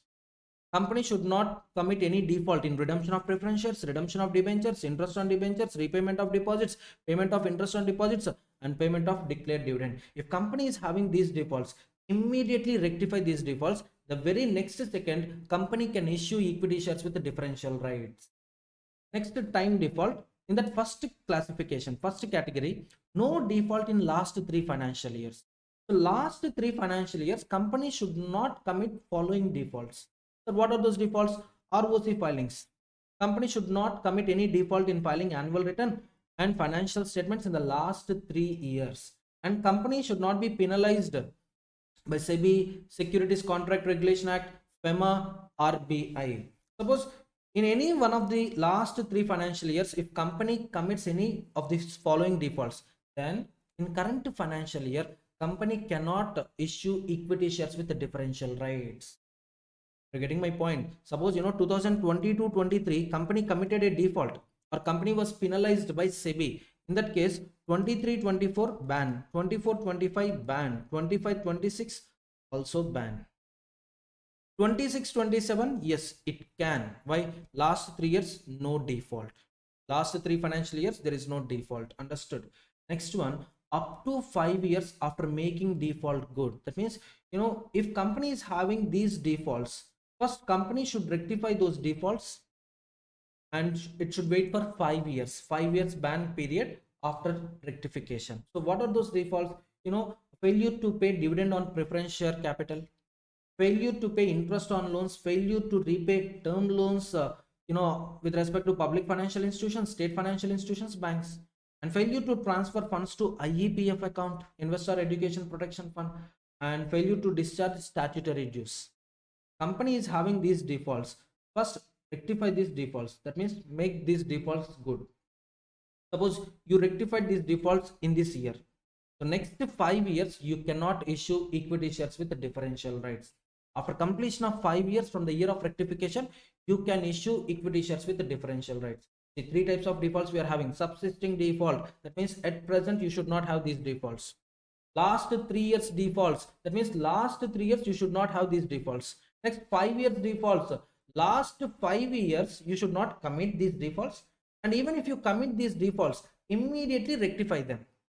After rectification, wait for 5 years. Understood? Completion of 5 years from the year of rectification, you can proceed with issue of equity shares with the differential rights. And additional disclosures in the board report. How many shares you allotted with the differential rights, and details of shares, high voting or high dividend, percentage of differential rights shares with the total shares in terms of voting, in terms of number. Next, issue price per share and justification why you fixed that much issue price. Suppose 100 rupees price you fixed, why 100 rupees, justification. And next one, changes in control due to issue of equity shares with the differential rights. Is there any change in control? Promoters voting power increased or promoters voting power reduced, you have to mention that point. Next one, diluted EPS. EPS is nothing but earning per share. Earning per share, all the earnings available to equity shareholders divided by number of shares, divided by number of equity shares, you will get EPS. Suppose company is having a capital of company is having a profit of 1 lakh rupees and total 10,000 shares are there. So per share EPS is 10. Now company issued equity shares with the differential rights. Imagine there is no change in profit constant. For example, profit remains constant, and company issued 10,000 shares, 10,000 differential rights shares company issued. So now total, if you observe, 1 lakh divided by 20,000 shares, 5 rupees. So there is some dilution happened. Previously, member is getting 10 rupees EPS. Now member is getting 5 rupees EPS. So how much EPS got diluted because of issue of equity shares with the differential rights? 5 rupees. Next one, pre and post issue shareholding pattern. Pre means before issue, post means after issue.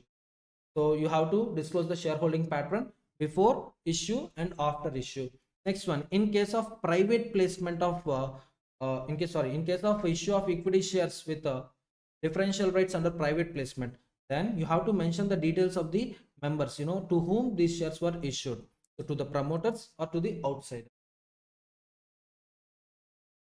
Next one, share certificate. Share certificate is the proof of evidence. You are a member of the company, you are a owner of the company. For that, if someone asks you, show me the evidence, show me the documentary proof, then you have to disclose share certificate. You have to show the share certificate. Each and every share certificate shall be distinctively numbered. Suppose you take two 500 rupee notes. Each 500 rupee note will have a distinct number, unique number. So no two 500 rupee notes will have a same serial number. If two notes are having same serial number, that means one is duplicate one. One is original, the other one is duplicate one. Understood? So each and every share certificate shall be distinctively numbered, and this share certificate contains the details of the members, details of the shareholders, and number of shares held by that person on that day. Understood? So it's a prima facie evidence that you are a member of the company and you are holding those many shares which was mentioned in the share certificate. Share certificate, the document showing title. Understood? So whose names were mentioned in the share certificate, only those people are the owners of that share certificate, and that share certificate is valid if it is issued under common sale. In case company is not having common sale, then that share certificate should be signed by two directors. If company is having company secretary, then one director and one company secretary should sign that share certificate, then only the share certificate is valid. As per rule 5, share certificate can be issued only after satisfying these two conditions. One is board resolution, and share certificate will be issued against a letter of allotment. Now, in private placement, public offer, so interested candidates will file application for subscribing securities, and company will release the list of allottee details. Company will issue letter of allotment. Only against that letter of allotment, share certificate will be given. And share certificate, the form is SH1. Form of share certificate is SH1. If any member of the company loses original share certificate, or if the original share certificate is destroyed, then he can file an application with company for duplicate share certificate. And since share certificate is lost, here you need to provide indemnity bond. Why? Suppose if you are a genuine person and if you lost share certificate, really you lost share certificate, then there is no problem. But you are a fraudulent person. What you did, you transferred your shares to an innocent person, and you approach a company for the want of duplicate share certificate. How company knows about your transfer that happened previously? So what company think? Okay, no problem. Company, if it issue duplicate share certificate, tomorrow original member comes to the company. Original owner will come to the company and he will ask, sir, register shares in my name. The company already issued those shares to previous person, but this person is the real owner. So now company should compensate this person. So it's a loss to the company. So who should compensate the company? This person, whoever filed the application for duplicate share certificate. Are you all getting my point, students? Everyone. So if a original share certificate is lost or destroyed, along with application, you have to furnish indemnity bond. Suppose, sir, original share certificate is not lost, sir. We didn't lost original share certificate. We are having original share certificate, but it is turned into two pieces, or it is defaced, sir. Water fallen on the share certificate, so share certificate is damaged. In that case, file an application and submit original share certificate. So here indemnity bond is not required. Why? You are having original share certificate in your hands. Now no need to furnish indemnity bond. Understood? Along with application, pay a prescribed fees. How much? Maximum 50 per certificate. What company will do? It will issue duplicate share certificate in the name of applicant. If company is a listed company, within 45 days it is required to issue duplicate share certificate within 45 days of application. If it is an unlisted company, if a company is an unlisted company, then within 3 months from the date of application, company has to issue duplicate share certificate in the name of applicant. Punishment for defraud. Company intentionally duplicated shares, intentionally, without any application from the member. Company intentionally duplicated shares and it started selling duplicate shares to the public. In that case, the intention of the company is not genuine, the fraudulent intention.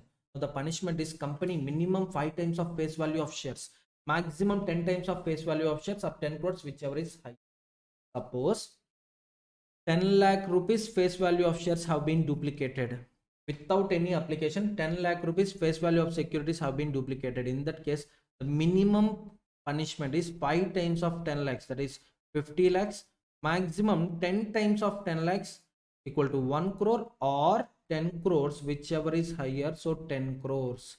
So the punishment range will be between 50 lakhs and 10 crores. 50 lakhs to 10 crores. The defaulting officer, he will get punishment under section 447. and company has to maintain a register of duplicate certificates. So every time when company issues duplicate certificates, it's a duty of company to update this register. Next concept, voting rights. Voting rights. Holder of equity shares will have a right to vote on every resolution placed in general meeting, whereas holder of preference shares can exercise voting rights only with respect to matters affecting their rights. Winding up of the company, reduction of capital. Suppose company issued 10% preference share capital, redemption after 10 years. Redemption after 10 years.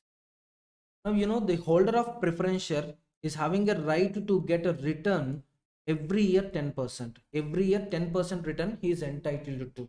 Yes or no? So what are the rights available to the preference shareholders? Every year he will get a return of 10%. At the end of 10th year, he will get 100% capital back. So these are the rights available to the preference shareholder.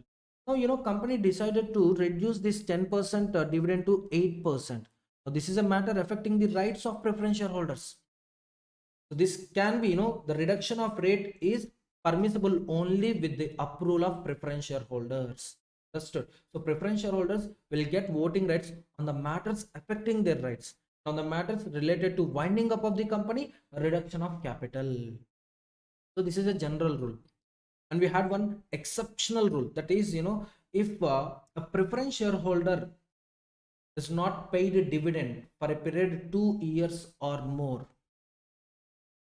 preference share capital, on preference share capital, if company fails to pay dividend for a period 2 years or more, then all the preference shareholders whose dividend remains unpaid will get a right to vote on all resolutions placed in the general meeting. Understood? And once company, once company pay dividend to these preference shareholders, then those people voting rights will become zero. You getting my point? So this is exceptional circumstance. Company fails to pay dividend to the preference shareholders for a period 2 years or more, then preference shareholders will also get voting rights along with equity shareholders. Next one, variation of shareholders' rights. Just now I discussed with you. So 10% preference share capital, redemption after 10 years. Okay, now the preference shareholder is having how many rights? Two rights. One is every year dividend 10%. At the end of 10th year, yes, he will get back his capital. Now, if you want to change any right of the shareholder, then you need to comply the provisions of this section. The first thing, verify your MOA, AOA, whether MOA or AOA is authorizing the variation of shareholder rights or not. If MOA, AOA is silent, then go with issue terms. If it is a public offer, go with prospectus. If it is a private placement, go with private placement offer come application letter terms. In issue terms, they should not have, the issue terms should not have a clause regarding prohibition on variation. Issue terms, if issue terms is silent with respect to prohibition on variation, then company can proceed with variation. Second thing, company is required to get a special resolution from the members if meeting is called for. Or company decided to get a consent through writing. If company decided to get consent through writing, not through meeting. Suppose, company is having two options: call for a meeting, obtain special resolution. Or if you decide to get consent through writing, then 3/4 of issued shares, 3/4 of issued share capital holders must give written consent. Suppose that issued class is of 10 crores. Total capital in that class is 10 crores into 3/4. That means 7.5 crores rupees capital holders. Now, one person may hold that 7.5 crores, or 100 persons may hold that 7.5 crores. But the point is, the holders holding not less than 3/4 of the capital must give consent in writing. Then only variation is allowed. Next one, rights of dissenting shareholders. The dissenting shareholder is a shareholder who is against to the variation. He is not in favor of variation. He is against to variation. No, sir. We want our original dividends. We are not allowing you to reduce the rate of dividend. So these dissenting shareholders can file a petition with NCLT. but this dissenting shareholders shall possess at least 10% of class capital. That means 10% of 10 crores. These dissenting shareholders, one in number or two in numbers or more than one person, but this group must hold 10% of issued class capital. That means here the capital is 10 crores. Out of 10 crores, 10% means 1 crore. So dissenting shareholders shall hold at least 1 crore capital, and they should file application within 21 days after variation. Within 21 days they can file a petition with NCLT. Now finally NCLT will pass the order either confirming the variation or rejecting the variation. Whatever order passed by the NCLT, it is the duty of company to file a copy of NCLT order with ROC. Is it clear, everyone?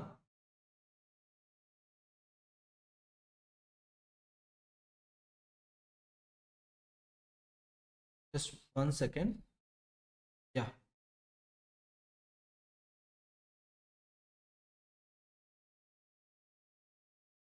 So this is the point I discussed with you so far, and one extra point is there. The extra point is, the company is having two classes of capital. For example, normal rights, differential rights. So first of all, this section, the provisions of section 48 are applicable only if company is having two or more than two types of capital. So different class of shares. Suppose company is having only one class of capital, then it can proceed with annual general meeting. In that general meeting, it will take consent of the members. But here, company should have two or more classes of shares. Another example, company is having equity share capital and company is having a preference share capital. Okay. Now, variation of one class, if it is affecting the rights of another class, then you need to take consent from another class members also. Variation of one class rights, if it is affecting the other class, then similar consent you have to take from another class too. So that is the extra point. Next one, application of securities premium. Securities premium, it is a difference between issue price and face value. So when company issues shares at a price which is higher than face value, the difference between issue price and face value is the securities premium. In the entire Companies Act or in the Articles of Association of Company, there is no restriction on issue of shares at premium. Newly incorporated company, yes, it should issue shares at face value. 10 years old company, it should issue shares with a 10% premium only, or 50% premium only, or 100% premium only. There is no such restriction in the Companies Act. Now company is having a freedom to fix securities premium, but Companies Act imposed restrictions on utilization of securities premium. You can utilize securities premium only for the stated purposes. So what are those purposes? If you are a company, if your company is preparing financial statements in accordance with accounting standards, then securities premium can be utilized for buyback of securities, bonus issue, issue related expense. All other companies, banking companies, insurance companies, they are not required to prepare financial statements according to the accounting. So they can utilize securities premium for buyback, bonus issue, issue related expenses, premium on redemption of preference shares, preliminary expenses. So for 5 purposes, they can utilize securities premium. Whereas a company which is preparing financial statements in accordance with accounting standards, they can utilize the securities premium only for 3 purposes: buyback, bonus issue, issue expense. Next one, issue of shares at a discount. The general rule, no company can issue shares at a discount. If a company issues shares at a discount, it is a void. It is void, illegal, simply. So company should take back its shares and company should return money to the investor. But to this general rule, we are having two exceptions. One is sweat equity shares and the second one is issuing shares to the creditors under a settlement process. That may be statutory resolution plan or debt restructuring scheme. A company is not in a position to return money to the creditors, to repay money to the creditors. In that case, they will go with a settlement mechanism. So please waive off interest and we'll pay you 40% right now. Balance 60%, we will issue equity shares at a discount. So that is the concept. So in these two circumstances, a company is permitted to issue shares at a discount. Next concept, sweat equity shares. See, we are having two concepts, sweat equity shares, employee stock option. Both look similar, but both are not similar. Both look similar from point of employee. So these two types of shares, sweat equity, employee stock option, under these two options, we will offer shares to the employees. But there is a difference between sweat equity and employee stock option. Sweat equity shares are given to the employees who provides their knowledge to the company, who provides their know-how to the company. See, I'm a talented employee in the company. Because of my services, the company is getting some competitive advantage in the market. Suppose, I developed one formula, I developed one medicine. This medicine can cure cancer, or this medicine can cure diabetes. And the cost of making this medicine is very less. Because of this formula, my company, my employer can get a competitive advantage in the market. So he can compete with all other pharmaceutical companies. So he can gain a top position. Now my company is getting this much advantage because of my services, because of my talent, because of my skills. So in order to hold me, company will issue shares to me. For my services, company will issue shares to me at a discount or for a consideration other than cash. So whatever formula I developed, we call it as intellectual property rights. Now I'm giving these intellectual property rights to my company. In return, company is giving shares to me at free of cost. Understood? So company point of view, it's a non-cash consideration. So these shares are given to the employees, only skilled employees, for providing their knowledge, for providing their know-how services. Whereas employee stock option, here shares are given to all the employees of a particular class. All the managers, all the assistant managers, like that, they will pick up a particular class of employees, and in that particular class of employees, whoever covered, they will get an option to subscribe share of the company. That is employee stock option. Both are different. And one more difference, sweat equity shares are issued at a discount with respect to face value. Suppose a company share face value is 10 rupee, market value is 100 rupees. Now, sweat equity shares are given at discount. That means, at a price less than 10. Whereas employee stock options, these shares are given at a discount to the market value. That is less than 100. So here, the price will be greater than 10, but the price is less than 100. So maybe, at 80 rupees or 90 rupees, employees will be given an option to subscribe shares of the company, that is ESOP. That's sweat equity share. It is given for a discount or for a consideration other than cash. So based on skills, sweat equity shares will be given, and not on the basis of the skills, but on the basis of some appraisal process. A particular class of employees will get shares under employee stock option plan. Ultimately, these both are just they are triggering factors to hold employees of the company, talented employees of the company. Okay, fine. This is the small concept about sweat equity and employee stock option. Now, what are the conditions a company should satisfy for issuing equity shares, sweat equity shares? First one, special resolution from members, and this special resolution is valid for 12 months only. That means within 12 months of special resolution, company must complete issuing shares to the employees at a discount. That is, sweat equity share. And this special resolution should cover these aspects: how many shares a company is giving to the employees, what is the current market price, and what consideration company is getting, and who are the employees, details of the employees, directors to whom company is allotting sweat equity shares. Next one, in case of listed companies, they are required to comply SEBI regulations. Next, sweat equity shareholders rights, limitations, restrictions are similar to other equity shareholders rights, limitations, restrictions. Next important point from MCQ point of view, limit. In a year, company can issue sweat equity shares maximum 15% of paid up equity share capital or 5 crores, whichever is higher. During the lifetime of the company, a company can issue sweat equity shares maximum 25% of existing paid up equity share capital. Suppose existing paid up equity share capital is 100 crores. First year it can issue, first year of sweat equity, first year of issue of sweat equity, a company can go with 15 crores. Next year it can go up to 10 crores only. Why? Both put together 25%. What is the statutory limit? What is the statutory limit? 25% of existing paid up equity share capital. For startup companies, the limit is 50% up to 10 years. They can go up to 50% of existing paid up equity share capital up to 10 years. And you have to make disclosures in the board reports.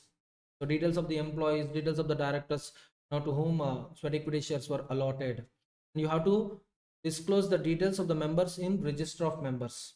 Details of the members means, here the details of sweat equity shareholders in the register of members. All the entries in register of members shall be authenticated by company secretary or authorized person authorized by board for this purpose. And the definition of employee, the definition of employee is similar in both employee stock option plan and sweat equity share. So here employee must be a permanent employee, and this employee, the permanent employee, he may work in our company or in our holding company or in our subsidiary company, either in India or outside India.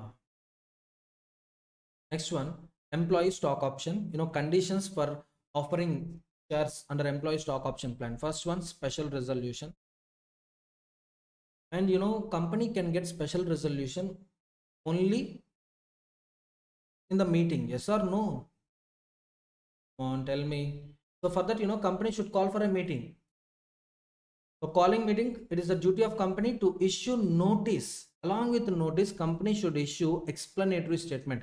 And in that explanatory statement, company should disclose the following details: number of stock option, and details of the employees to whom the option will be given, and what is the appraisal process, on what basis you are offering these shares to the employees. Vesting period, this is the period, this is the time period within which employees should satisfy prescribed conditions.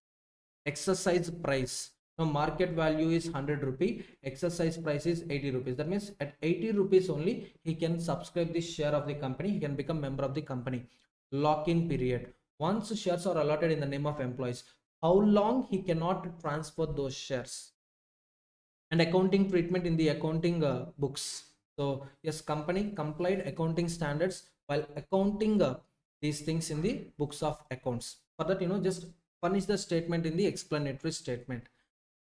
And important points of this concept now, important points, not everything, important points. The time gap between grant of option and vesting of option, simply exercise of option, should be minimum 1 year. And employees will not have any right to vote, will not have any right to the dividend till shares are issued in the name of employees. So first, once vesting period is completed, employees will be given an option to exercise the option. Now employee, if he exercise the option, that means, if he deposit that much money, if he satisfy all the conditions during vesting period, so he will be given shares will be allotted in the name of employee. Then he will get a right to vote, right to dividend. Until that point, he will not have any right to vote, he will not have any right to dividend. Next, all these options are not transferable. You cannot pledge, you cannot hypothecate. Once shares are allotted in your name and once lock-in period is completed, then you can transfer them, you can pledge them.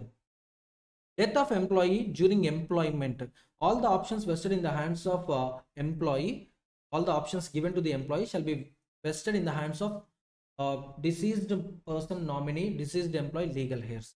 In case of permanent incapacity, during employment, employee fallen from height and his body got injured, permanent disability, then options will be vested on the day of permanent incapacity. In case of resignation or termination, whatever options granted to him gets expired. Next one, you have to disclose the details in the board report. Actually, some 10 disclosures are there. Out of 10 disclosures, this is the important disclosure. That's why I'll revise this point. The point is, you need to mention the details of employee wise.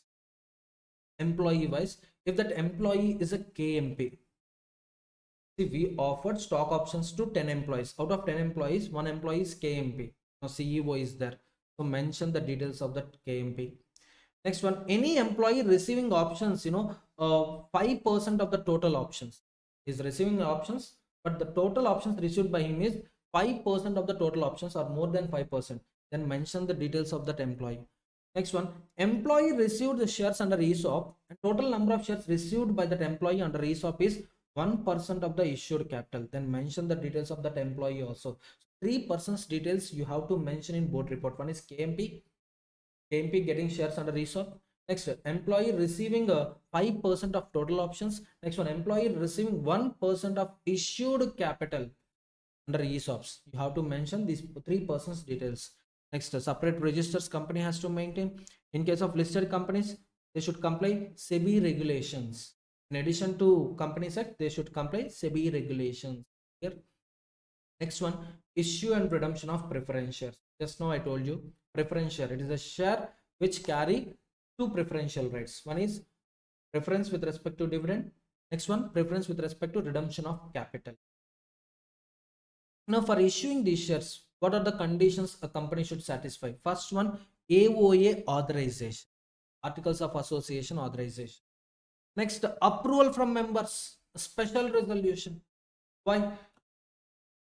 You being a student of law, you know preference shareholders carry two priorities, two preferential rights. But how can you expect a normal layman to have this much knowledge? Understood. So tomorrow, when company declares dividend, first it will not pay dividend to the equity shareholders. First it will pay dividend to the preference shareholders. In the event of liquidation, company will redeem capital first to the preference shareholders, not to the equity shareholders.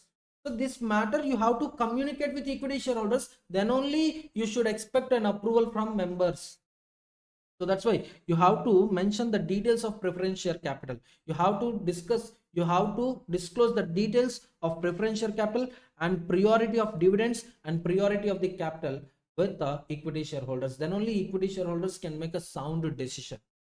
And this preference share capital can be classified into various categories on the basis of cumulative, on the basis of cumulative, on the basis of dividends, cumulative preferentials, non-cumulative preferentials. Cumulative preferentials means in any year, if dividend remains unpaid, if dividend is not paid, then that amount of dividend shall be carried to next year also. So cumulative accumulation will happen. 1 year, if company fails to pay dividend, that amount of dividend will be carried to the next year. That means company is required to pay 2 years dividends. If share is having that right, then that share is a cumulative preference share. No, sir. Whenever company declares dividend, preference shareholders will get a dividend, sir. In case of failure to pay dividend in any year, it will not be carried to next year. Then such shares are non-cumulative preference share. Next one, convertible preference shares. On the date of maturity, company will not pay money to the preference shareholders. Company will give equity shares. Company will give equity shares. Company will take preference shares and company will give equity shares. So here, sharing of ownership will happen. Sharing of ownership will take place in case of convertible preference shares. Non-convertible preference shares, company simply take back shares and company will return money to the preference shareholders. Now, so what type of preference shares you are offering? So what are the details? So disclose the details with equity shareholders. Equity shareholders will pass resolution covering all these aspects. Next one, voting rights, redemption. So furnish the details of preference shares with equity shareholders. Next, a company is prohibited from issuing irredeemable preference shares. A company can issue only redeemable preference shares with a maximum tenure of 20 years. Of course, if your company is engaged in infrastructure projects, the maximum tenure is 30 years. However, from 21st year onwards, every year 10% redemption should happen, at least 10%. So by the end of 30th year, everything gets redeemed. Every capital, every preference shareholder will be redeemed. So these are the conditions for issue of preference shares. Redemption of preference shares. Conditions for redemption of preference shares. Only fully paid up preference shares can be redeemed. And for redemption, yes, definitely company require money, yes or no? So from where they get money? For redeeming face value, company can utilize accumulated profits or company can utilize issue proceeds of fresh issue. So here, redemption value, suppose, it is 12 rupees. Face value is 10 rupees. Redemption value is 12 rupees. That means, premium on redemption is how much? How much is the premium on redemption? 2 rupees is the premium on redemption. 2 rupees is the premium on redemption. Now, for redeeming face value of 10 rupees, company can utilize accumulated profits or company can utilize issue proceeds of fresh issue. Suppose company decides this option. In that case, nominal value of shares so redeemed shall be transferred to CRR account. So like this, general reserves account debit to CRR account, 10 rupees. And this CRR can be utilized only for one purpose, that is issuing fully paid up bonus shares. Understood. And for redeeming premium on preference shares, you can utilize company profits, you can utilize company securities premium. Of course, if you're a company preparing financial statements in accordance with accounting standards, then you can't utilize securities premium for redemption of premium on preference shares. You can utilize only company profits. Next one, deemed redemption. So this is not actual redemption, this is deemed redemption. The company is not in a position to redeem preference shares and tenure also completed, 20 years tenure completed, and it is not in a position to redeem, then it can go with deemed redemption. So under deemed redemption, what company will do? First, it will call for a meeting of preference shareholders. So it will communicate its financial position, why it is unable to redeem at present. And finally, it should get a consent of 3/4 of issued share capital. So after getting consent, a company is required to file an application with NCLT. NCLT approval is compulsory. NCLT will give you approval provided the dissenting shareholders shall be redeemed in cash. Dissenting shareholders who are against to the deemed redemption, so they should be repaid in cash first. So once dissenting shareholders were repaid, then NCLT will give you approval to convert old capital into new capital. So here what happens? Company will take old shares and company will issue new shares. And we assume that redemption take place. That's why I call it as deemed redemption. And ultimately, company has to communicate the same with ROC. Form SH7. The time limit is 30 days. Here, next one, transfer and transmission of securities. Beginning of this chapter, I told you share is a mobile property, and shares can be transferred according to the uh, provisions of articles of association. I told you, yes or no? Now for transferring these shares, yes, there are some conditions. Transferor and transferee should satisfy these conditions, then only transfer will take place. First, they need to execute proper instrument of transfer, SH4. That instrument of transfer, that instrument deed shall be dated, stamped, and it should contain details of the transferee, complete details, name, surname, father name, address, occupation, everything. And this document should be executed by both the parties. Once the document is executed, within 60 days from the date of execution, it is the duty of transferor or transferee to deliver these documents with company. And if instrument is lost, then furnish indemnity bond. Instrument is lost, then furnish indemnity bond. Now, after receiving these documents, what company will do? Company will proceed with registration of transfer, and company will issue share certificate in the name of transfer. Suppose shares involved in the transfer are partly paid up, and this application is filed by transferor alone. This application is executed by transferor alone.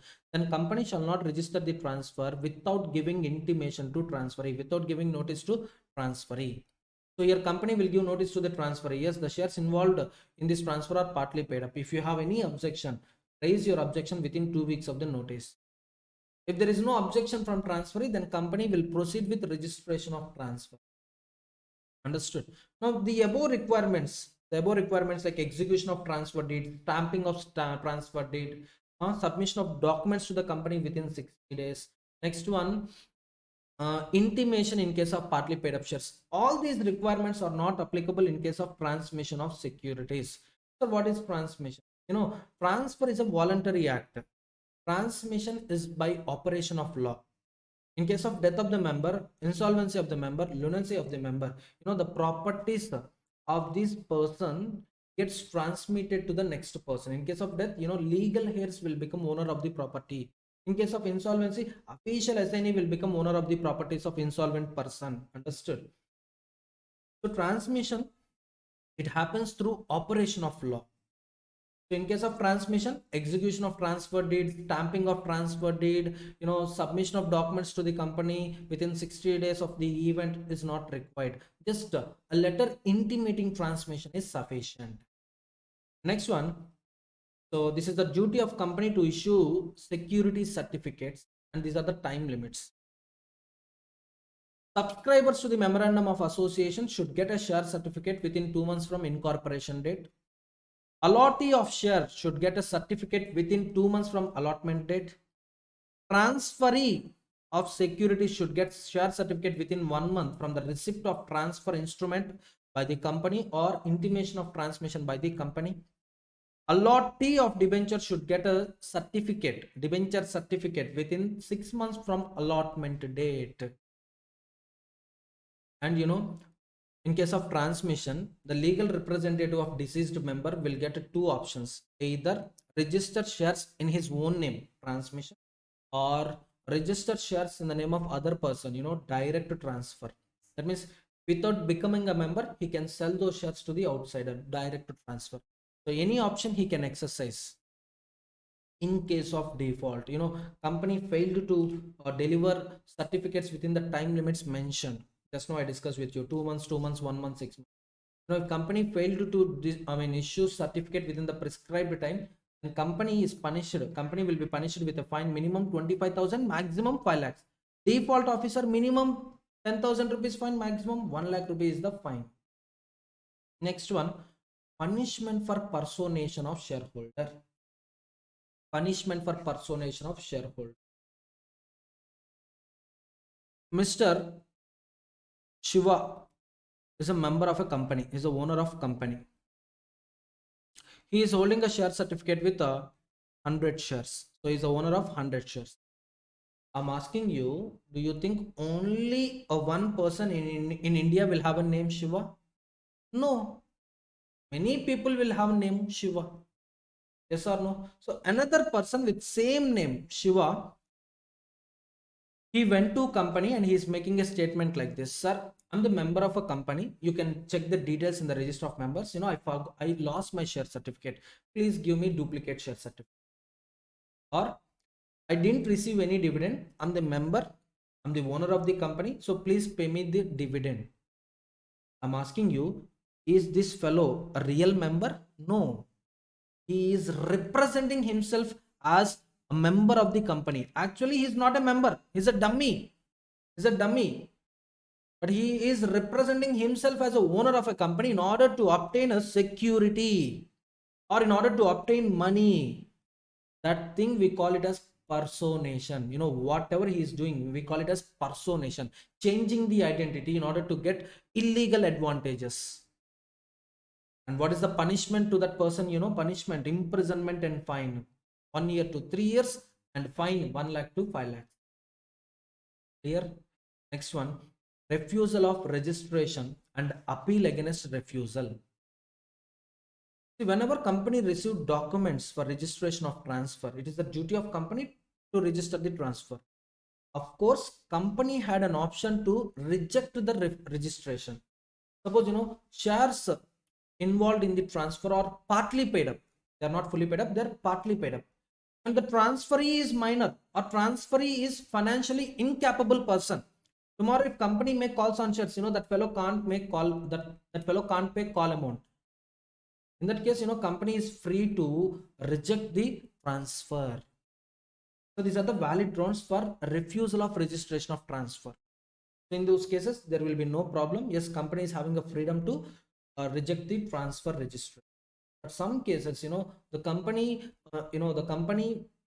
on some basis it is refusing to register transfer, and that basis is not genuine. That is not a correct basis. Intentionally, company don't want the transferee to become member of the company. That's why intentionally it is refusing. Actually, it is a wrong thing. In that case, the transferee, no, sorry, the aggrieved party, simply transferee, can file a petition with NCLT. First of all, whenever company receives documents for registration of transfer, it should deliver share certificate within 1 month from the receipt of documents, or else it is having a duty to give notice of refusal within 30 days of delivery of documents. Either of these two things should happen: either give share certificate in the name of transferee, or notice of refusal to the transferor or transferee or person intimating transmission. Now the transferee of a company, sorry, transfer of shares can file a petition with NCLT. In case of private company, the transferee has to file an appeal with NCLT within 30 days from receipt of notice. Within 30 days from notice, transferee has to file a petition with NCLT. Suppose transferee didn't receive any notice. Transferee didn't receive any notice of refusal. Then within 60 days from delivery of documents for registration, this transferee should file a petition with NCLT. NCLT will accept those cases. Even after expiry of time limits also, if transferee is able to show proper grounds that because of this reason I didn't file appeal within the prescribed time or within the reasonable time, then NCLT is having a freedom to accept that appeal. And if your company is a public company and you refuse to register transfer of shares, then transferee within 60 days from notice shall file an appeal with NCLT. In case of no notice, then within 90 days from delivery of documents for registration, transferee shall file appeal with NCLT. Now finally, NCLT will pass the order either confirming the registration or confirming the refusal of registration. So NCLT will pass an order and it is the duty of company to comply the NCLT order. Contravention, the default officer will get a punishment, imprisonment 1 year to 3 years and fine 1 lakh to 5 lakhs. Next one, rectification of registers. I'm not the member of company, but my name is recorded in the register of members. Actually, I'm not the member, but my name is recorded as a member. Or I'm a member of a company, but my name is omitted from the register. Or I'm a transferee of shares. Transfer was registered, but my name is not getting entered into the register. Company is making unnecessary delay in entering my details in the register. So in these three cases, the aggrieved person can file an appeal with NCLT, can appeal to NCLT. And if you are a person outside India, if you are a foreigner, if you are a person resident outside India, then no need to come to India, no need to file appeal with NCLT. You can file appeal with competent courts outside India. And NCLT or competent courts outside India shall pass an order for rectification, and it will order company to compensate the damages of the aggrieved party. Failure to comply NCLT orders, company 1 lakh to 5 lakh rupees punishment, default officer imprisonment up to 3 years, fine 1 lakh to 5 lakhs, sometimes both, either imprisonment or fine or both. So with this, transfer and transmission of securities related provisions completed. Next one, alteration of share capital. Alteration of share capital. Sir, in how many ways we can alter capital clause of MOA? You can alter capital clause of MOA in 5 ways. How many ways? 5 ways. One is increase of capital, increase of authorized share capital. Second one, decrease of authorized share capital. Consolidation and divide, split, conversion into this stock. Suppose present my authorized share capital is 1 lakh. 10,000 shares. Each share 10 rupees face value. I decided to increase this capital from 1 lakh to 2 lakhs. So this is one alteration. I decided to reduce the share capital. Suppose out of 10,000 shares, only 8,000 shares were issued so far. And I had no intention to issue 2,000 shares in future. In future also, I won't issue 2,000 shares. Then what I'll do? I'll cancel unsubscribed shares. I'll cancel unsubscribed shares of 2,000. So now my capital gets reduced to 80,000 rupees. So this is also alteration of capital. Consolidate and divide. So here what I'll do, 10 shares of 10 rupees each, I'll consolidate. And I'll divide it into 2 shares of 50 each. Getting my point? So 10 shares of 10 each means 100 rupees. Now getting divided into 2 shares of 50 rupees each. So there is no financial effect actually, but the number of shares getting reduced and face value of share is getting increased. Next, split. So here what I'll do, share face value, how much it is? 10 rupees. I'll split each share into 5 rupees. So here what will happen? 20,000 shares into 5 rupees. So there is no change in capital, but there is a change in number of shares and face value. Next one, conversion of shares into stock, reconversion of stock into shares. Suppose 1 lakh rupees is the capital. Now what I'll do, 80,000 rupees capital and 20,000 rupees stock. Like this, I can convert. So these are the 5 ways for altering capital clause of MOA. And the conditions a company should satisfy for alteration of share capital, first AOA authorization. Next, members approval, ordinary resolution is sufficient. Next, ROC filing, intimation with ROC filing. So form SH7, the time limit is 30 days of the alteration. 30 days of the event. Next concept, further issue of shares.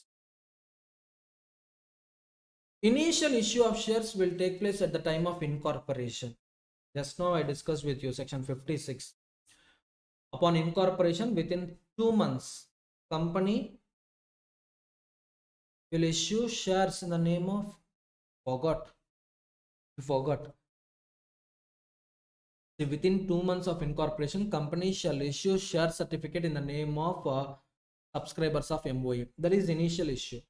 Any issue subsequent to initial issue, we call it as further issue. And this further issue, company is having 3 options. First, it will give priority to the existing members. Why? They are owners of the company. First, company has to communicate with existing members. If existing members are ready to subscribe additional shares, then company can proceed with the rights issue. No, existing members are not in a position to subscribe new shares. Then with the special resolution, you can go with employees.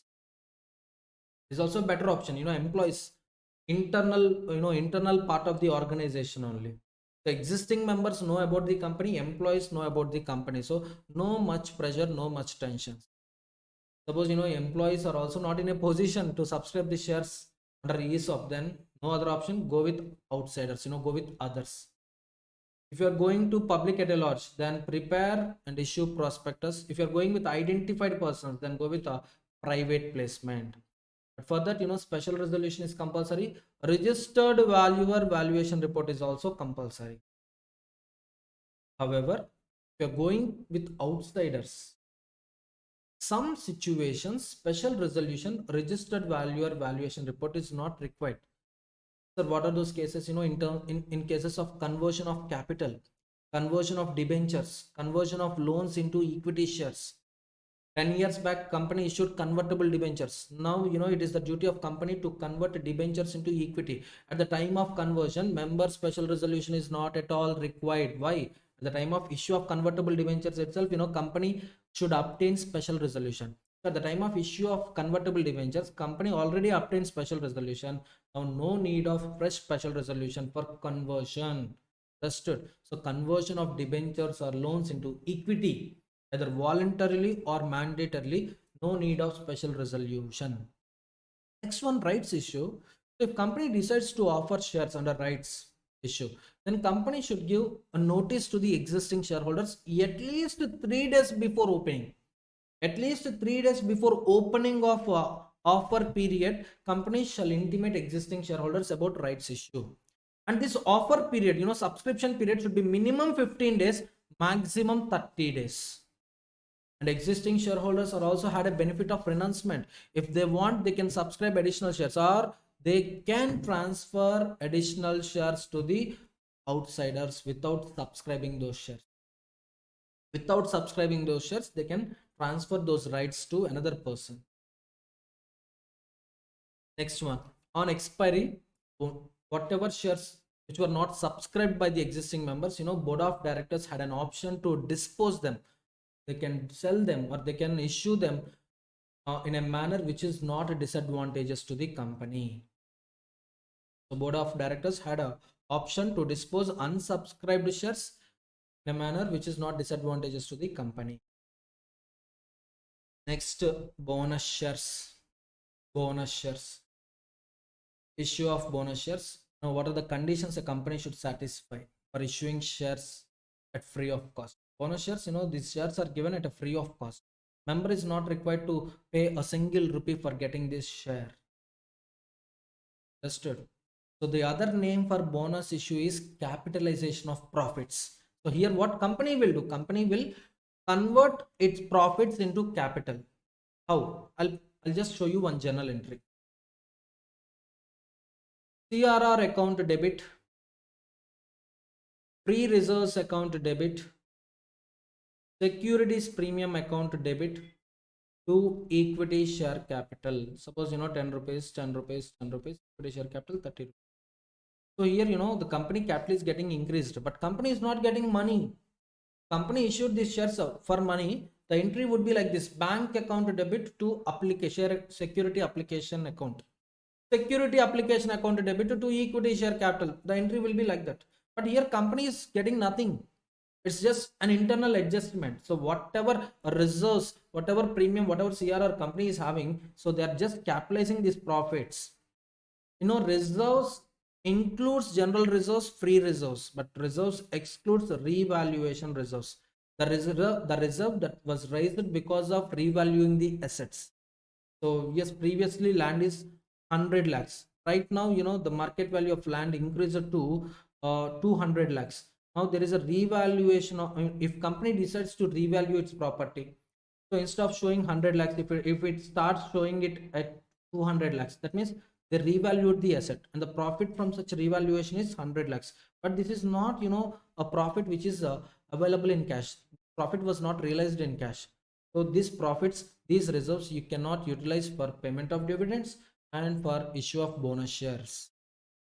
And the other conditions: AOA authorization compulsory, board recommendation, and subsequent to board recommendation, members approval is also compulsory. And company should not have these defaults, interest on deposits, debentures, bonds, as well as principal amounts, redemption of debentures, repayment of deposits, redemption of bonds. Company should not have default with respect to these payments. If company had these defaults, then company cannot issue bonus shares. Next, only fully paid up shares can be issued as bonus shares. Partly paid up bonus shares concept is not there. And the person holding partly paid up shares, he will not get bonus shares. First, his partly paid up shares should be converted into fully paid up, so he should pay the balance amount. So fully paid up shareholders are entitled to fully paid up bonus shares, and these bonus shares shall not be issued in lieu of dividend. In the place of dividend, every year company is paying dividends. Now company declared dividend. The declared dividend shall always be paid in cash. The declared dividend you cannot discharge in the form of bonus shares. So bonus shares can't be issued in lieu of dividend, in the place of dividend. Next one, reduction of capital. Reduction of capital. Conditions for reduction of capital is very simple, but the concept of reduction of capital is somewhat difficult. So next 2 minutes, listen carefully. Reduction of capital is different, decrease of capital is different. In case of decrease of capital, we will cancel unsubscribed shares. Here we are going to cancel issued shares. Here we are going to cancel subscribed shares. Capital. Understood? See, first one, reduce or extinguish liability. The liability of members is determined by face value and paid up value. Suppose face value 10 rupees, paid up value 8 rupees. Now what is the liability of members? Tomorrow if company make calls on shares, or tomorrow if company, imagine company is getting into the liquidation and company assets are not in a situation, not in a position to discharge outside liabilities, then liquidator will make calls on shares, right? So liquidator will collect contribution amount from contributories. That means the maximum liability of members is unpaid value, and the unpaid value is 2 rupees. A company is planning to reduce this face value to 8. Now 8 minus 8, 0. Extinguishment of members liability. Our company decided to reduce face value to 9. 9 minus 8, 1 rupee. No, the liability of member is getting reduced from 2 to 1. So extinguishment of members liability or reduction of members liability. This is case 1. Next one, cancellation of unrepresented capital. So let's have a look on one company balance sheet. Equity share capital 10 crores, outside liabilities 20 crores, realizable value of assets 26 crores, profit and loss account debit balance 4 crores. Yes, balance sheet tallied, I agree. But the point is, certain portion of capital is not available in the form of real asset. If you observe P&L debit balance 4 crores, tell me who will purchase this asset? Can you purchase this asset for 4 rupees? At least 1 rupee? No, this is not a real asset. So certain portion of capital is not available in the form of assets. So unrepresented capital, lost capital. Now I'm going to write off that capital. So after reduction, it looks like this. Equity share capital 6 crores, outside liabilities 20 crores, assets 26 crores. The total 26 crores. Now what I did, I cancelled unrepresented capital. So face value 10 rupee, actually paid up value is also 10 rupee. Now what I'm doing, I'm reducing 4 per share. 4 per share. So 10 minus 6. So this is member liability, maximum liability 4 rupees. So without extinguishment, without reduction of members liability in case of cancelled unrepresented capital, cancellation of unrepresented capital. Or suppose, I'm also reducing this face value to 6 rupees. Now 6 minus 6, 0. That means extinguishment of members liability. Next one, pay off unwanted capital. See, we are having surplus funds and company wants to return some portion of funds to the members. Some company wants to reduce its liability with respect to equity shareholders. So company decided to return 2 rupees per share, which is not wanted, unwanted capital. Company decided to return 2 rupees to its members, 2 rupees per share. So pay off unwanted capital. So originally face value 10 rupee, paid up value 10 rupee. Now I'm returning 2 rupees to the members. So face value 10, paid up value 8. Member liability is 2 rupees. Suppose if I reduce face value along with paid up value, 8 minus 8, 0, extinguishment of members liability. So this is the concept of reduction of capital. But for reduction of capital, the conditions a company should satisfy or company should satisfy. Now, what are those conditions? First one, special resolution. Second, no default with respect to deposits. Company should be regular in payment of interest on deposits. Company should be regular in repayment of deposits. If any default company commits with respect to deposits, it cannot proceed with reduction of capital. Next, the company has to file application with NCLT. Along with application, company has to attach the details of the creditors and auditor certificate regarding accounting of reduction of capital in the books of account. Now, NCLT shall forward this application to CG, ROC, and if a company is a listed company, then to SEBI and then creditors of the company. And NCLT will wait for 3 months for objections from these parties. If there is no objection from these parties, then NCLT will proceed with order for reduction of capital. Immediately, the company should publish this order in 2 newspapers, or else the punishment is 5 lakhs to 25 lakhs. And it is the duty of company to file a copy with ROC within 30 days of NCLT order. Once after filing with ROC, the capital reduction is said to be completed, is said to be effective. And tomorrow, if it is proved that there is some misstatements, there are some misstatements in the creditor details, like I'm unsecured creditor, but my name is disclosed as secured creditor. Next one, company is liable to me 20 lakhs, but in records it is showing just 2 lakhs. Or I'm the creditor of company, but my name is not recorded. My name is not mentioned in the details of the creditors. So these are the examples of misstatements. In these cases, the members punishment, punishment on the company. The defaulting officer will get punishment under section 447, and members will also get a punishment. Actually, this is not a punishment, but the point is members on the date of reduction, the persons who are members as on date of reduction, those people will get original liability. Suppose in first case I told you 10 rupees is the face value, a paid up value is 8 rupees. So unpaid value how much? 2 rupees, right? So now what company is doing? It is planning to reduce face value to 8. 8 minus 8, 0. So now the member liability became 0. But this happened with misstatements in the creditors list. In that situation, NCLT is having power to lift this NCLT's order. Previously, it issued order for reduction of capital, right? So it will cancel that order. Now the persons who are members as on date of reduction, so what is their original liability? Sir, their original liability is 2 rupees, sir. After reduction, their liability became 0, sir. Okay, in the place of 0 liability, they will get original liability of 2 rupees per share. So this is all about reduction of capitals. Simple concept only, but concept is difficult to understand. Conditions for reduction of capital you can easily remember. Next concept, restrictions on purchase of its own shares. A company can never purchase its own shares. Suppose you are having a mobile, it's your mobile. Can you purchase your mobile? Can you purchase it? Can One purchase their own assets? No, not at all. No company had power to buy its own shares, exception buyback and redemption of preference shares. See, the general rule, what the general rule is telling, suppose if you look at the balance sheet of a company, equity share capital 10 crores, outside liabilities 5 crores, fixed assets some 10 crores, cash and bank balance 5 crores. No, according to the general rule, company shall not purchase its own shares. Means, after purchase they want to show like this: equity share capital 10 crores, outside liabilities 5 crores, fixed assets 10 crores, cash and bank balance 3 crores, investments in my company, investment in company 2 crores. This is prohibited. This is prohibited. You can't purchase your own shares. However, in buyback and redemption of preference shares, company is going to cancel those shares. Company is going to cancel those shares.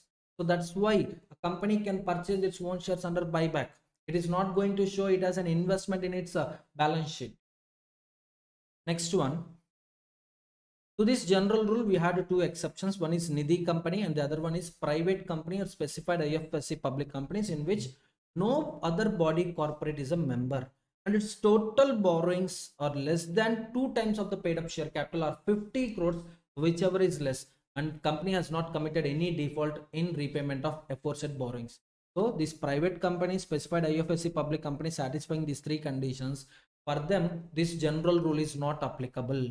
Next, prohibition on indirect purchase.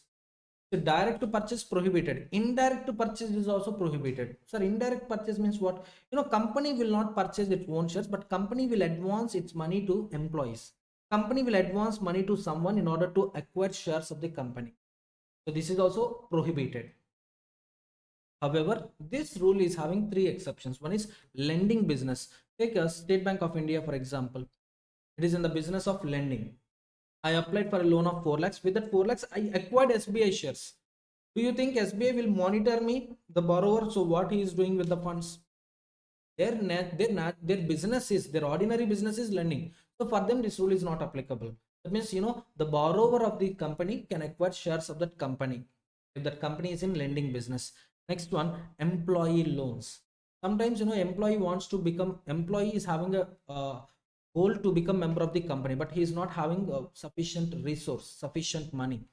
In that case, company can advance loan to the employee in order to acquire shares of the company, but this should be genuine. For that, some three conditions were specified. One is employee should not be KMP, employee should not be director.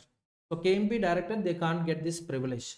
Maximum you can finance an employee up to 6 months salary. Maximum loan amount can be 6 months salary, and with that money employee can acquire only fully paid up shares. So partly paid up shares, suppose if he acquire partly paid up shares, then that point is not, that situation will not be covered in exceptions. So company will get punishment. If these three conditions are satisfied, then advance by company to the employee is not at all an offense. Next one, scheme. So here, company decided to form a scheme, or sorry, to prepare a scheme for the benefit of employees. Accordingly, company wants to advance the person of the scheme, person in charge of the scheme, in order to acquire shares of the company. So this is also not treated as an offense, provided three conditions are satisfied. First one, special resolution. Special resolution for forming this scheme, and this scheme should be for the benefit of employees. And the in charge of the scheme, the person whoever is appointed as an in charge to the scheme, must acquire fully paid up shares with the money advanced by the company. Non-compliance of this section, punishment: company 1 lakh to 25 lakhs, default officer up to 3 years imprisonment, fine 1 lakh to 25 lakhs. Next one, buyback of securities. So buyback of securities, here company is returning money to the investors and company is taking back the securities. So conditions for buyback of securities: AOA authorization. Next one, approval of the authority. See here some two to three limits are there. Just observe these three limits carefully. And one more limit is also there. So total 4 limits are there. See, this first limit is all about amount to be invested in buyback. Rupees buyback amount. So amount company should mobilize for making buyback. And this limit is all about number of shares, quantity of shares a company can make buyback. And this is with respect to debt equity ratio. Okay, so company is having 10,000 shares actually. So in a year, at a time, company can make buyback up to 25% of paid up equity share capital. That means 2,500 shares it can make buyback at a time. The second one, for making buyback of these shares, the amount company, if it want to spend amount on buyback, then if that amount is up to 10% of paid up equity share capital plus free reserves plus securities premium, then board resolution is sufficient. Sir, exceeding 10%, sir, special resolution. But even with special resolution, you can spend maximum 25% of paid up share capital plus free reserves plus securities premium on buyback. Suppose my capital is 10 lakhs. Sorry, my capital is 1 lakh. My free reserves 1 lakh. My securities premium 1 lakh. So total 3 lakhs. 3 lakhs into 25%. I can spend maximum 75,000 rupees on buyback. And I can buy back maximum 2,500 shares. Post to buyback, the debt equity ratio shall not exceed 2:1, maximum 2:1. For every 1 rupee own funds, yes, maximum debt can be 2 rupees. And sources for making buyback, money sources. You can utilize free reserves, you can utilize securities premium, you can utilize issue proceeds of different class of securities, not same class of securities. But if you select reserves, then the nominal value of shares you bought back shall be transferred to CRR account, capital redemption reserve account. And only fully paid up shares can be bought back. If your company is a listed company, then follow SEBI regulations. Maximum time gap between, minimum time gap between two buybacks shall be 1 year. Minimum 1 year gap should be there between one buyback and another buyback.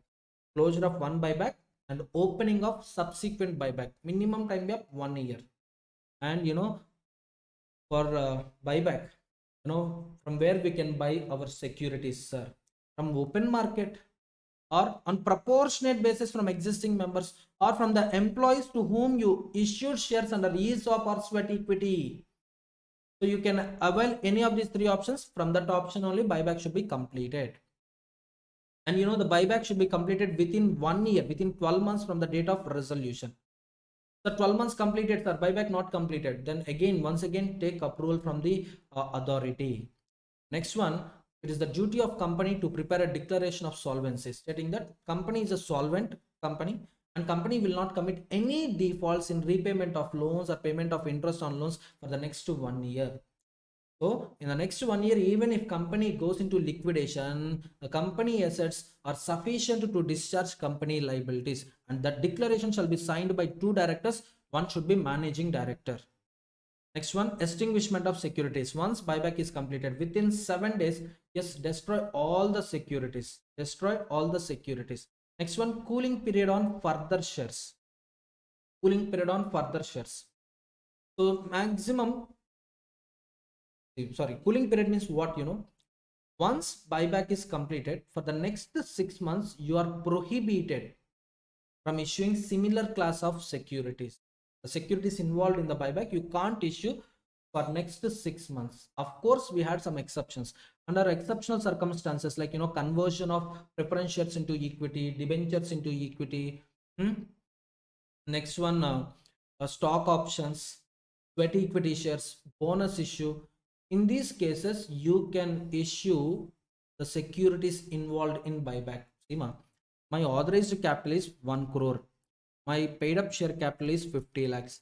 And I made a buyback of some 10 lakhs here. I made a buyback of 10 lakhs in this class capital. Now authorized share capital is 1 crore. Paid up share capital is 40 lakhs. So you can see here, I'm having a power to issue 60 lakhs worth of capital. But this 60 lakhs worth of capital, you can't issue within the next 6 months after completion of buyback. Next, once buyback is completed, file return of buyback with ROC, and if you are a listed company, along with ROC, file a copy with SEBI. Punishment for contravention, company and defaulting officer will get a punishment 1 lakh to 3 lakhs. This point already discussed with you. And if company is having following defaults, up to 3 years after rectification, company is prohibited from making buyback. What are those defaults? Deposits, interest on deposits, debentures, preferentials, dividends on preferential capital, term loans, principal amount, and interest on term loans. If company is with these defaults, then company is prohibited from making buyback of securities. So what is the ban period? 3 years after rectification. The rectification year, next 3 years completely banned. Then next you can proceed with the buyback.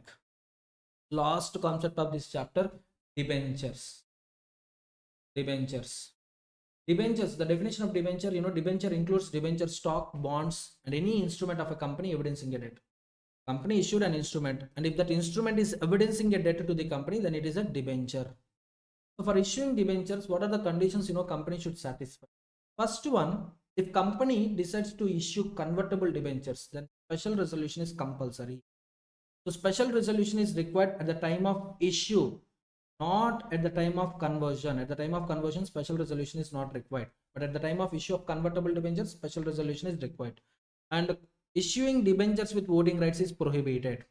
Debenture holder is a creditor, is not an owner. So he is not an owner, so he will not get any voting rights.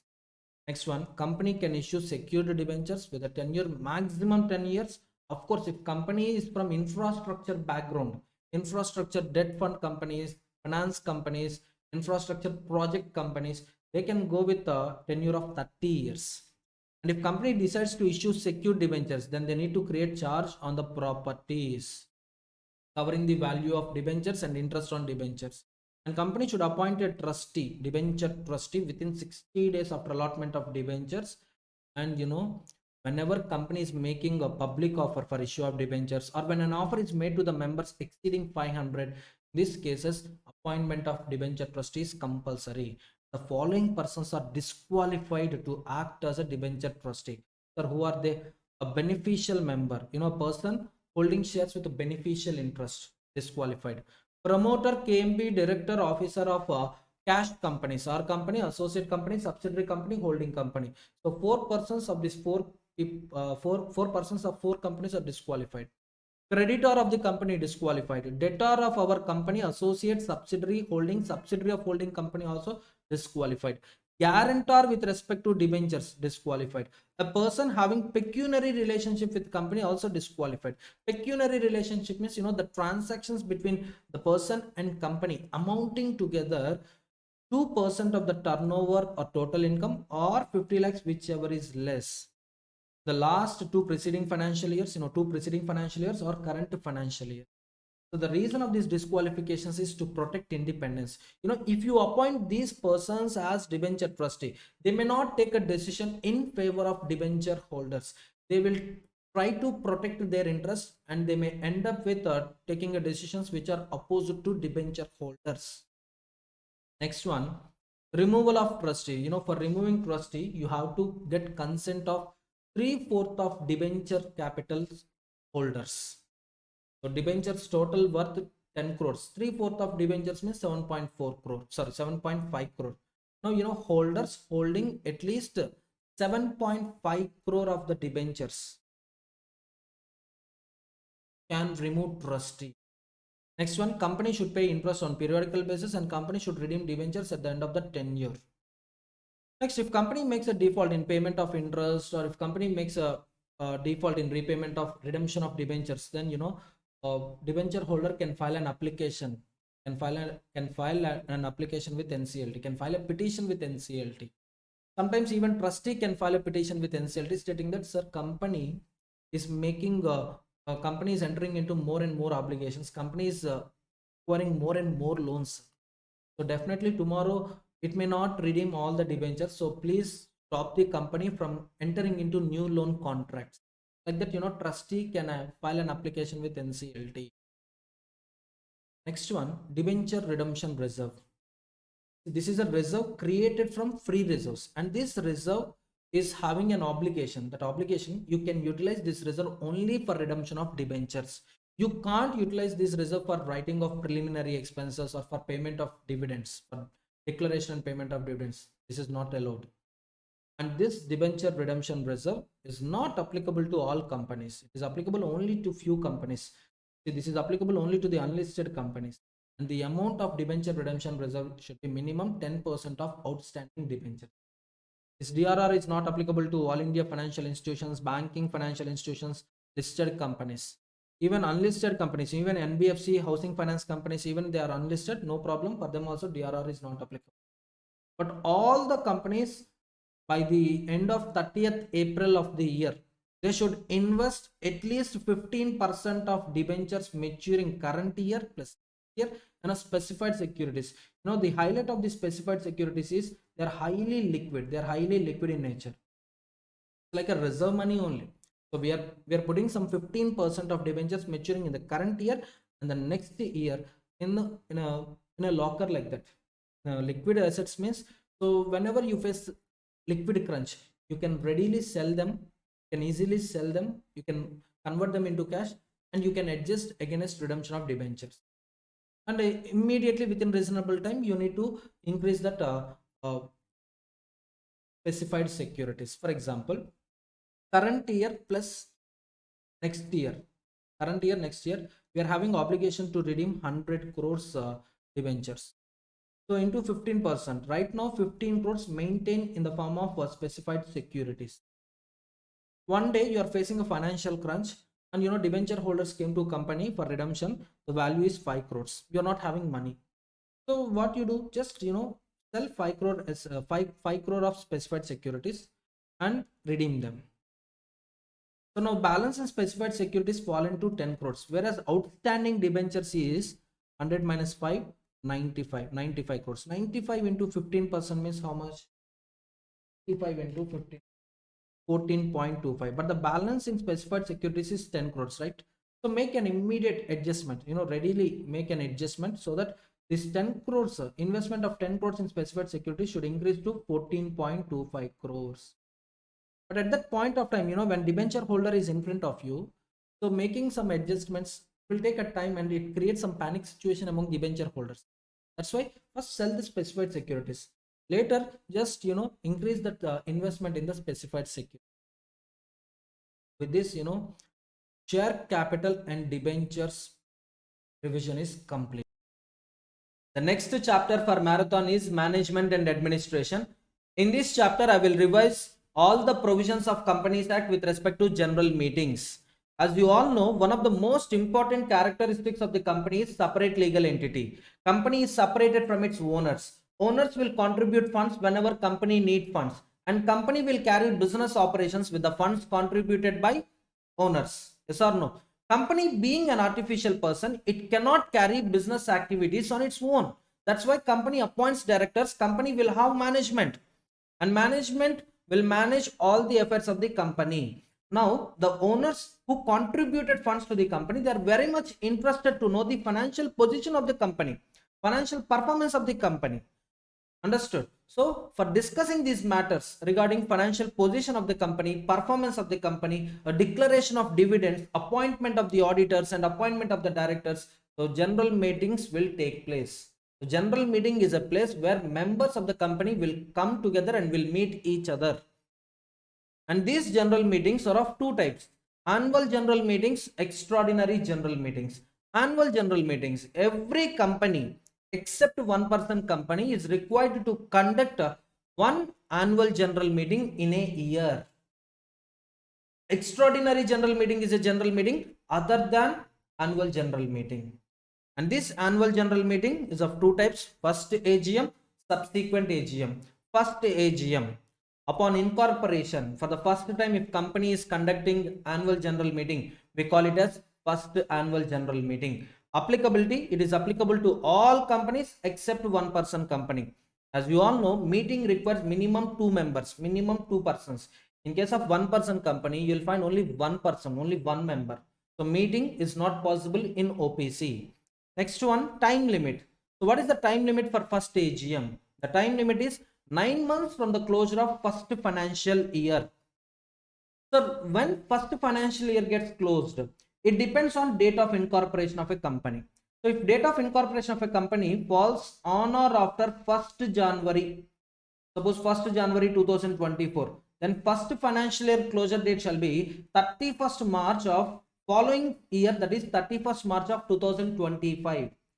Other cases, others, 31st March 2024. 31st March 2024. Others means, company incorporated before 1st January. 1st January 2024. Now this is the last date of first financial year. To this last date, add 9 months.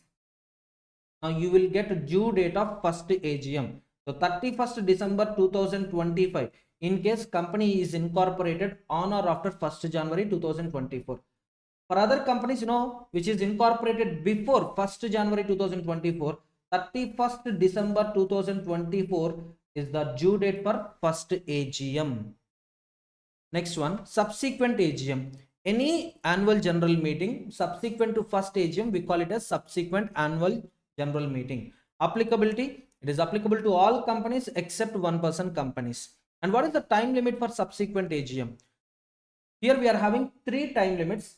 Out of 3 time limits, whichever is earliest, you have to consider it as due date for subsequent AGM. The first limit is within 6 months from closure of financial year.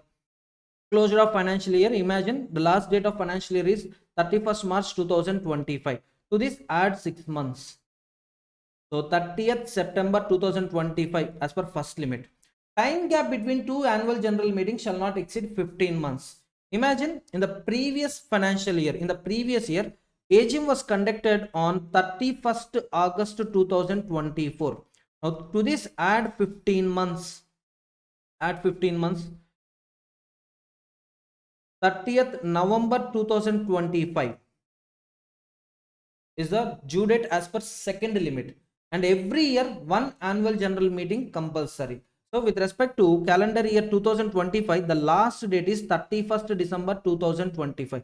So out of these 3 limits, whichever is earliest, we have to consider. Whichever is earliest, that is 30th September 2025. Out of 3 time limits, whichever is earliest, you have to consider it as due date of subsequent AGM. Is it clear, everyone? Are you able to follow me? Next, extension.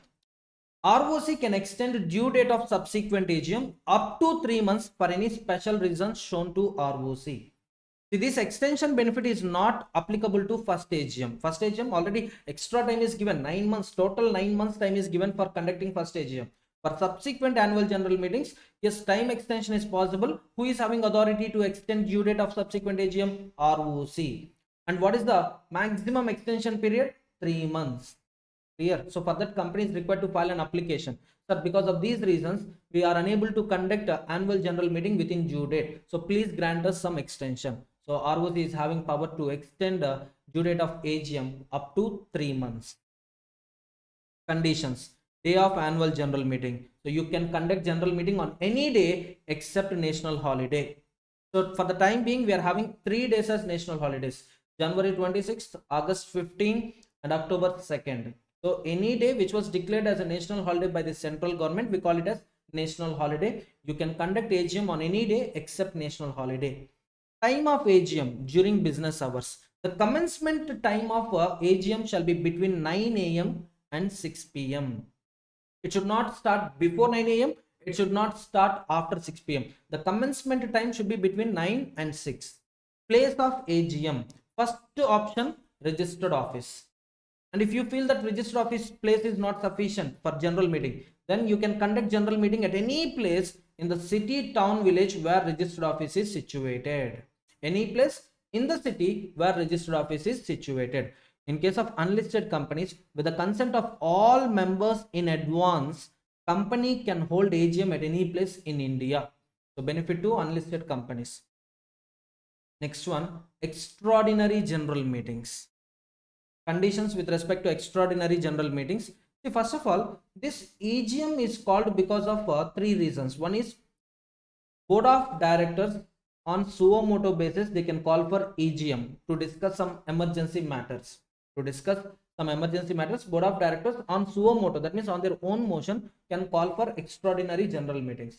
Sometimes board of directors call for extraordinary general meeting because of requisition, because of demand of certain members. Requisition means demand for EGM.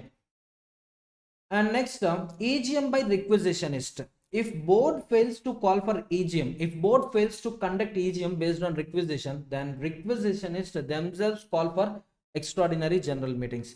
And last one, EGM held by NCLT, National Company Law Tribunal. So now conditions with respect to EGM. See, EGM is a meeting where we discuss some emergency matters, urgent matters.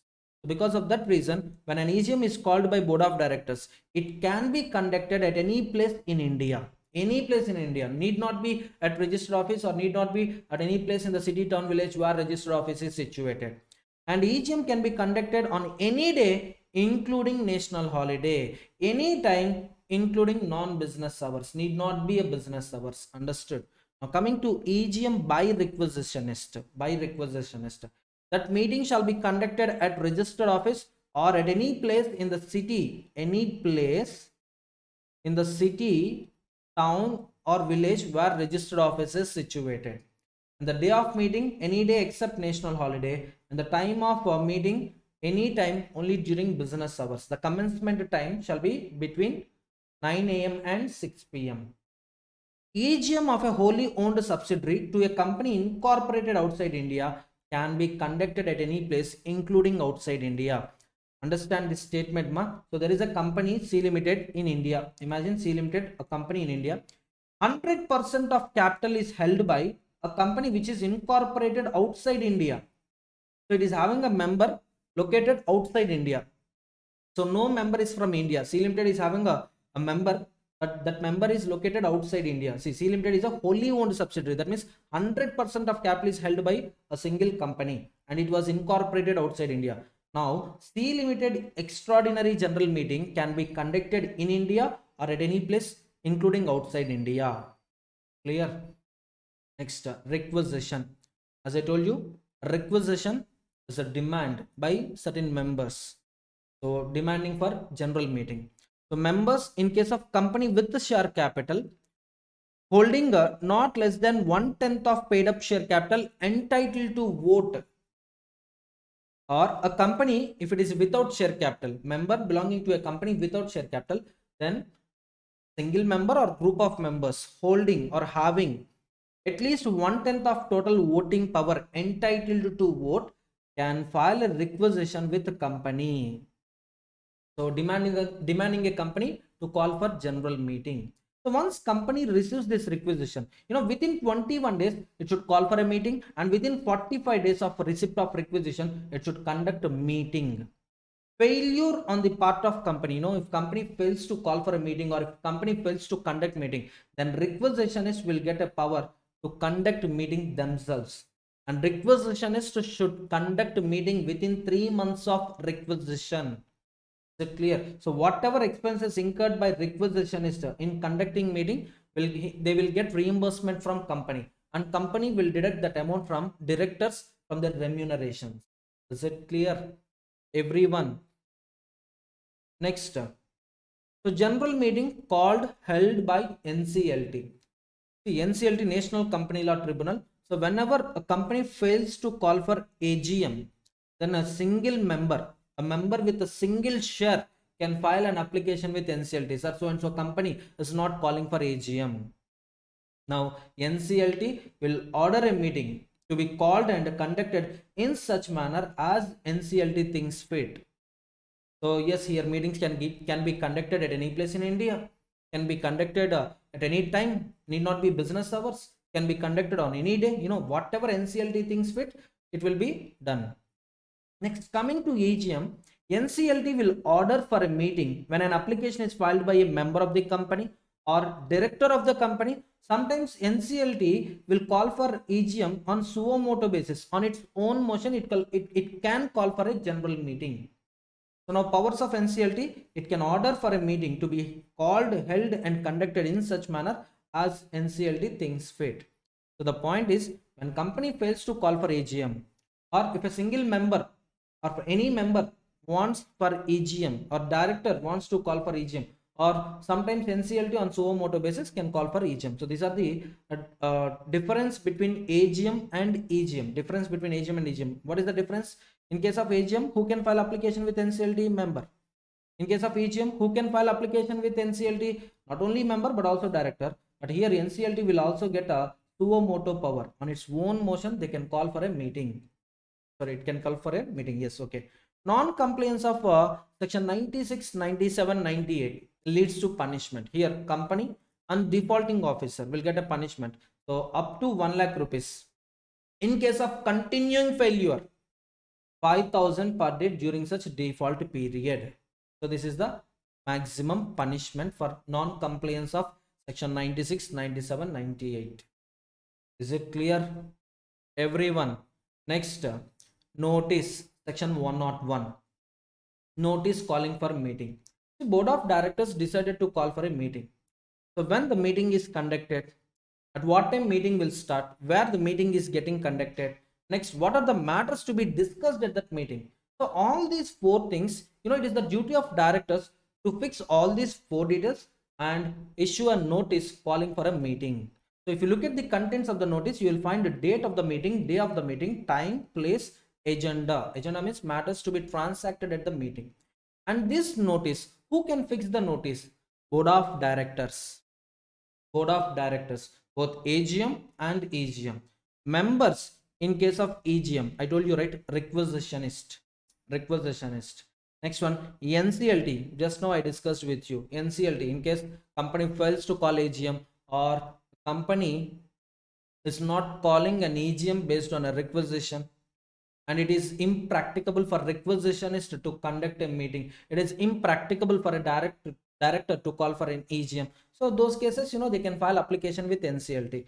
So NCLT can call for an AGM or EGM. AGM based on application by member. EGM based on application by member or director or on suo motu basis. So these three people are having authority to issue notice calling for meeting. And to whom that notice shall be issued? Notice shall be issued to every member of the company. In case of deceased member, legal representative. In case of insolvent, official assignee. Now the point is every member and legal representative and official assignee. It's not or. In one attempt, I have seen a multiple choice question like this. Notice shall be given to every member or legal representative of a deceased member or official assignee of insolvent member.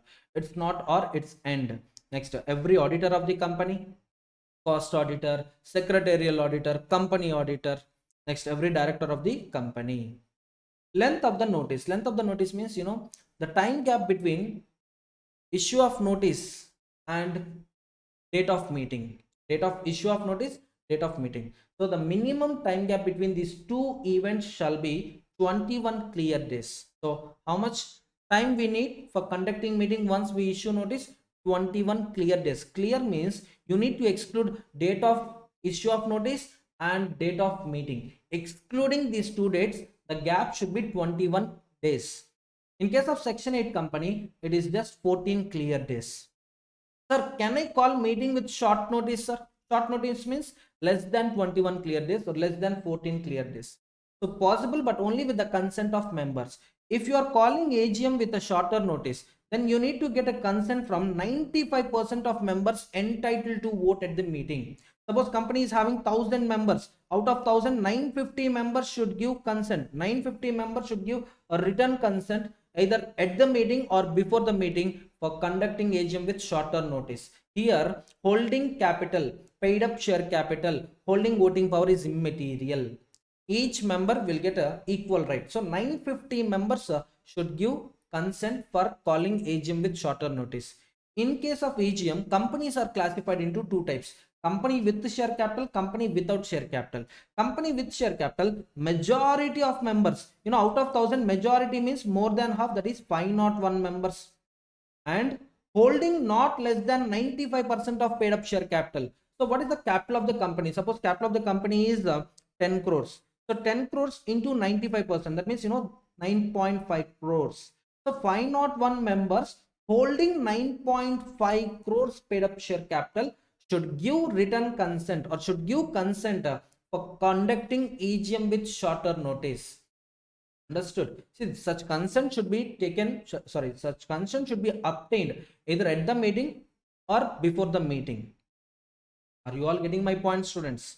So majority of members, and this majority of members who are in favor to the shorter notice must possess 95% of paid up share capital. In case of company without share capital, here we are not going to talk about members. Here we are going to talk about only voting power. So not less than 95% voting power holders should give consent for shorter notice, or else that notice is invalid and the proceedings at the meeting shall be invalid. In case of omission of notice, you need to check whether it is accidental omission or intentional omission. Sir, that omission is accidental, sir. So none of the directors planned to omit notice to a particular person, sir. So accidental omission. Then there will be no impact on the proceedings of general meeting. Sir, it is an intentional omission, sir. So directors, they planned it accordingly. They omitted to send notice to a particular member, sir. Then that meeting is invalid. That means all the decisions, all the resolutions passed at that meeting stands invalid. Clear? So with this, notice completed. Next one, explanatory statement, section 102. So here, the proposals, types of business, you can see the proposals are classified into two proposals.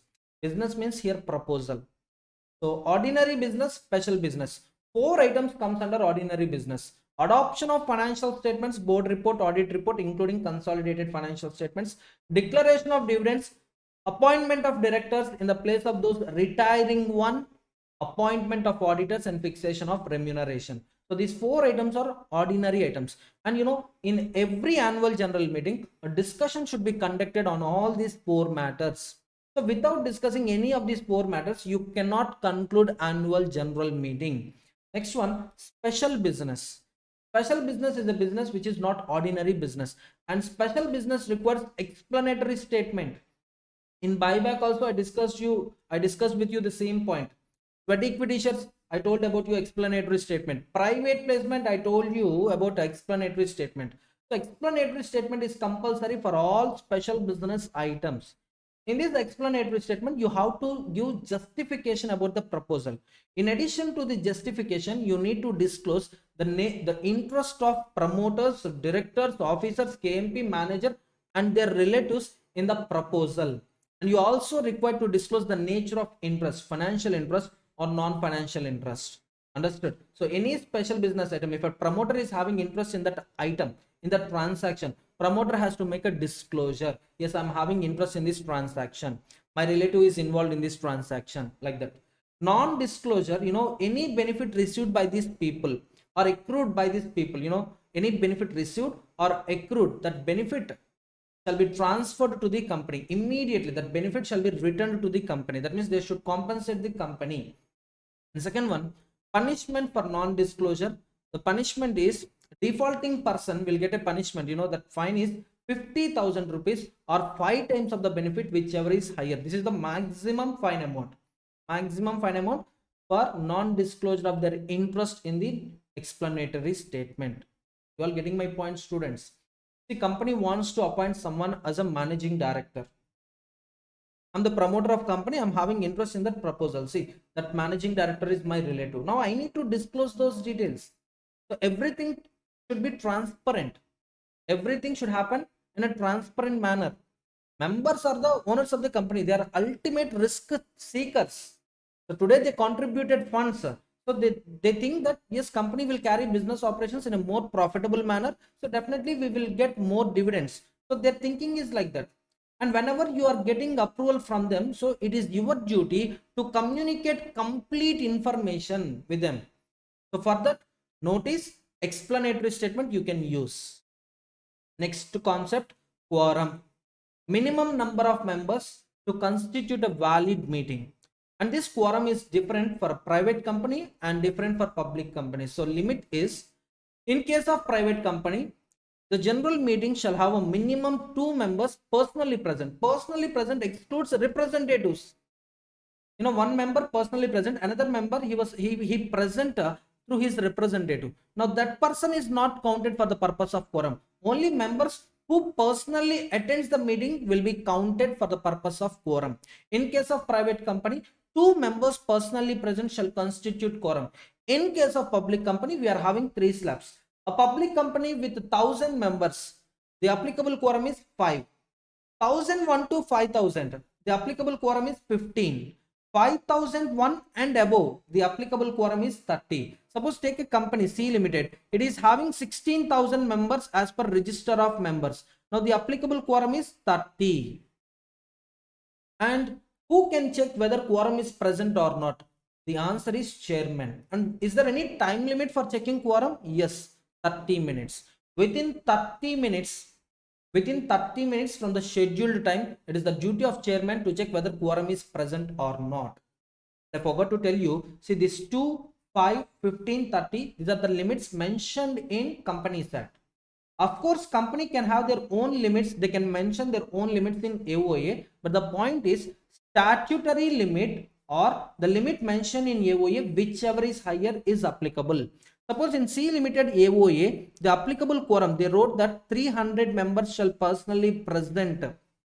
As per AOA of C Limited, 3 members personally present shall constitute quorum. Now the applicable quorum to C Limited is not 30, it is 300. Why? 30 or 300, whichever is higher, 300. And what is the time limit for checking quorum? Within 30 minutes from the scheduled time. If there is no quorum within 30 minutes of scheduled time, then if it is a EGM called because of requisitionist, EGM by requisitionist or EGM called because of requisitionist, the meeting stands cancelled. Lack of quorum, the meeting stands cancelled. Other general meetings, AGM or EGM by board of directors, the general meeting stands adjourned. If nothing is specified, the general meeting is adjourned to same day, same time, same place, next week. If something is specified, then to the specified date, specified place, and specified day. Understood? Adjourned means what? A temporary suspension. Temporary, it is stopped temporarily and it will be resumed after some time. Understood? So simply adjournment is nothing but whatever meeting is going on, it gets suspended due to some reasons and it will be resumed after a certain period of time. Cancel means no need of no fresh meetings. Here no fresh meetings or no need to conduct a meeting next week, next week, same day, same time, same place. Next one, sir, is notice for adjourn meeting required? Yes. 3 days, at least 3 days before adjourn meeting, it is a duty of company to circulate notice. Sir, circulation of notice is not possible, then advertise in 2 newspapers about the date of adjournment meeting. So details of adjournment meeting. Next one, chairman. So who can be the chairman of the meeting, sir? For that, refer to the Articles of Association. If Articles of Association provides that chairman of the board shall be the chairman of the general meeting, then follow it. If AOA is silent, then members personally present shall elect one among themselves to be the chairman of the meeting. So if AOA is silent, who can act as a chairman of the meeting? Only a member, and who is personally present to that meeting will act as a chairman of the meeting. Suppose 28 members present at that meeting in personal capacity. So out of 28, one will take the position of chairman of the meeting, and such election can be conducted either under show of hands or through poll. So these are the 2 types of voting: show of hands, poll. Next one, proxy. See, generally companies conduct general meeting during working days only. So I'm a member of a company. At the same time, I'm engaged in a practice. So I'm having a regular meetings with my clients. One day suddenly company called for a general meeting. At the same time, the date of general meeting, I'm having an appointment with another client. Now it is not possible for me to attend the general meeting. But I was very much interested in the general meeting. So what is going in the general meeting? I want to know. So for that, what I can do as a member of a company, I can appoint a representative. I can send my representative to attend the meeting. And that representative is a proxy. That representative is none other than proxy. So here proxy, the word proxy is having 2 meanings. One is instrument and the other one is a person. So proxy, the word proxy is given to an instrument, and the person whose name is mentioned in that instrument, he is also known as proxy. So proxy benefit is applicable to all companies except two companies. That is, a company without share capital, if AOA is silent, proxy benefit is not there. If AOA provides for the benefit of proxy, then company without share capital can also have a benefit of proxy. Next one, Section 8 company. There is a restriction on proxy. Generally, representative of a member may be a member, may not be a member. Coming to Section 8 company, the proxy should be a member. That means a member can appoint another member as his proxy. So outsider is not allowed. Non-member is not allowed in case of Section 8 company. Instrument applicable form is MGT 11. It should be signed by the member. If he is an individual, he can sign it. If a member is a body corporate, then it should be signed by the officer duly authorized by the company. If company is having common seal, then fix the common seal. Limit. A proxy can represent maximum 50 members in a general meeting. Maximum how many members? Maximum 50. Or members whose holding is 10% of total share capital. Maximum number of members 50. In terms of number 50. In terms of capital, representing, paid up share capital, he can represent a n number of members up to 10% of total share capital. Suppose each member is holding 1% of the capital. So company is having 100 members. Company is having 100 members. Each member is holding a 1% like that. Now a single proxy can represent maximum 10 members only. Why? Each member is holding 1%, right? We are having a restriction of 10% of total share capital. So here proxy can represent 10 members only. Suppose each and every member is holding 0.1% of share capital of the company. In that case, 10 divided by 0.1, here you will get 100 members. But there is a restriction on number of members. The number of members restriction is 50. So maximum either 50 members, or in terms of capital, a proxy can represent maximum 10% of total share capital members.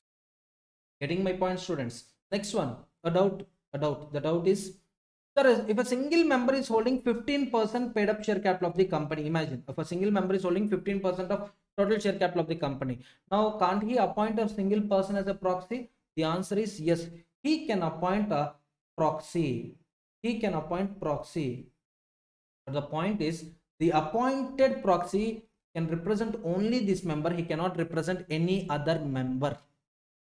And the benefit of proxy, yes, you know the benefit of proxy because you are studying corporate laws. I know the benefit of proxy because I'm teaching corporate laws. What about a normal layman? How he knows about the benefit of proxy? So for knowing him, for communicating the knowledge, for communicating the benefit of proxy, the disclosure about proxy in the notice is compulsory. So you have to disclose. Company is required to disclose about the benefit of proxy in the notice calling for meeting. Non-compliance leads to punishment. Fine 5,000 rupees. The defaulting officer who is responsible to include the point about proxy, he will get a punishment 5,000 rupees. Time period for submission. Every member appointing proxy shall deposit proxy instrument with the company at least 48 hours before commencement of the meeting. At least 48 hours before commencement of meeting. That is the duty of a member to deposit proxy instrument, whoever appoints proxy. Next one, invitations to appoint proxy is punishable offense. Invitations to appoint proxy is punishable offense. See, appointment of proxy is an independent benefit of the member. The member can choose any person to act as his representative. Now here company is making a list. So list contains details of some persons. So now company is asking members, if you are unable to attend meeting, if you want to appoint proxy, you can select any person whose name is mentioned in the list. That means you cannot select a person outsider.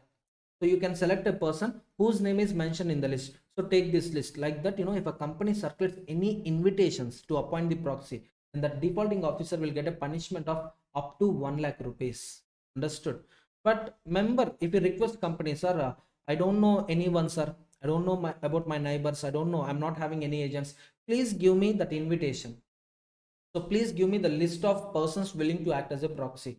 I will select any person to act as my proxy.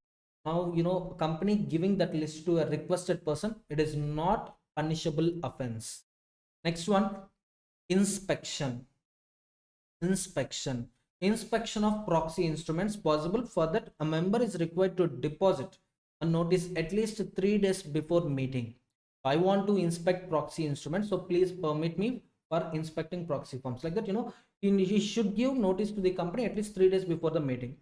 And coming to the inspection time period, inspection commencement time is 24 hours before commencement of meeting, and inspection can be allowed up to the conclusion of meeting. Once meeting is concluded, so next minute onwards, you are not allowed to inspect proxy instruments, and that too during business hours only. Inspection can be carried out during business hours only. A representative of a governor, representative of a president, representative of a body corporate is deemed to be member of the company. The governor, president, body corporates, representatives are deemed to be members of the company, and they are counted for the purpose of quorum. As I already told you, proxy is not counted for the purpose of quorum. The reason is not a personal, he's not a member personally present at the meeting. He's a representative person. Understood? He's a representative person.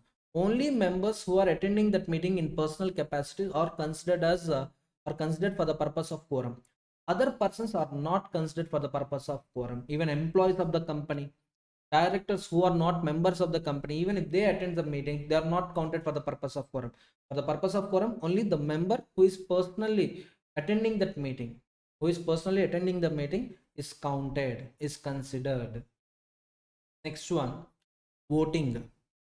Restriction on voting rights of the members. See, a company can place a restriction on voting rights of a member only in one situation. That is, a member failed to pay calls in arrears, or member failed to return sums due to the company. And for that, AOA authorization is also compulsory. Suppose if AOA is silent, then company cannot restrict voting rights of the members. AOA authorizes company to restrict voting rights of a members who is holding shares with calls in arrears or who is due to the company. In that case only, company can restrict those people from exercising voting rights. Coming to the types of voting, we are having 4 types of voting: show of hands, e-voting, poll, postal ballot. Show of hands. Show of hands is applicable only when e-voting is not applicable or when there is no demand for poll. The beauty of show of hands: one member, one vote. One member is given only one vote. Here the holding is immaterial. Suppose you are holding 1000 shares. I am holding 1 share. 1000 shares, 1 share. But still, under show of hands, you will get 1 vote, I will get 1 vote. Only one time you can raise hand, either in favor or against to the proposal. Understood? So the beauty of show of hands, it is very fast and low cost. Yes, definitely low cost. Fast, why? So the moment proposal is introduced, the chairman will ask you, so show me your hands who are in favor of resolution. So he will count the number and he will record that number in the minutes, and he will ask again, so how many of you are against to the proposal? Again you will raise hands, not previous persons. Either you should cast vote in favor or against only once. So how many of you are against? He will count and he will record that matter in minutes. Now, declaration by the chairman in the minutes regarding a resolution is a conclusive evidence whether resolution is passed or not. Next one, e-voting, electronic voting. I don't know how many of you are watching IPL or how many of you are watching that Big Boss. So in IPL, in Big Boss, some contest, some game shows they will conduct. So they will ask you a questions and they will ask you to comment or to reply to that question. In case of Big Boss, yes, you can log in. I mean, you can log into your account, and then you can proceed with voting in favor of your contestant who was nominated. Yes or no? So in case of Big Boss, if you observe carefully, so you are electing your contestant, nominated contestant, not going to the Big Boss house, but sitting in your house, you are casting a vote. Sitting in your house, you are casting a vote. Yes or no? That is what, remote e-voting. Voting takes place electronically. So here you will be given login credentials. So using that login credentials, you can enter into the website of voting.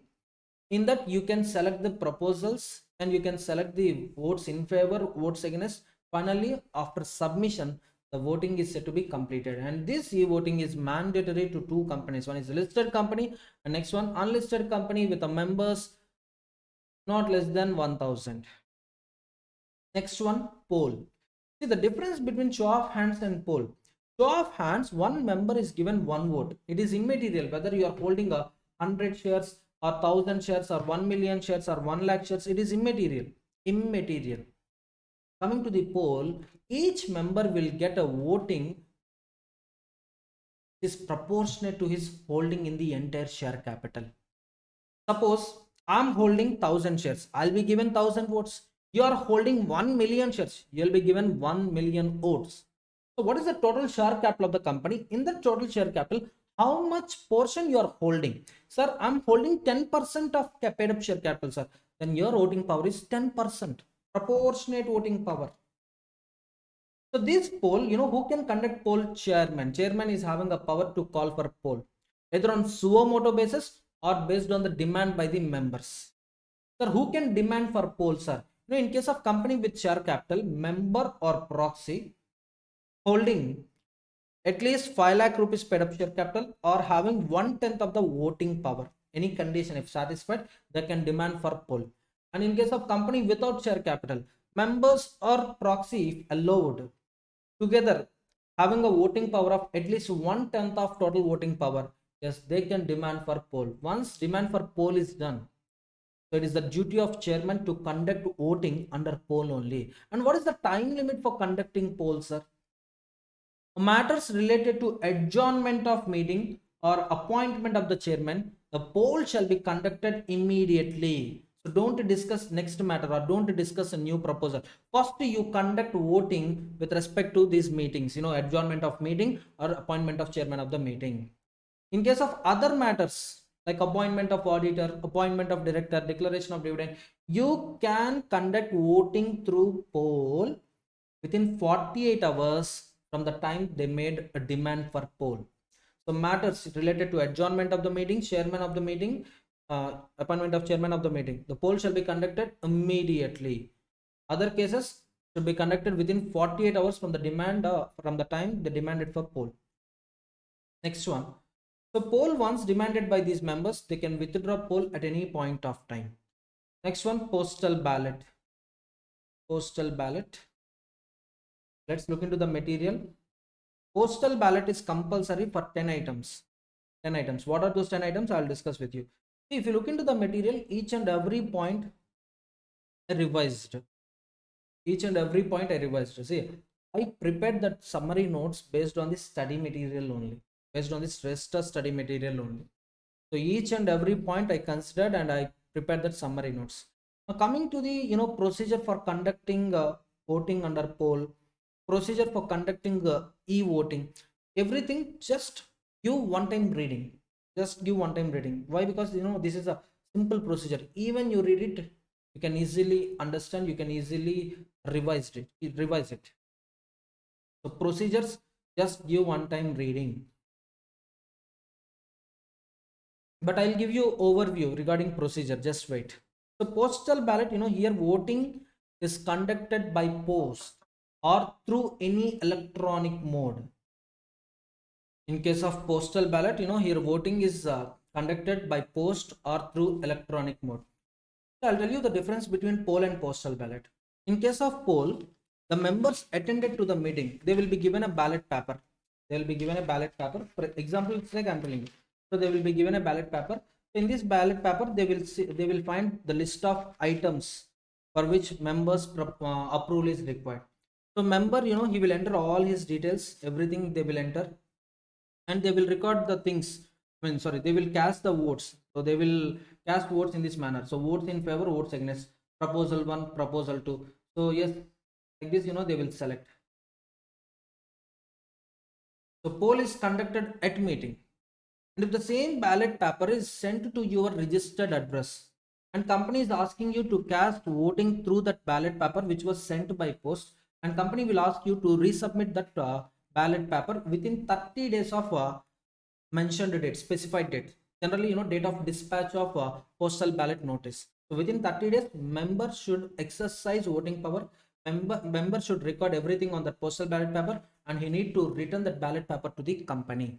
So poll is conducted at meeting. Postal ballot not at meeting. It happens through post or through any electronic mode, electronic remote e-voting, just like your big boss nominations election. Next one. See, this postal ballot is compulsory for 10 items. One is alteration of object clause of MOA.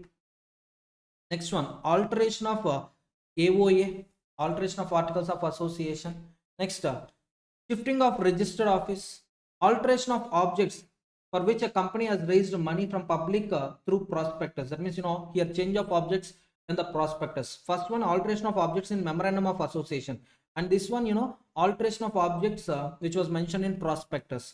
Issue of shares with the differential rights, variation of rights, buyback of shares, election of a director under section 151, there is small shareholder director, sale of whole or substantially whole of undertaking of a company, giving loans or extending guarantee or providing security in excess of limits specified under section 186. For these 10 proposals, voting shall be conducted by post or through electronic mode. And one more point, this is not applicable in case company is having a number of members. Just wait.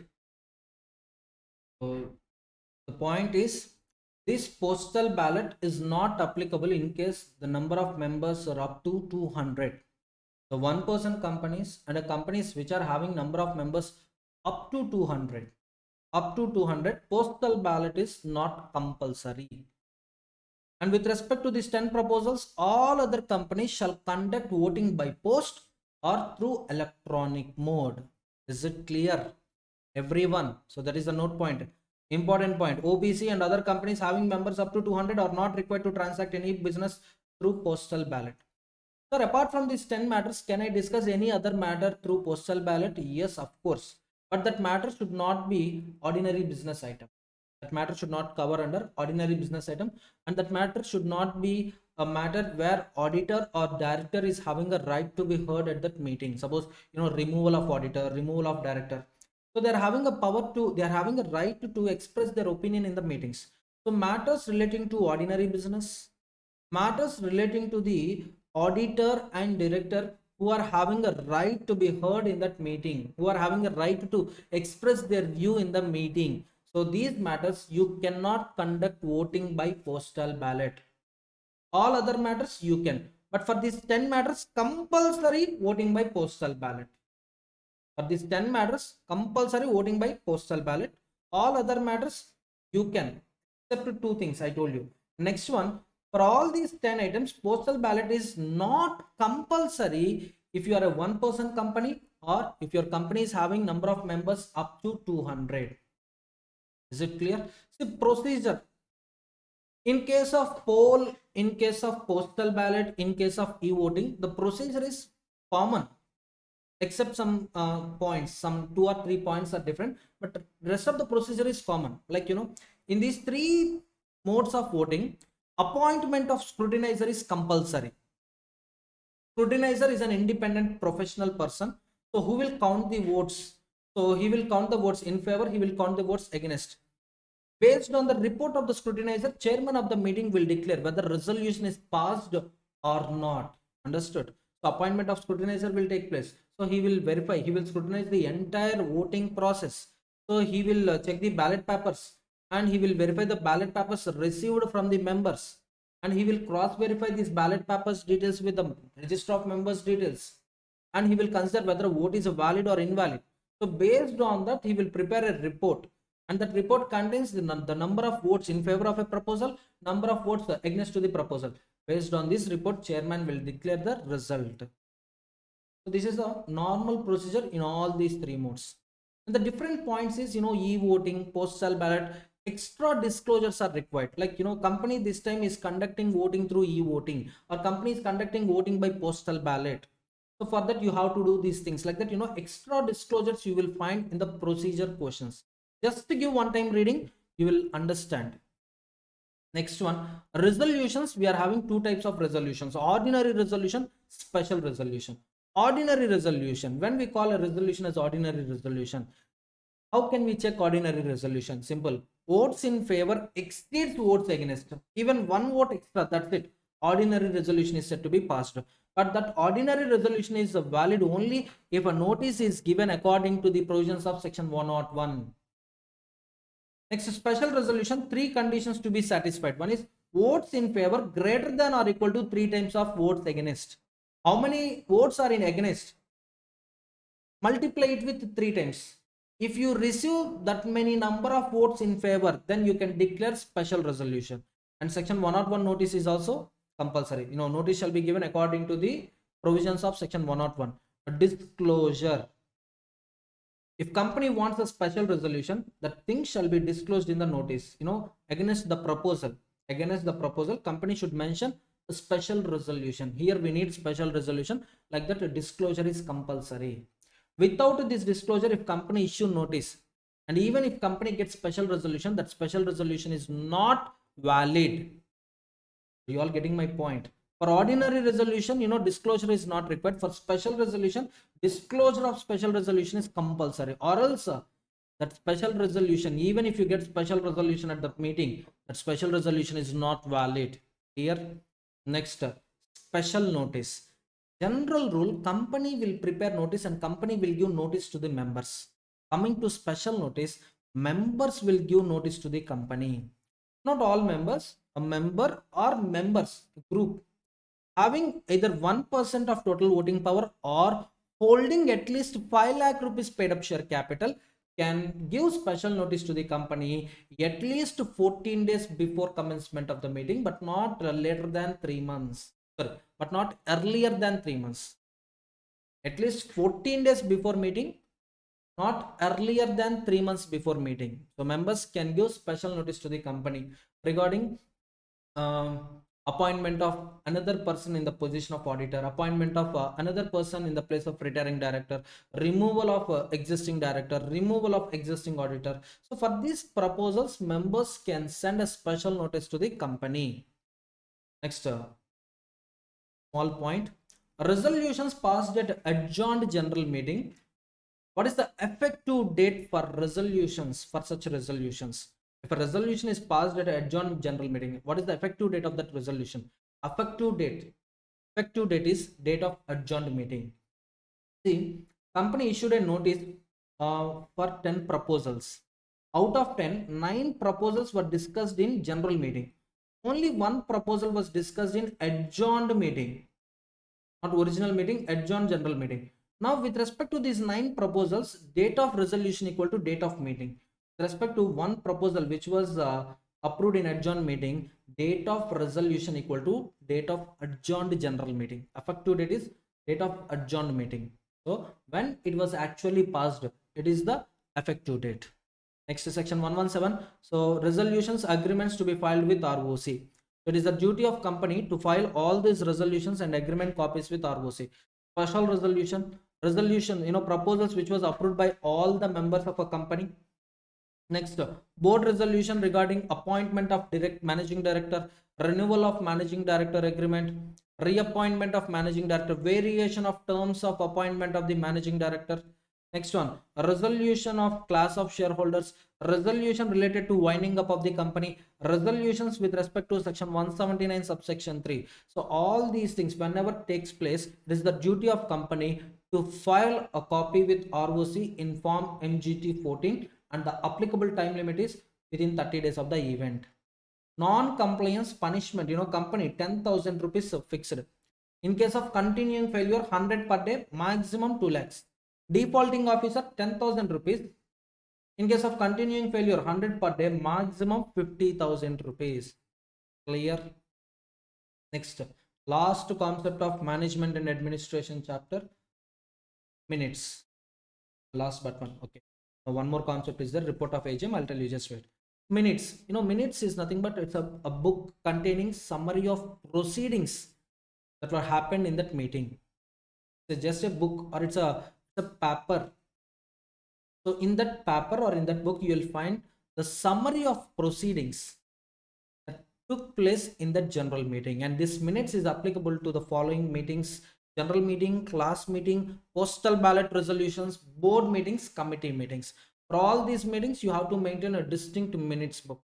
That means a separate minutes book for members meetings, separate minutes book for board meetings, committee meetings, like that. So don't merge them, separately. For directors one book, for members one book. In members minutes, you can include the matters relating to postal ballot resolution, no problem. The time limit: within 30 days of meeting or within 30 days of postal ballot resolution declaration, you have to complete the minutes. Coming to the signing, so general meeting, postal ballot resolution minutes, these 2 minutes, general meeting and resolution passed through postal ballot, these minutes shall be signed within 30 days of the event. 30 days of the event. Board meetings, it can be signed even in the next board meeting, no problem. For board meeting minutes signing, there is no time limit. Contents of the minutes: it should contain fair and correct summary of proceedings. All the appointments that were taking place in the meeting, you have to name them. So who got appointed in that meeting? With respect to board meetings, you have to enter the details of the directors present at the meeting, name of the director present to the meeting, and the director who casted vote against or who is not concurring to the proposal. You have to name the directors. So directors, a few directors casted votes in favor, some directors casted vote against, and one or two directors, they are not at all giving consent to the proposal. They are not in favor, not against. So the point is, who casted votes in favor, ignore them, ignore their details. And you have to include the details of the directors who are casting votes against to the proposal or who are not concurring to the proposal. Next one, exclusions of content from the minutes.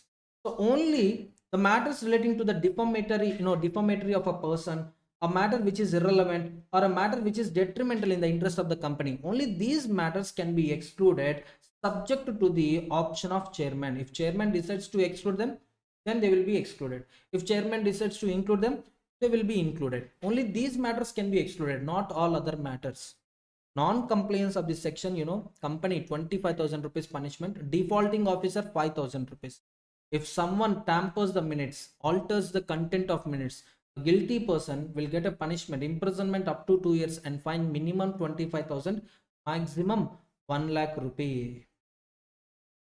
Let's look into the material ones. Any ignored content, any content which got ignored, I'll discuss with you.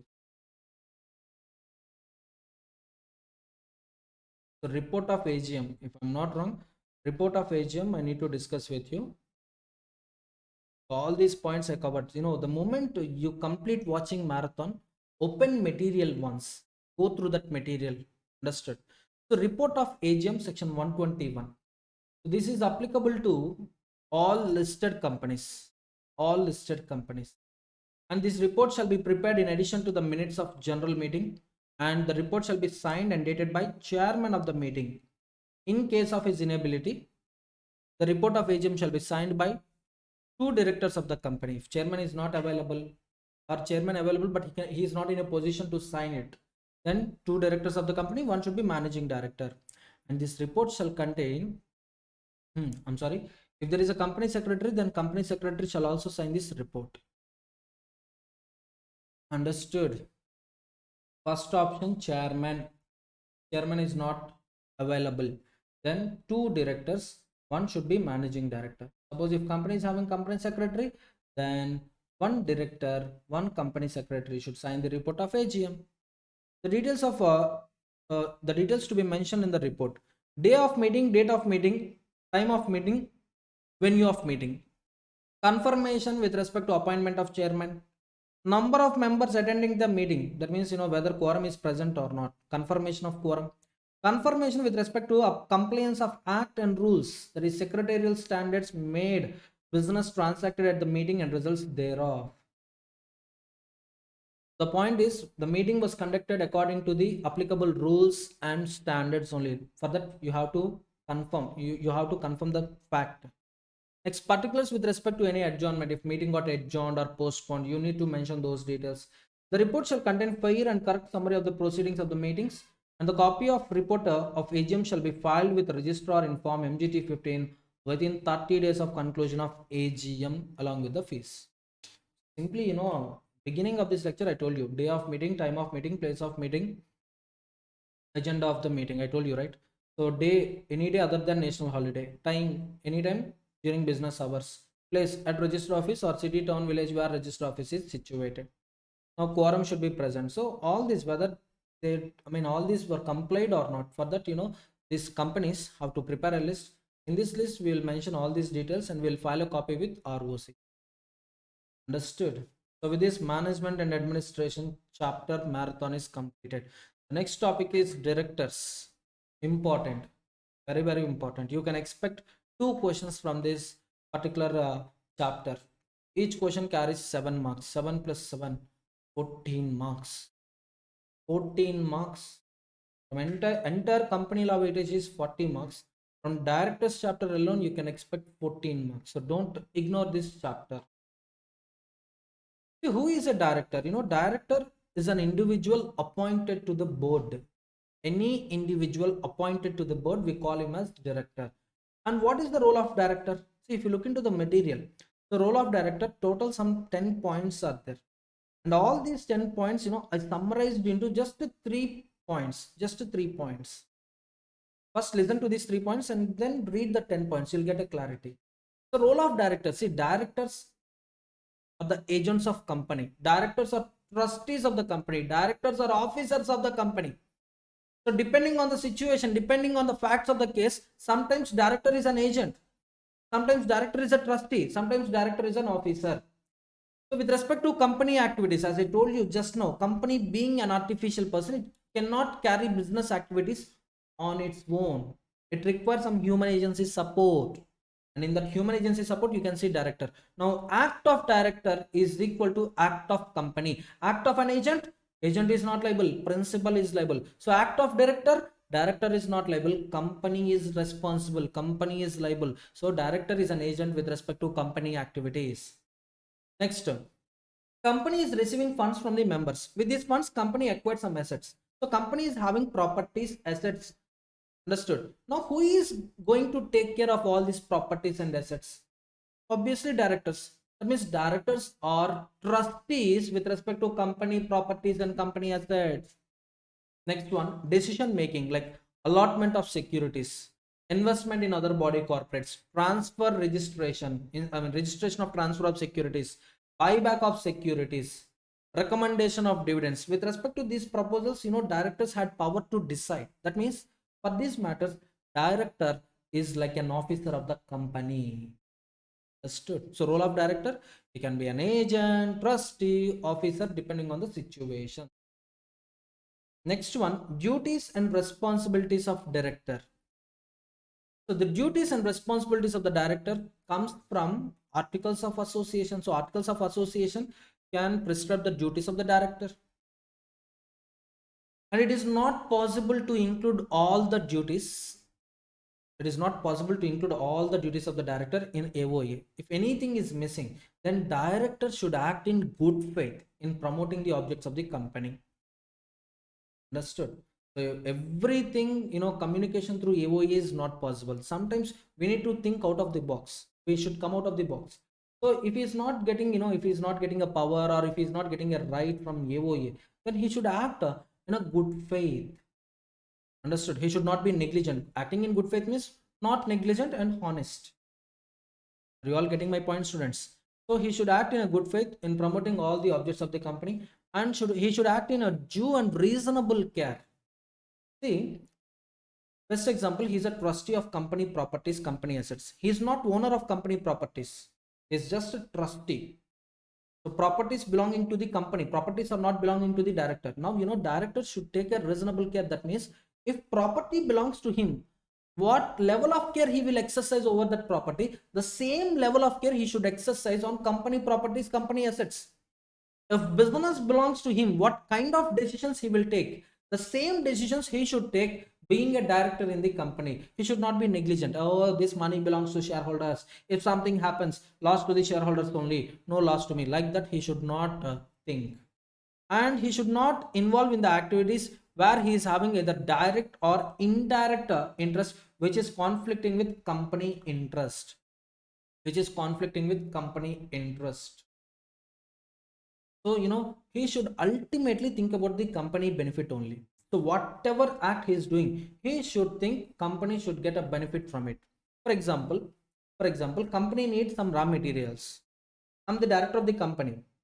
I'm also supplier of these raw materials.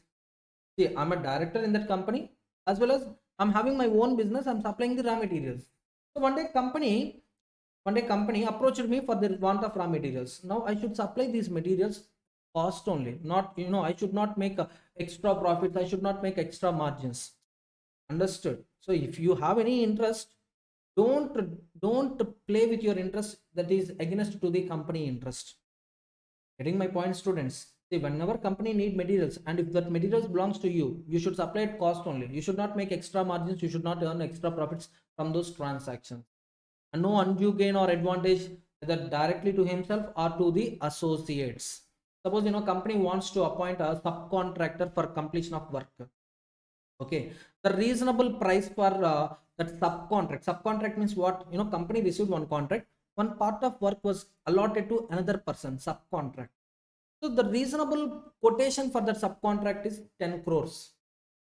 10 crores. But the director, with the help of his relative, what he did, he quoted for 15 crores. Right? The cost is actually 10 crores, but what director is doing with the influence, the power he is having, he allotted that contract to his associate, to his relative for 15 crores. Thereby he is making a profit of 5 crores. This is undue gain, undue advantage. He should not commit like those activities. Next, no assignment of office. The director is an agent of the company. He was appointed by the company, so he should not delegate his power to someone else. Why? See, company is having trust. Company is having trust on me, so only I can exercise the duties. I can exercise powers of the company, being a director. So I cannot delegate my powers to someone else. Assignment of office is strictly prohibited. So these are the duties and responsibilities of director. Next one, every individual who wants to be appointed as a director of company shall possess the DIN. An individual without DIN is ineligible to act as a director. So for getting this DIN, he has to file an application with central government. Central government is having authority to allot DIN, director identification number. Next, qualifications and disqualifications of director. Important question. Qualifications. See, in the entire Companies Act, there is no provision regarding the qualification of a director, either academic qualification or professional qualification. Any person can be appointed as a director. Even an illiterate person can also be appointed as a director. The point is, it's members of the company decide whom shall be appointed as a director. So trust is the most important thing. Trust comes from the experience of a person, qualification of a person. So members will choose a director accordingly. So as per the provisions of Companies Act, there is no provision with respect to academic or professional qualifications to act as a director. So DIN is compulsory. Disqualification. Unsound mind person is disqualified to be appointed as a director. Undischarged insolvent, adjudicated insolvent. See, undischarged insolvent, adjudicated insolvent. Suppose a person, if you look at the person balance sheet, liabilities 20 crores, assets 15 crores. So assets are not in a position to discharge liabilities. Now this fellow filed an application with authority to declare him as an insolvent. And this application is still pending. Application is still pending. That person is called adjudicated insolvent. Suppose application processed, authority declared this fellow as insolvent person and imposed a period of 3 years. So next 3 years you cannot enter into the contracts. So he was declared as an insolvent, but not yet discharged to enter into the contracts. Undischarged insolvent, adjudicated insolvent, both are disqualified. Convicted by offense involving moral turpitude, breach of trust, fraudulent activities, and he was sent to jail for a period of 6 months or more. Then for the next 5 years after release, next 5 years he is disqualified. Suppose he was sentenced to jail for a period 7 years or more, then permanent disqualification. That means he cannot be appointed as a director in his lifetime. Understood? So for a period 6 months or more, but up to 7 years after release from the jail. So 5 years disqualification is there. Whereas the sentencement period is 7 years or more, then disqualification is permanent. Permanent disqualification. Next, any person disqualified by court or NCLT order and that order is in force is also disqualified. Director who has not paid calls on shares and 6 months time period lapsed after making those calls on shares. That means, default has been made. Default has been, the default period is more than 6 months. Disqualified. No DIN, disqualified. Person with no DIN, no director identification number, disqualified to act as a director. Next one, company in which he or she is a director and that company fails to file annual returns, financial statements for a period of 3 years continuously, then the director is disqualified for the next 5 years. And a company which failed to repay deposits, debentures, or failed to pay interest on deposits, interest on debentures, declared a dividend, in that case, and if that failure continues for 1 year, more than 1 year, then the said director is disqualified. The directors of that company will be disqualified. And the disqualification period is 5 years. Next 5 years, they are ineligible to act as director in all other companies. In fact, appointment of such persons during 5 years of disqualification period is null and void. Understood? Last disqualification, this is all about his this disqualification, this depends on the directorship. Means, this person is already director in other companies. If any of these company fails to file financial statements or annual returns with ROC for a period of 3 years continuously, then this person is disqualified, not only in that company but also all companies. So last point depends upon his directorship in other companies. Minimum maximum number of directors. Minimum in case of OBC 1, private company 2, public company 3. Maximum number of directors in these 3 companies 15. Appointment of director, first director, subsequent directors. First directors are the directors named in the articles of association. Upon incorporation, the directors who are named, the persons who are named as first directors in the AOA become directors of the company. Subsequent directors are appointed at annual general meetings or extraordinary general meetings. Sometimes some directors can be appointed in board meetings also. So they are additional directors, alternate director, nominee director, or director to fill up a casual vacancy arising due to or death of a director or resignation of the director. So these 4 cases, board members can can appoint. Other than these 4 cases, members had power to appoint directors in the general meeting. Next one, of course, nominee director appointed by the board shall be ratified at general meeting. So members will further members will pass a resolution for appointing that nominee director who was appointed by the board. Next one, retirement of directors, rotation of directors, retirement. See, all directors are liable to retire if AOA prescribes that matter.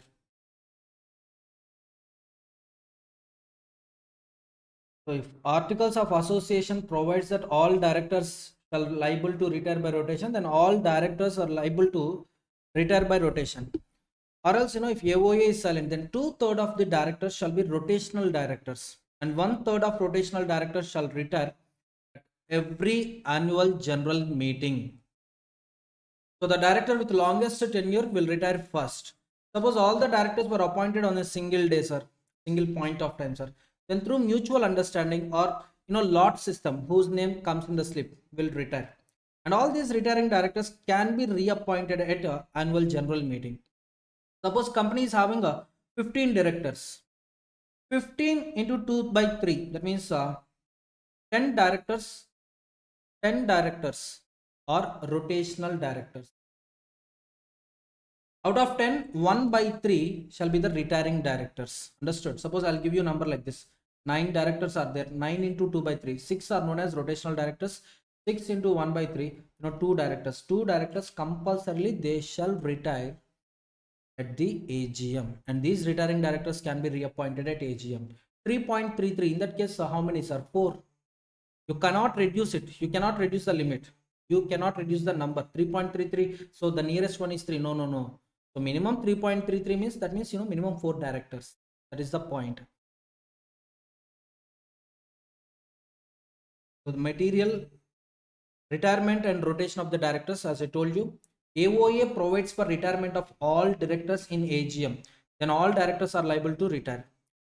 2/3 of the total number of directors are liable to retire by rotation, and those directors are called retiring directors. Out of retiring directors, 1/3 of the directors liable to vacate the office. So 1/3 of the directors will retire. So this concept is, retirement by rotation. The directors who are in the office for a longer period is liable to retire first. However, if 2 or more directors have been appointed on the same day, then directors will retire based on mutual understanding between them. And when mutual understanding is not available, then they retire based on draw by lots. So they will write the names of the directors in the slips randomly. Whose name comes first, they will retire by rotation. And these people are eligible for reappointment in the general meeting, as I told you. Next one, resignation. So resignation, you can see here. So director who wants to resign from the office, he can resign from the office only by notice. First, he need to give notice to the company, and company shall file the same notice with ROC. And the director shall file a notice with ROC within 30 days of resignation. Failure to send a notice to the company, to the ROC, it leads to no effect of resignation. That means whatever acts done by the company, even after resignation, the director is still responsible. The director is still liable for the acts. That's it. Understood? So resignation is effective only when you communicate with the company and when you communicate with ROC. Failure to do so, you'll be continued as an agent of the company only. So act of the agent, the principal is liable accordingly. So your acts, company will be binding to the third party. Next one, effective date. Date on which, effective date of resignation. So what is the effective date of resignation? Date on which notice is received by the company, or date specified in the notice of resignation, whichever is later.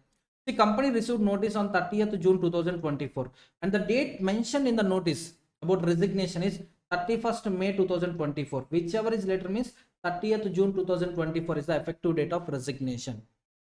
And there will be no effect on the acts done during his director tenure. See, suppose, till 30th June 2024, he is the director. On 1st April 2024, he committed one mistake. He committed one offense. But this offense was found after his resignation. That is 1st October 2024. Now, will he get punishment or not? Suppose, a court asked him, go to the jail. Now, he is telling, sir, no, I am not the director, sir. On 30th June 2024, I came out from my directorship. So I'm not the director. So no punishment to me. Is it valid? No, no, no. Acts done when he was a director. So for all those acts, he is liable even after resignation. Next one, removal of the director. The procedure for removal of the director. See, first of all, who is having power to remove the director? First one, member.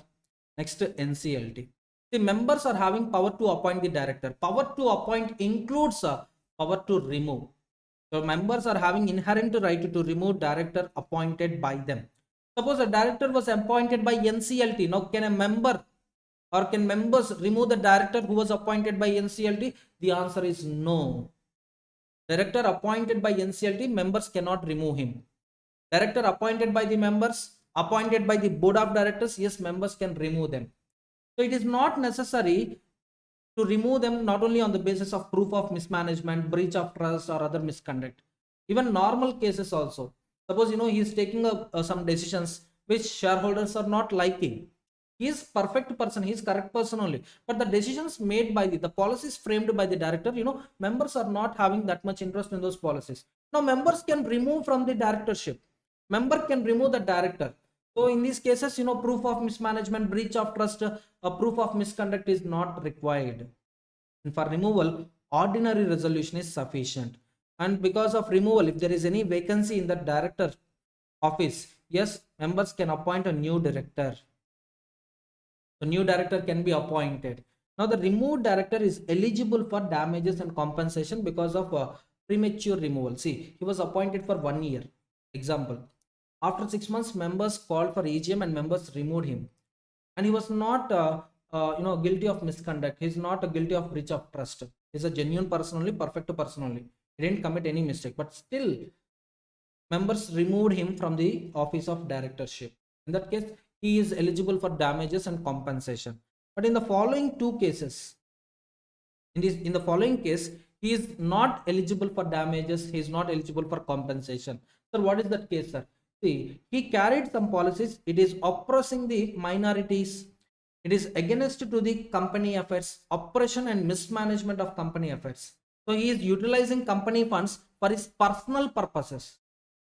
Next one, an application was filed with NCLT. So in this case, the removed director is ineligible for claiming damages, claiming compensation for the loss of office before completion period, completion date. Okay, next one, directors remuneration. See, directors are doing things on behalf of the company, definitely they are entitled to remuneration.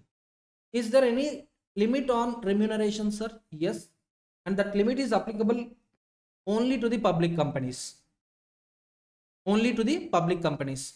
So articles of association, resolution of members at general meeting decides the remuneration, determines the remuneration of the directors.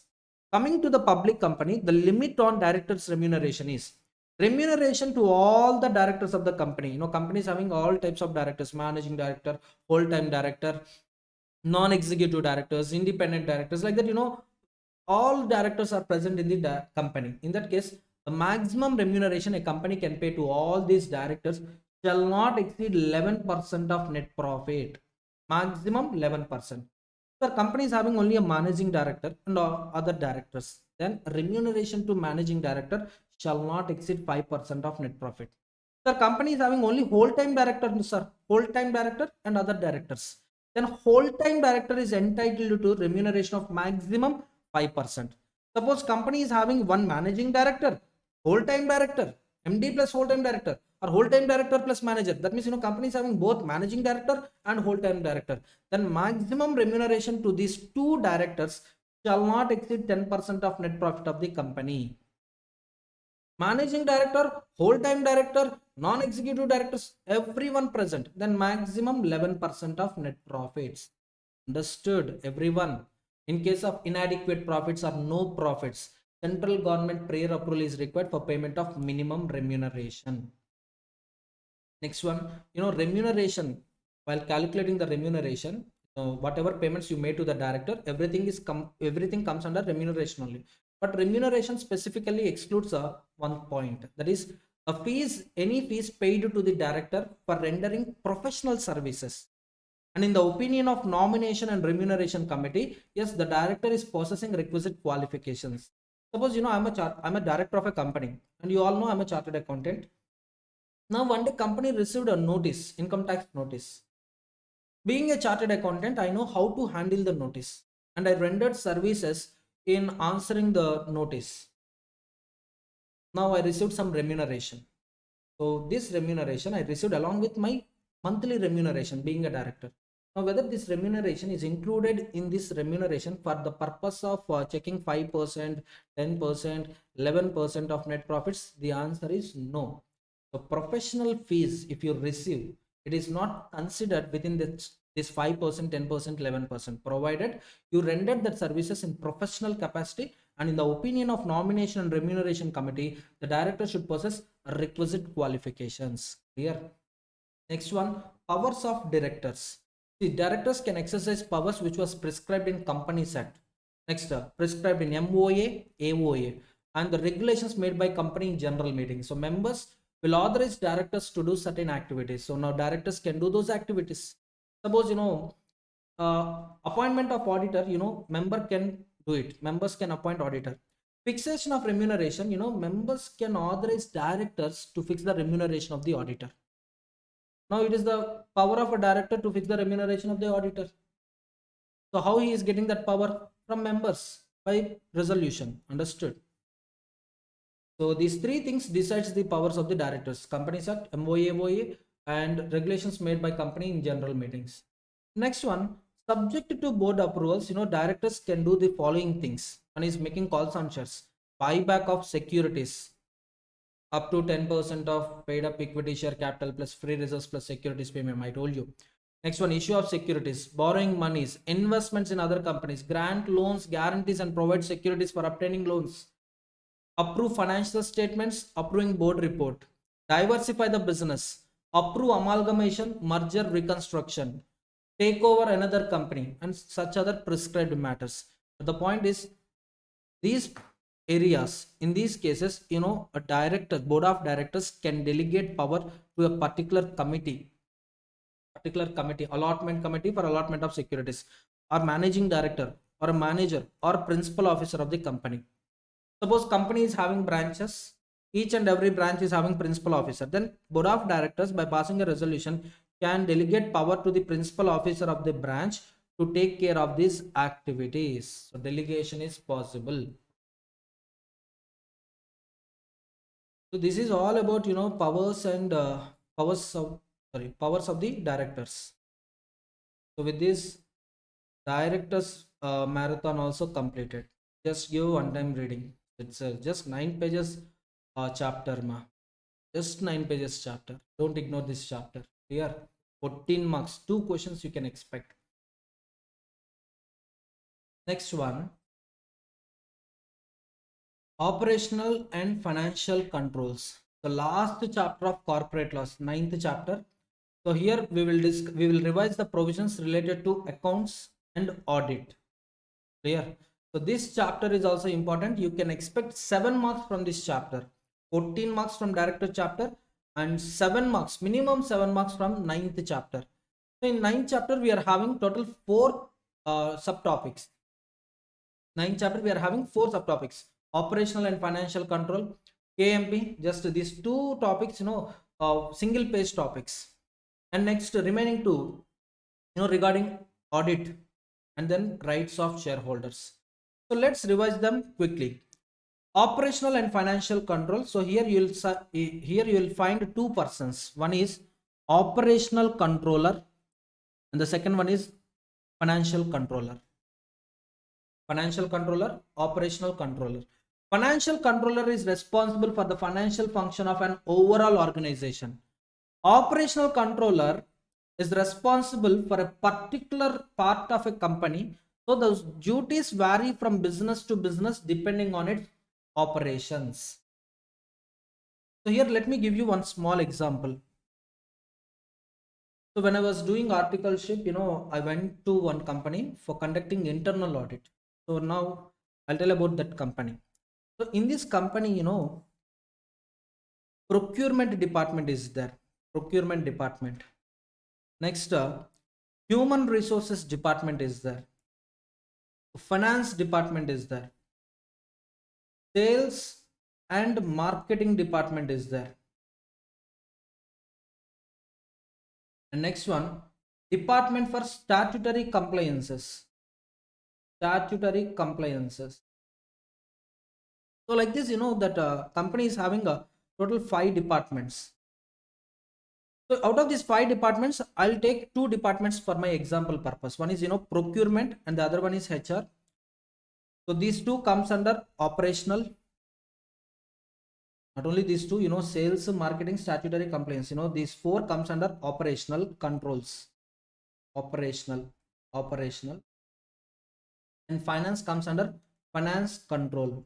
Finance control. So now listen to me carefully. So procurement department manager, he is responsible only for procurement of raw materials. Whenever he receives a letter from store manager, sir, we need these materials by so and so time. So procurement department manager, he will call for quotations from interested suppliers. He will choose the best quotation, with a minimum price, best quality, and less time for delivery of the goods. So he will select the quotation. He will enter into an agreement with the supplier. So based on that agreement, he will receive materials. Okay, materials will be sent to stores. So from stores, the material will be issued to site. Like that, it will go on. So this is one particular operation in the company. Coming to the HR.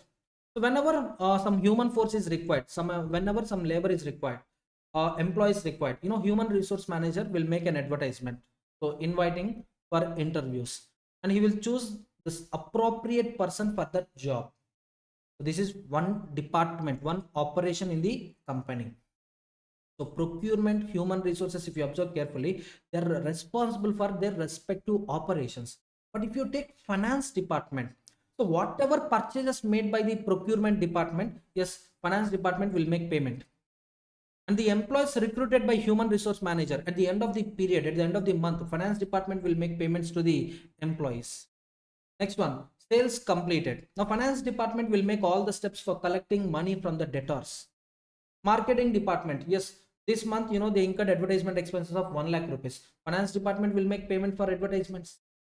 Statutory compliances, this department, it is every month it is preparing documents stating that this much TDS we need to pay, this much GST we need to pay, and these are the returns we are required to file. Like that, they are taking care of those their operations. Now it's finance department to release funds for payment of TDS, payment of GST, and all other taxes. If you observe carefully, operational controller is responsible for controlling his particular part of the company only. His responsible part only. Whereas finance controller is responsible for the organization as a whole. That's what, if you read first 2 points, you'll get a clarity. Financial function of an overall organization, whereas operational controller, particular part of a company. So those duties vary from business to business depending on its operations. Both these people, operational controller, financial controller, they prepare budgeting, they prepare budgeting, budgets, forecast, they will forecast, and they will report everything.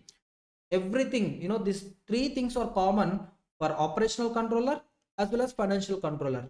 But operational controller will prepare budgets, forecast, financial reporting with respect to the operations to which he is in charge. Whereas financial controller, he will prepare budgets, he will forecast, he will prepare reports for organization as a whole. This is the difference. Recent MTP paper, I guess this question was asked for 7 marks. Yeah, this question was asked for 7 marks, 6 points. If you write clearly all these 6 points, you'll get a minimum 6 marks. Next one, 9.2, internal financial control for financial reporting. In this first one, authentication of financial statements, signing of financial statements.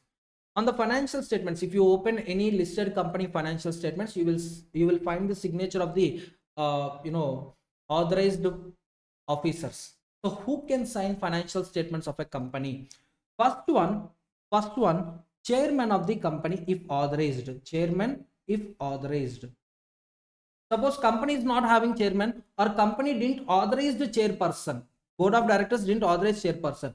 In that case, 2 directors out of 2, 1 shall be managing director, should sign the financial statements. Second one, CEO of the company, CFO of the company, CS of the company if appointed. These 3 people are appointed, then these 3 people has to sign the financial statements. Not appointed, no need. Understood? So on the financial statements, the following person's signatures are compulsory. Chairman if authorized by board, or 2 directors, 1 should be managing director. CEO, CFO, CS if appointed. In case of OPC, you can see only 1 director. Minimum number of directors is 1 director. So 1 director signing financial statements of OPC, it is said to be valid. It is said to be valid. It is a valid authentication of financial statements only. Now, along with financial statements, you need to attach audit report. That means those financial statements are nothing but audited financial statements. And you need to attach notes annexed to, that means notes to accounts, audit report, as well as board report. Financial statements shall not be circulated individually. Financial statements shall be attached to, notes to accounts, audit report, and board report. Next one, board report. See, this is the report by the directors to the members. See, who is carrying business operations? Members or directors? Directors on behalf of company, they are carrying business operations. Members are just making investments into the company. Whenever company need funds, members will make investment. Now, what are the activities, company performed last 1 year? What is the position of the company? What is the company performance, financial performance of the company? Everything, board of directors will communicate to the members through a report called board report. It is a report by directors to the members. Now, if you look at the contents of the board report, the web address where annual return has been placed, annual returns of the company placed. So every company is required to prepare annual returns and they are required to place it in the website. So website address, number of board meetings in the last year, previous financial year, how many board meetings were conducted.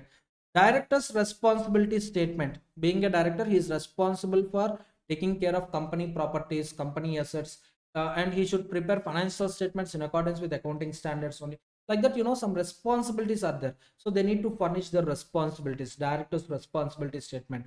Next one, details in respect of frauds reported by the auditors other than those which are reportable to the central government. See, frauds here, reporting of frauds, two types. One is fraud amount. If it is 1 crore or above, auditor is required to report to the central government. If fraud amount is less than 1 crore, no need to communicate with central government, just communicate with the directors. Now, directors have to disclose the details of the frauds.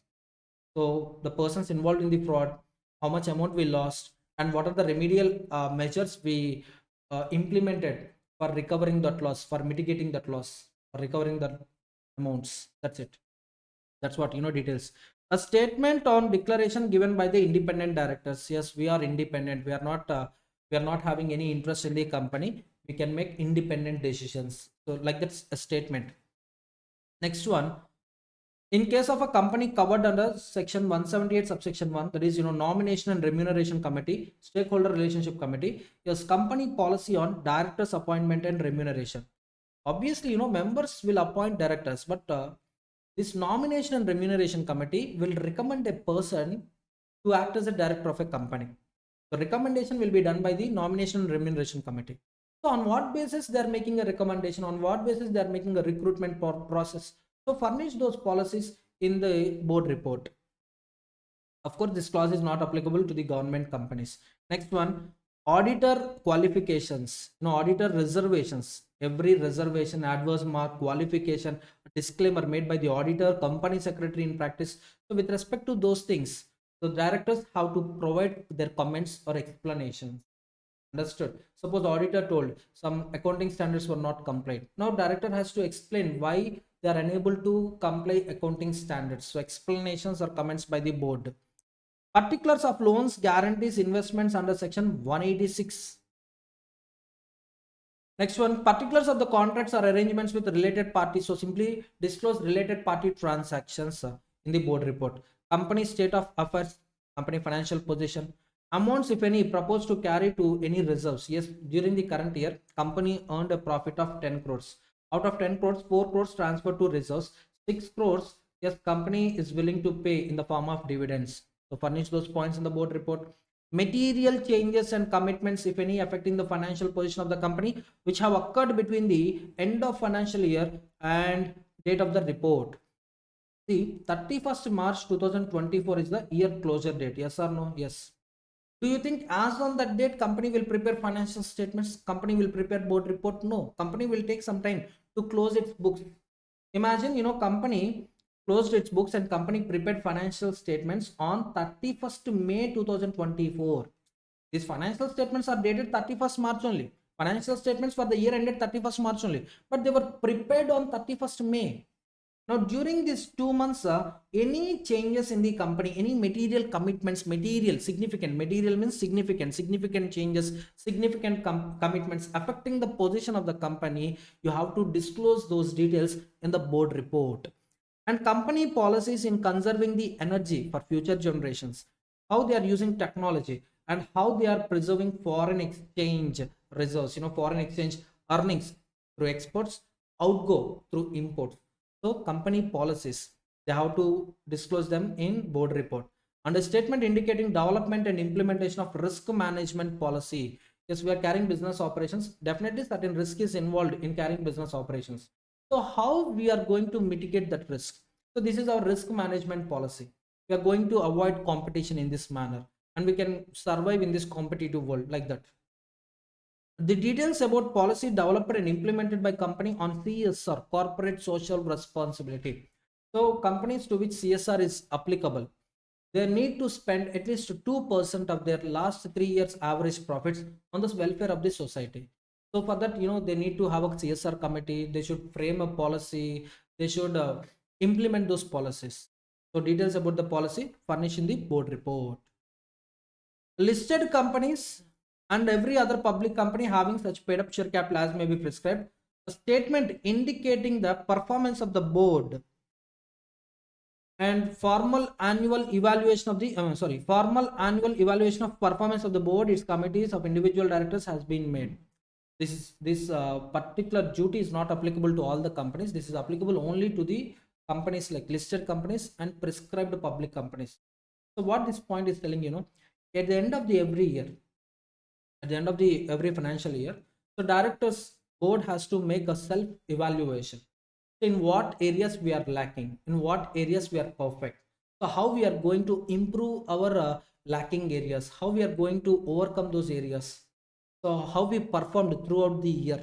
Like that, they have to make a annual evaluation and furnish that statement in the board report. Next one, with this contents of board report completed. Next one, rights of the auditor. Rights of the auditor. The auditor is a person express opinion on the financial statements, whether financial statements are free from material misstatements caused due to fraud or error, whether financial statements are prepared in accordance with applicable financial reporting framework or not. So these are the duties of the auditor. First, he will express opinion on the financial statements. For expressing opinion on the financial statements, first he should verify books of accounts. So he should be given unlimited, unrestricted access to the books of accounts. Any doubts he is having, yes, he can ask for any information and he can seek any explanation from the company officers, company employees, in order to express opinion on the financial statements. And he can inquire into the following matters. He must inquire into the following matters: whether any loans and advances were made by the company on the basis of security. Did company advance any money to anyone on the basis of security? Now, are they the terms of the loan, the terms of the advance, are they prejudicial to the interest of the company? Suppose company borrowed money from bank at 10% rate of interest, and company is giving a loan to director at just a 3% interest. Company got money from bank at 10% rate of interest, and company is giving advance to a particular fellow at 3%. This is definitely prejudicial. Why? Company is paying 10% interest to bank, whereas company is getting 3% interest from a borrower. Prejudicial, negative impact. Whether transactions of the company are represented merely by book entries are prejudicial to the interest. The provisions, if you observe provisions, provision for bad debts, depreciation, these are just book entries. These are not actual events. Whether these entries are having a negative impact on the interest of company, report them. Company not being an investment company, not being a banking company, but it is having some shares, debentures or other securities as an asset, and it sold these assets at a price less than purchase price. See, my company is not an investment company, not a banking company. I am having investments in other companies, and these investments I sold at a price less than cost. Now I need to report them. That means if I am an investment company, no need to report these cases. Investment company, they make investment with an objective of earning profits. Sometimes they may get profits, sometimes they may get losses. Okay.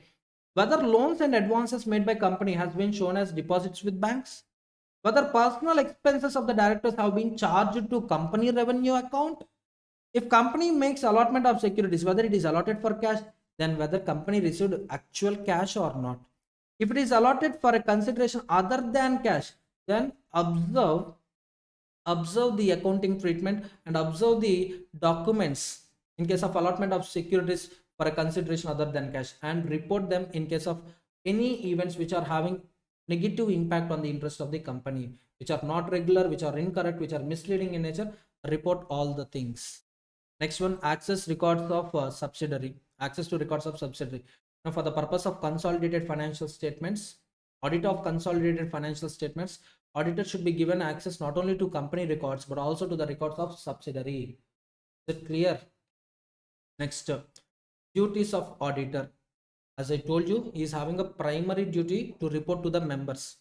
Accounts were examined by him. Financial statements, yes, the auditor shall make a report to the members on accounts examined by him. Financial statements which are required to be laid before the company in general meeting.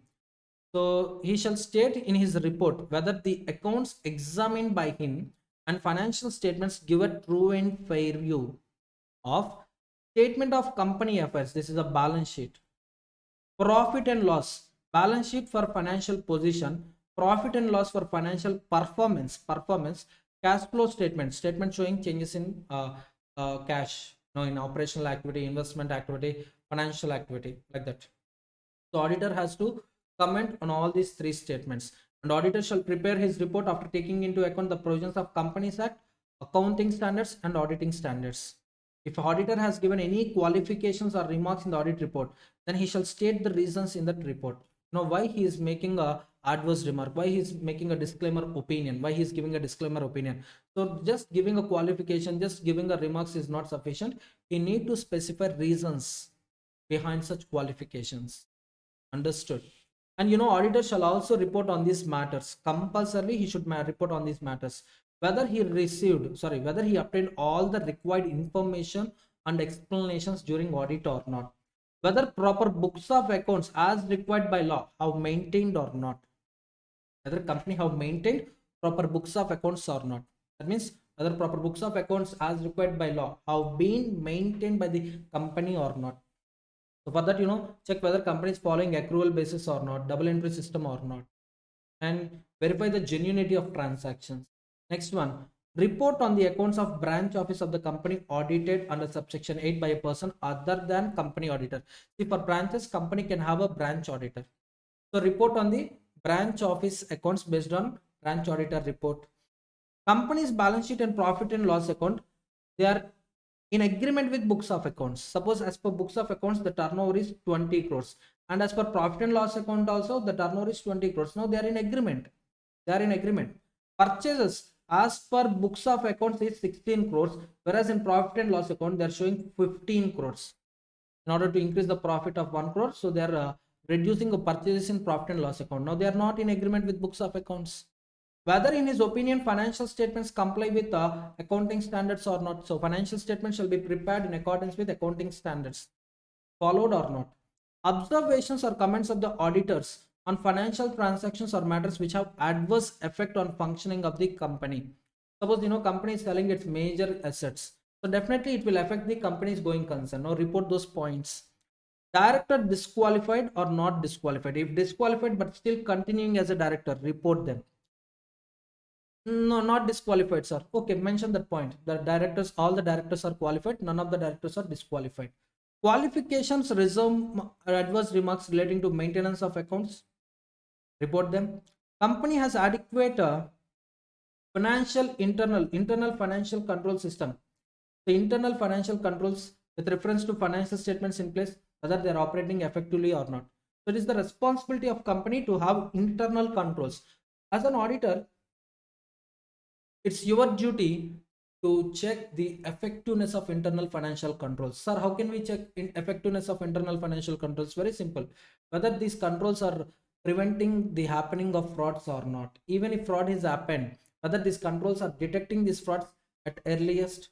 If answer is yes to these two questions, then they are operating effectively. And such other matters as may be prescribed.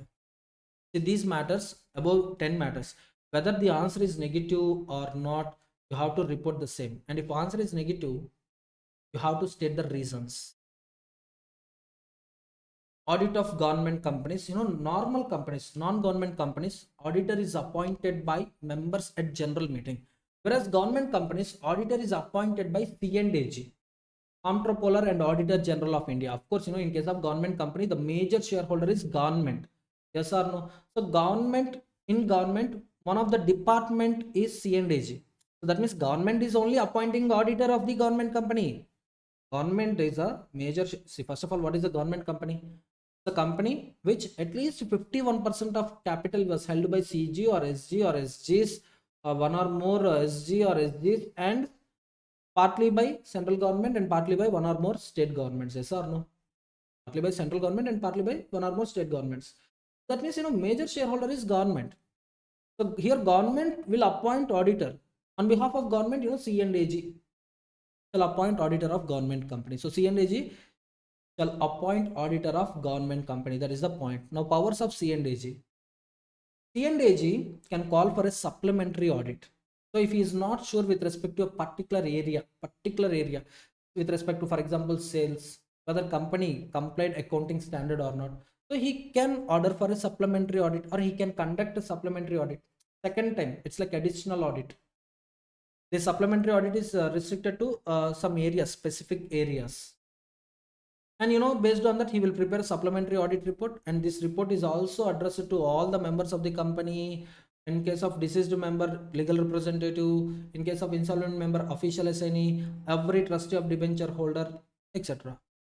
And supplementary audit report shall also be placed before AGM of the company at the same time, in the same manner as the audit report. Next one, test audit. So here, if C&AG is not sure with respect to the controls in the company, internal financial controls, whether they are working effectively or not, so he can call for a test audit. So he may ensure that, he may ensure the genuinity, validity of the transactions or not. So he is having power to order for supplementary audit. He is having power to call for a test audit. Next one, branch audit.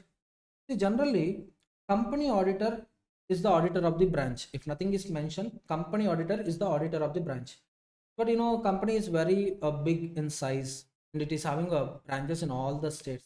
It is not possible for a single auditor to audit all the entities, all the branches and head office. In that case, company can have an auditor separately for branches.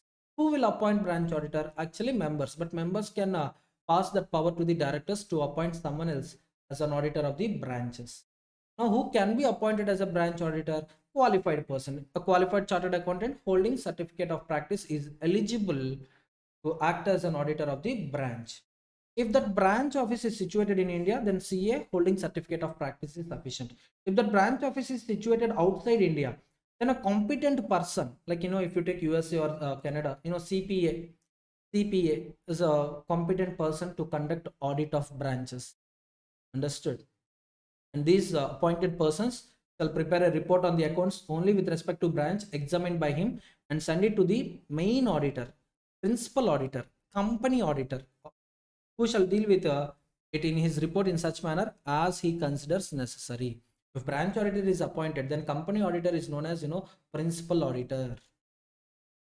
Next one, duty of auditor in complying auditing standards. Yes, when you are preparing financial statements, you must comply accounting standards. When you are conducting general meetings, you must comply secretarial standards. Now, if you are doing an audit of financial statements of a company, you must comply auditing standards. Central government will notify these auditing standards. Central government is having power to notify auditing standards. But right now, the procedure, what is happening, NACAS, National Advisory Committee on Accounting and Auditing Standards, they are making auditing standards. They recommend to the central government. For actually, they recommend to ICA recommends to central government. Central government will notify the auditing standards, and it is the duty of every auditor to comply auditing standards.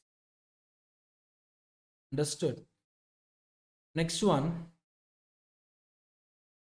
These 2 points I already told you. Fraud amount, equal to or greater than 1 crore, then auditor has to communicate the same with central government. If it is less than 1 crore, auditor has to communicate with board of directors is sufficient. Communication with board of directors is sufficient. Now, board of directors will disclose those details in the board report, including all the comments and explanations. Next one, auditor must act in good faith. This is one more duty. The provisions of these sections, they are not only applicable to company auditor, but they are also applicable to cost auditor. They are also applicable to secretarial auditor, as usual point. Non-compliance, punishment. Listed company, penalty 5 lakhs. Other companies, penalty 1 lakh rupee. This is at the end, everywhere you'll see the point. Non-compliance of conditions, punishment. Other duties of auditor, prepare audit report, signing audit report, and reporting the discrepancies, reporting the remarks in the audit report, making inquiries. Already we discussed this matter, making inquiries. 6 points are there, right? Loans and advances, personal expenses, book entries, allotment for a cash consideration, allotment other than cash consideration, I discussed with you. So he is having duty to make those inquiries. Duty to lend assistance in case of branch audit. Suppose he is a branch auditor, Now he is having a duty to report not only to the company but also to the main auditor, principal auditor. So whenever principal auditor requires additional information, he should respond to the principal auditor. Comply with auditing standards, just now discussed with you. Reporting of fraud completed. Adhere to the code of ethics and code of professional conduct prescribed by ICI. Next, assistance in an investigation. Suppose investigation was initiated against the company. Now auditor should support investigation team. So whatever investigation team requires, that information auditor should provide. Next one, applicability of audit committee, role of audit committee. So this is important area. Last attempt, I guess in the last attempt, this question was asked for 7 marks. So applicability of audit committee, every listed public company shall have an audit committee, and such other class or classes of public companies, such other class or classes of companies as may be prescribed shall constitute an audit committee. So for the time being, those companies, the companies having turnover 100 crores or more, paid up share capital 10 crores or more, or all these are, any one condition satisfied, then audit committee is applicable. Next, loans, borrowings, debentures, etc. 50 crores or more, then such unlisted public companies shall also constitute audit committee. And that audit committee shall have minimum 3 directors. I told you, right, company will have 15 directors. Out of 15, 3 should come forward to constitute audit committee. Out of 3 directors, majority directors shall be independent directors. Majority of the directors shall be independent directors. So majority of the members of audit committee, including chairperson of that committee, not chairperson of the company, chairperson of that committee shall be the persons with the ability to read and understand the financial statements. Next one, role of audit committee. So yes, they must go through these activities regularly. So recommendation for appointment of an auditor. So they will recommend a particular person to act as an auditor of the company. Fixation of remuneration. They will review and monitor the auditor's independence while auditing the financial statements of the company. Examination of financial statements, examination of audit report, approval or any subsequent modifications of transactions of the company with related parties. So related party transactions are subject to audit committee approval. In related party transactions, huge chance of fraud is possible. Probability of happening fraud in related parties is very high. Why? Because these people influence the transaction. These people can influence the transaction. I'll tell you one small example. See, you started one business, you are selling an article at 1000 rupees. Actually cost to you is 500, but you fixed selling price as 1000 and you are selling it for 1000. One day, suddenly your relative entered into showroom. Now to your relative, at what price you will sell the article? Obviously, you will sell that article at cost, not at selling price. There arises opportunity cost of 500 rupees. No problem. It's your business. You are the owner of the business. You are the ultimate risk seeker. So you can sell it for cost or you can sell it at a price less than cost. But now imagine it is a company and you are the director. I'm the owner. I invested money into the company. With that money, you are carrying business operations. One day, your relative entered into the showroom. Now you started selling at a discount. It's a loss to me. It's a loss to me. You should not be influenced looking at the relative.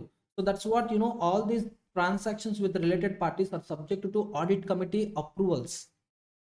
See, this audit committee is not applicable to all companies, first of all. So wherever audit committee is applicable, so in those companies, in those cases, those companies, yes, related party transactions are subject to audit committee approvals. Scrutiny of intercorporate loans and investments, valuation of undertakings, assets of the company wherever it is necessary, evaluation of IFC, internal financial controls, monitoring the end use of funds, how company is using funds, which was raised through public offers or private placement cases. And audit committee may make omnibus approval, approval for all that related party transactions which are repetitive in nature. Suppose, we entered into a contract with one related party to the company. So every month there will be one transaction with that person. Like the 12 months, 12 transactions. These 12 transactions are for same business only. So they are repetitive transactions. Now instead of giving approval to each and every transaction whenever they happen, give approval, omnibus approval for all the repetitive transactions at once. Next one, transaction with related, in case of transaction other than related party transaction, where audit committee doesn't approve the transaction, it shall make its recommendation to the board. Audit committee shall make a recommendation to the board.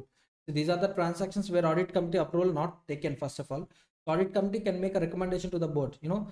In case any transaction involving an amount not exceeding 1 crore, less than 1 crore is less than or equal to, not exceeding means less than or equal to 1 crore, is entered into by a director or officer of the company without obtaining approval of audit committee. So these are the transactions entered into by you without my approval, and it is not ratified by the audit committee within 3 months from the date of the transaction, such transaction shall be voidable at the option of audit committee. So first of all, related party transactions are subject to audit committee. Any transaction involving any amount not exceeding 1 crore, if it is not approved by audit committee, and even if it is not ratified by the audit committee within 3 months of happening the transaction, then such transaction becomes voidable. That means if they want to continue, they can continue, or if they want to cancel, they will cancel those transactions. And in case if they cancel the transaction and loss arising due to such cancellation, anything, that concerned director shall indemnify the company against loss incurred by it. Of course, this particular concept is not applicable to the transactions between holding company and its wholly owned subsidiary company. Wholly owned subsidiary, see H Limited, W Limited. W Limited, in this 100% of capital is held by H Limited. So any risk, any reward, complete 100% belongs to whom? H Limited only. So transactions between, of course, W Limited is a related party to H Limited. Subsidiary is a related party. Understood? So now transactions between these two doesn't require any such kind of approvals. Next one, other powers. Other powers, may call for comments of the auditors about internal control system. So they can attend for a meeting. Audit committee members, they can call for a meeting. They can ask a auditor to explain about the qualifications, remarks mentioned in the audit report. Next, investigate into any matters in relation to the items specified above. Next one, auditor of the company and KMP shall have a right to be heard in the meetings of audit committee. So in audit committee, you will find 3 directors. Majority will be independent directors. So whenever audit committee meeting was constituted, in that audit committee meeting, KMP as well as auditor is having a right to attend and right to be heard with respect to audit report matters. Understood? Of course, they are not entitled to vote. Auditor, KMP, they are not entitled to vote, but they are having the right to be heard in the meetings wherever they are considering the audit report. Disclosures in the board report as usual. Next one, whistle mechanism. Whistle mechanism. See, this is a mechanism established by the company for directors or employees to report genuine concerns. Genuine concerns. See, company is not managed by a single person. If you take a big company like Reliance Industries Limited, it is managed by thousands of people. Top level management, you can see middle level management, low level management. Now I'm working in middle level management, and an officer above my level. So what he is doing, he's manipulating cash. He's manipulating company assets. He's misappropriating company assets. And I came to know this matter. So immediately what I can do, I can report to the a whistle mechanism committee, a committee for whistle mechanism. I can report directly to that. This is almost like, reporting to police. Suppose, you are in a society, in front of you some robbery is happening, or one person is trying to kill another person. Immediately you'll call police in order to stop those illegal or, that unjustifiable activities. Yes or no? Similarly, when you are an employee of a company or a director of a company and you witnessed some misappropriation, some frauds in the company, now you can act as a whistleblower. You can communicate what happened. You can support to the investigation team. So that's what, whistle mechanism. So in this mechanism, it will provide adequate safeguards against victimization of persons who use such mechanisms. Suppose, I told you in my first example, I told you that, so I observed my officer is doing such activities. Now immediately I reported to this committee. I reported to the board. So and so officer is misappropriating the cash. Definitely, I'll be under threat. My officer can do anything. So he may try to terminate me. He may try to levy some kind of punishments on me. He will do like that, yes or no? Now I'm a victim. So for protection, for adequate safeguards against victimization, this mechanism will provide necessary steps.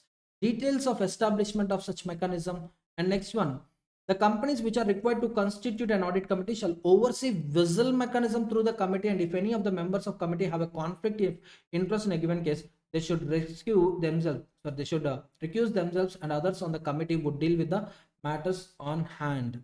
The ultimate objective of visual mechanism is to promote whistleblowers. Why whistleblowers? See, these people, they immediately report whenever fraud happens, whenever some misappropriations, manipulations are going to take place or happen. Immediately, the people will detect and the people will communicate with them. So that's the reason you have to maintain adequate standards for protection of these whistleblowers. And audit committee, if company is having audit committee will take care of all the activities of whistle mechanism. So in case of other companies, board of directors shall nominate a particular director to play the role of audit committee for the purpose of whistle mechanism. Whistle mechanism shall provide for adequate safeguards against victimization of employees and directors. Just now I told you. In case of repeated frivolous complaints, complaint which is not that much important, not serious, being filed by a director or an employee, the committee or nominated director may take suitable action against concerned director or employee, including reprimand. As I told you, frivolous complaints means, which is not having a serious thing. It is not that much serious. It doesn't require proper attention. But still, this person is making, sir, there is a complaint, sir, come and take action, like that. In case any person is misusing the whistle mechanism concept, in that case, action will be taken by audit committee or nominated director. Next one, rights of shareholders. Last but one concept. So first of all, how one can become a member of a company. This first 3 points is all about becoming member of a company. How one can become member of a company. In 3 ways you can become a member of a company. One is subscribing to MOA. Subscribing to MOA, you can become member of the company. Next one, every person who agrees in writing to become a member, who agrees, wait, what happened? 1 second, ma. Yeah. Every other person who agrees in writing to become a member. So this will happen in the case of prospectus, private placement, transfer or transmission. If you observe these 3 cases, whenever company makes public offer, yes, interested candidates for the subscribing securities, they will file an application with company, and that application is in writing. Of course, writing includes typewriting. Next one, in case of transfer or transmission, you can see both transferor and transferee will execute a transfer deed. Both transferor and transferee can execute a transfer deed, and based on the transfer deed, transferee can become member of the company. The next one, private placement, also the same situation. Last one, every person holding shares of the company whose name is entered as a beneficial owners in the records of depository. After 1992, when SEBI came into the picture, in the year 1996, a Depositories Act was introduced. According to this act, listed companies will not issue securities directly in the name of public. So what actually happens, between company and public, 2 persons, NSDL, CDSL, National Security Depositories Limited, Central Depository Service Limited. So what these depositories will do, they will receive all the securities of company and they will hold on behalf of public.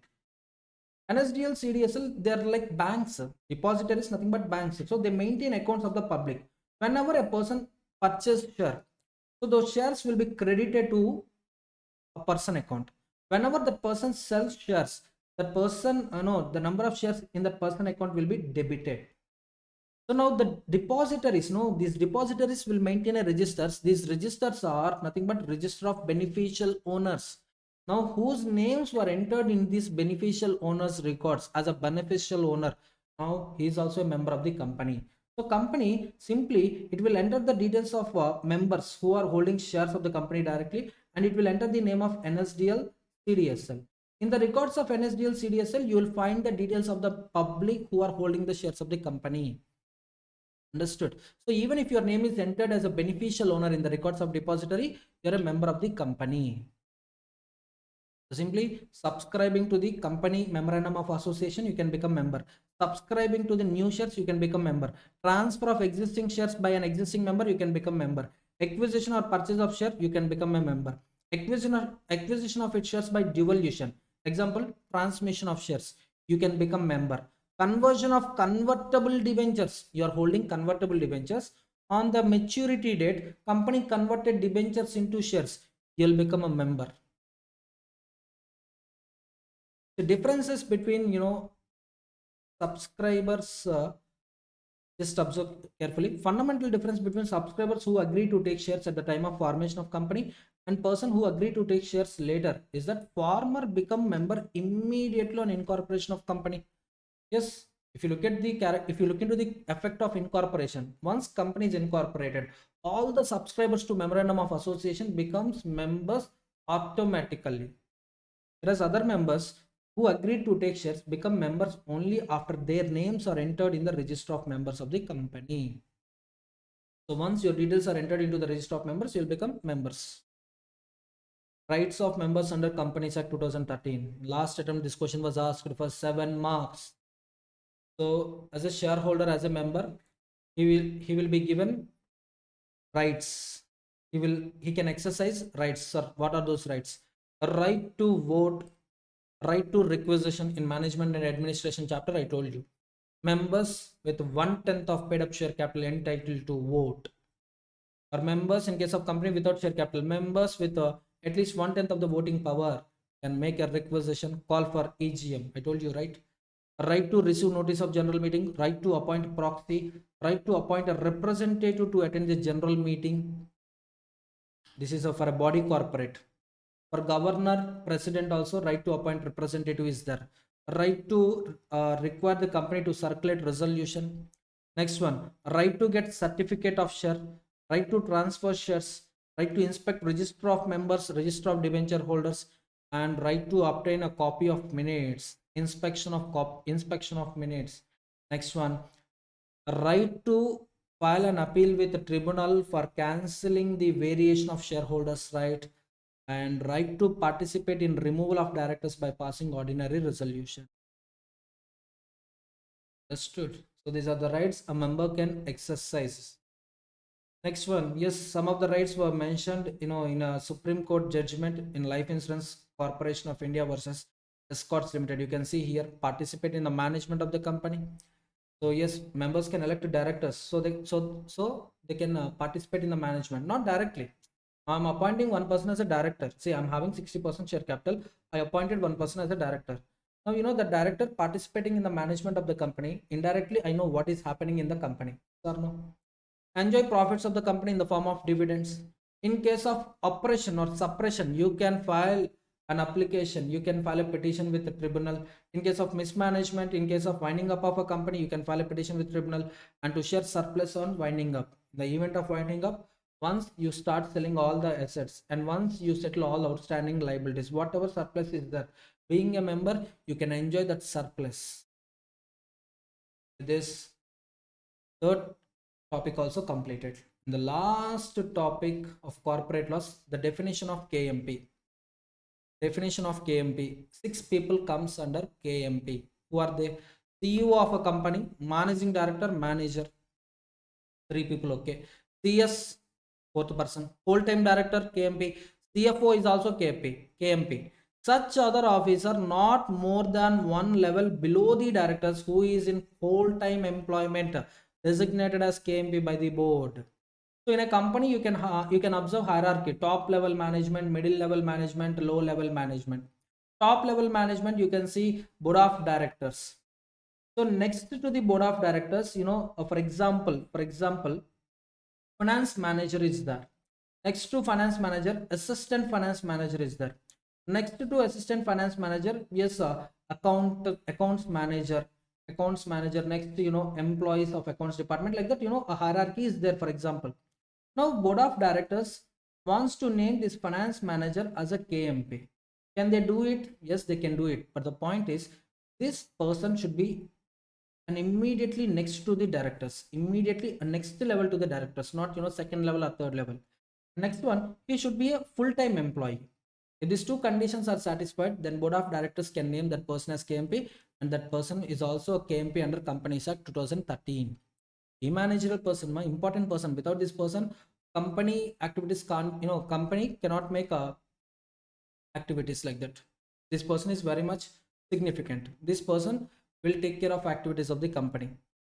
Next, such other officer as may be prescribed.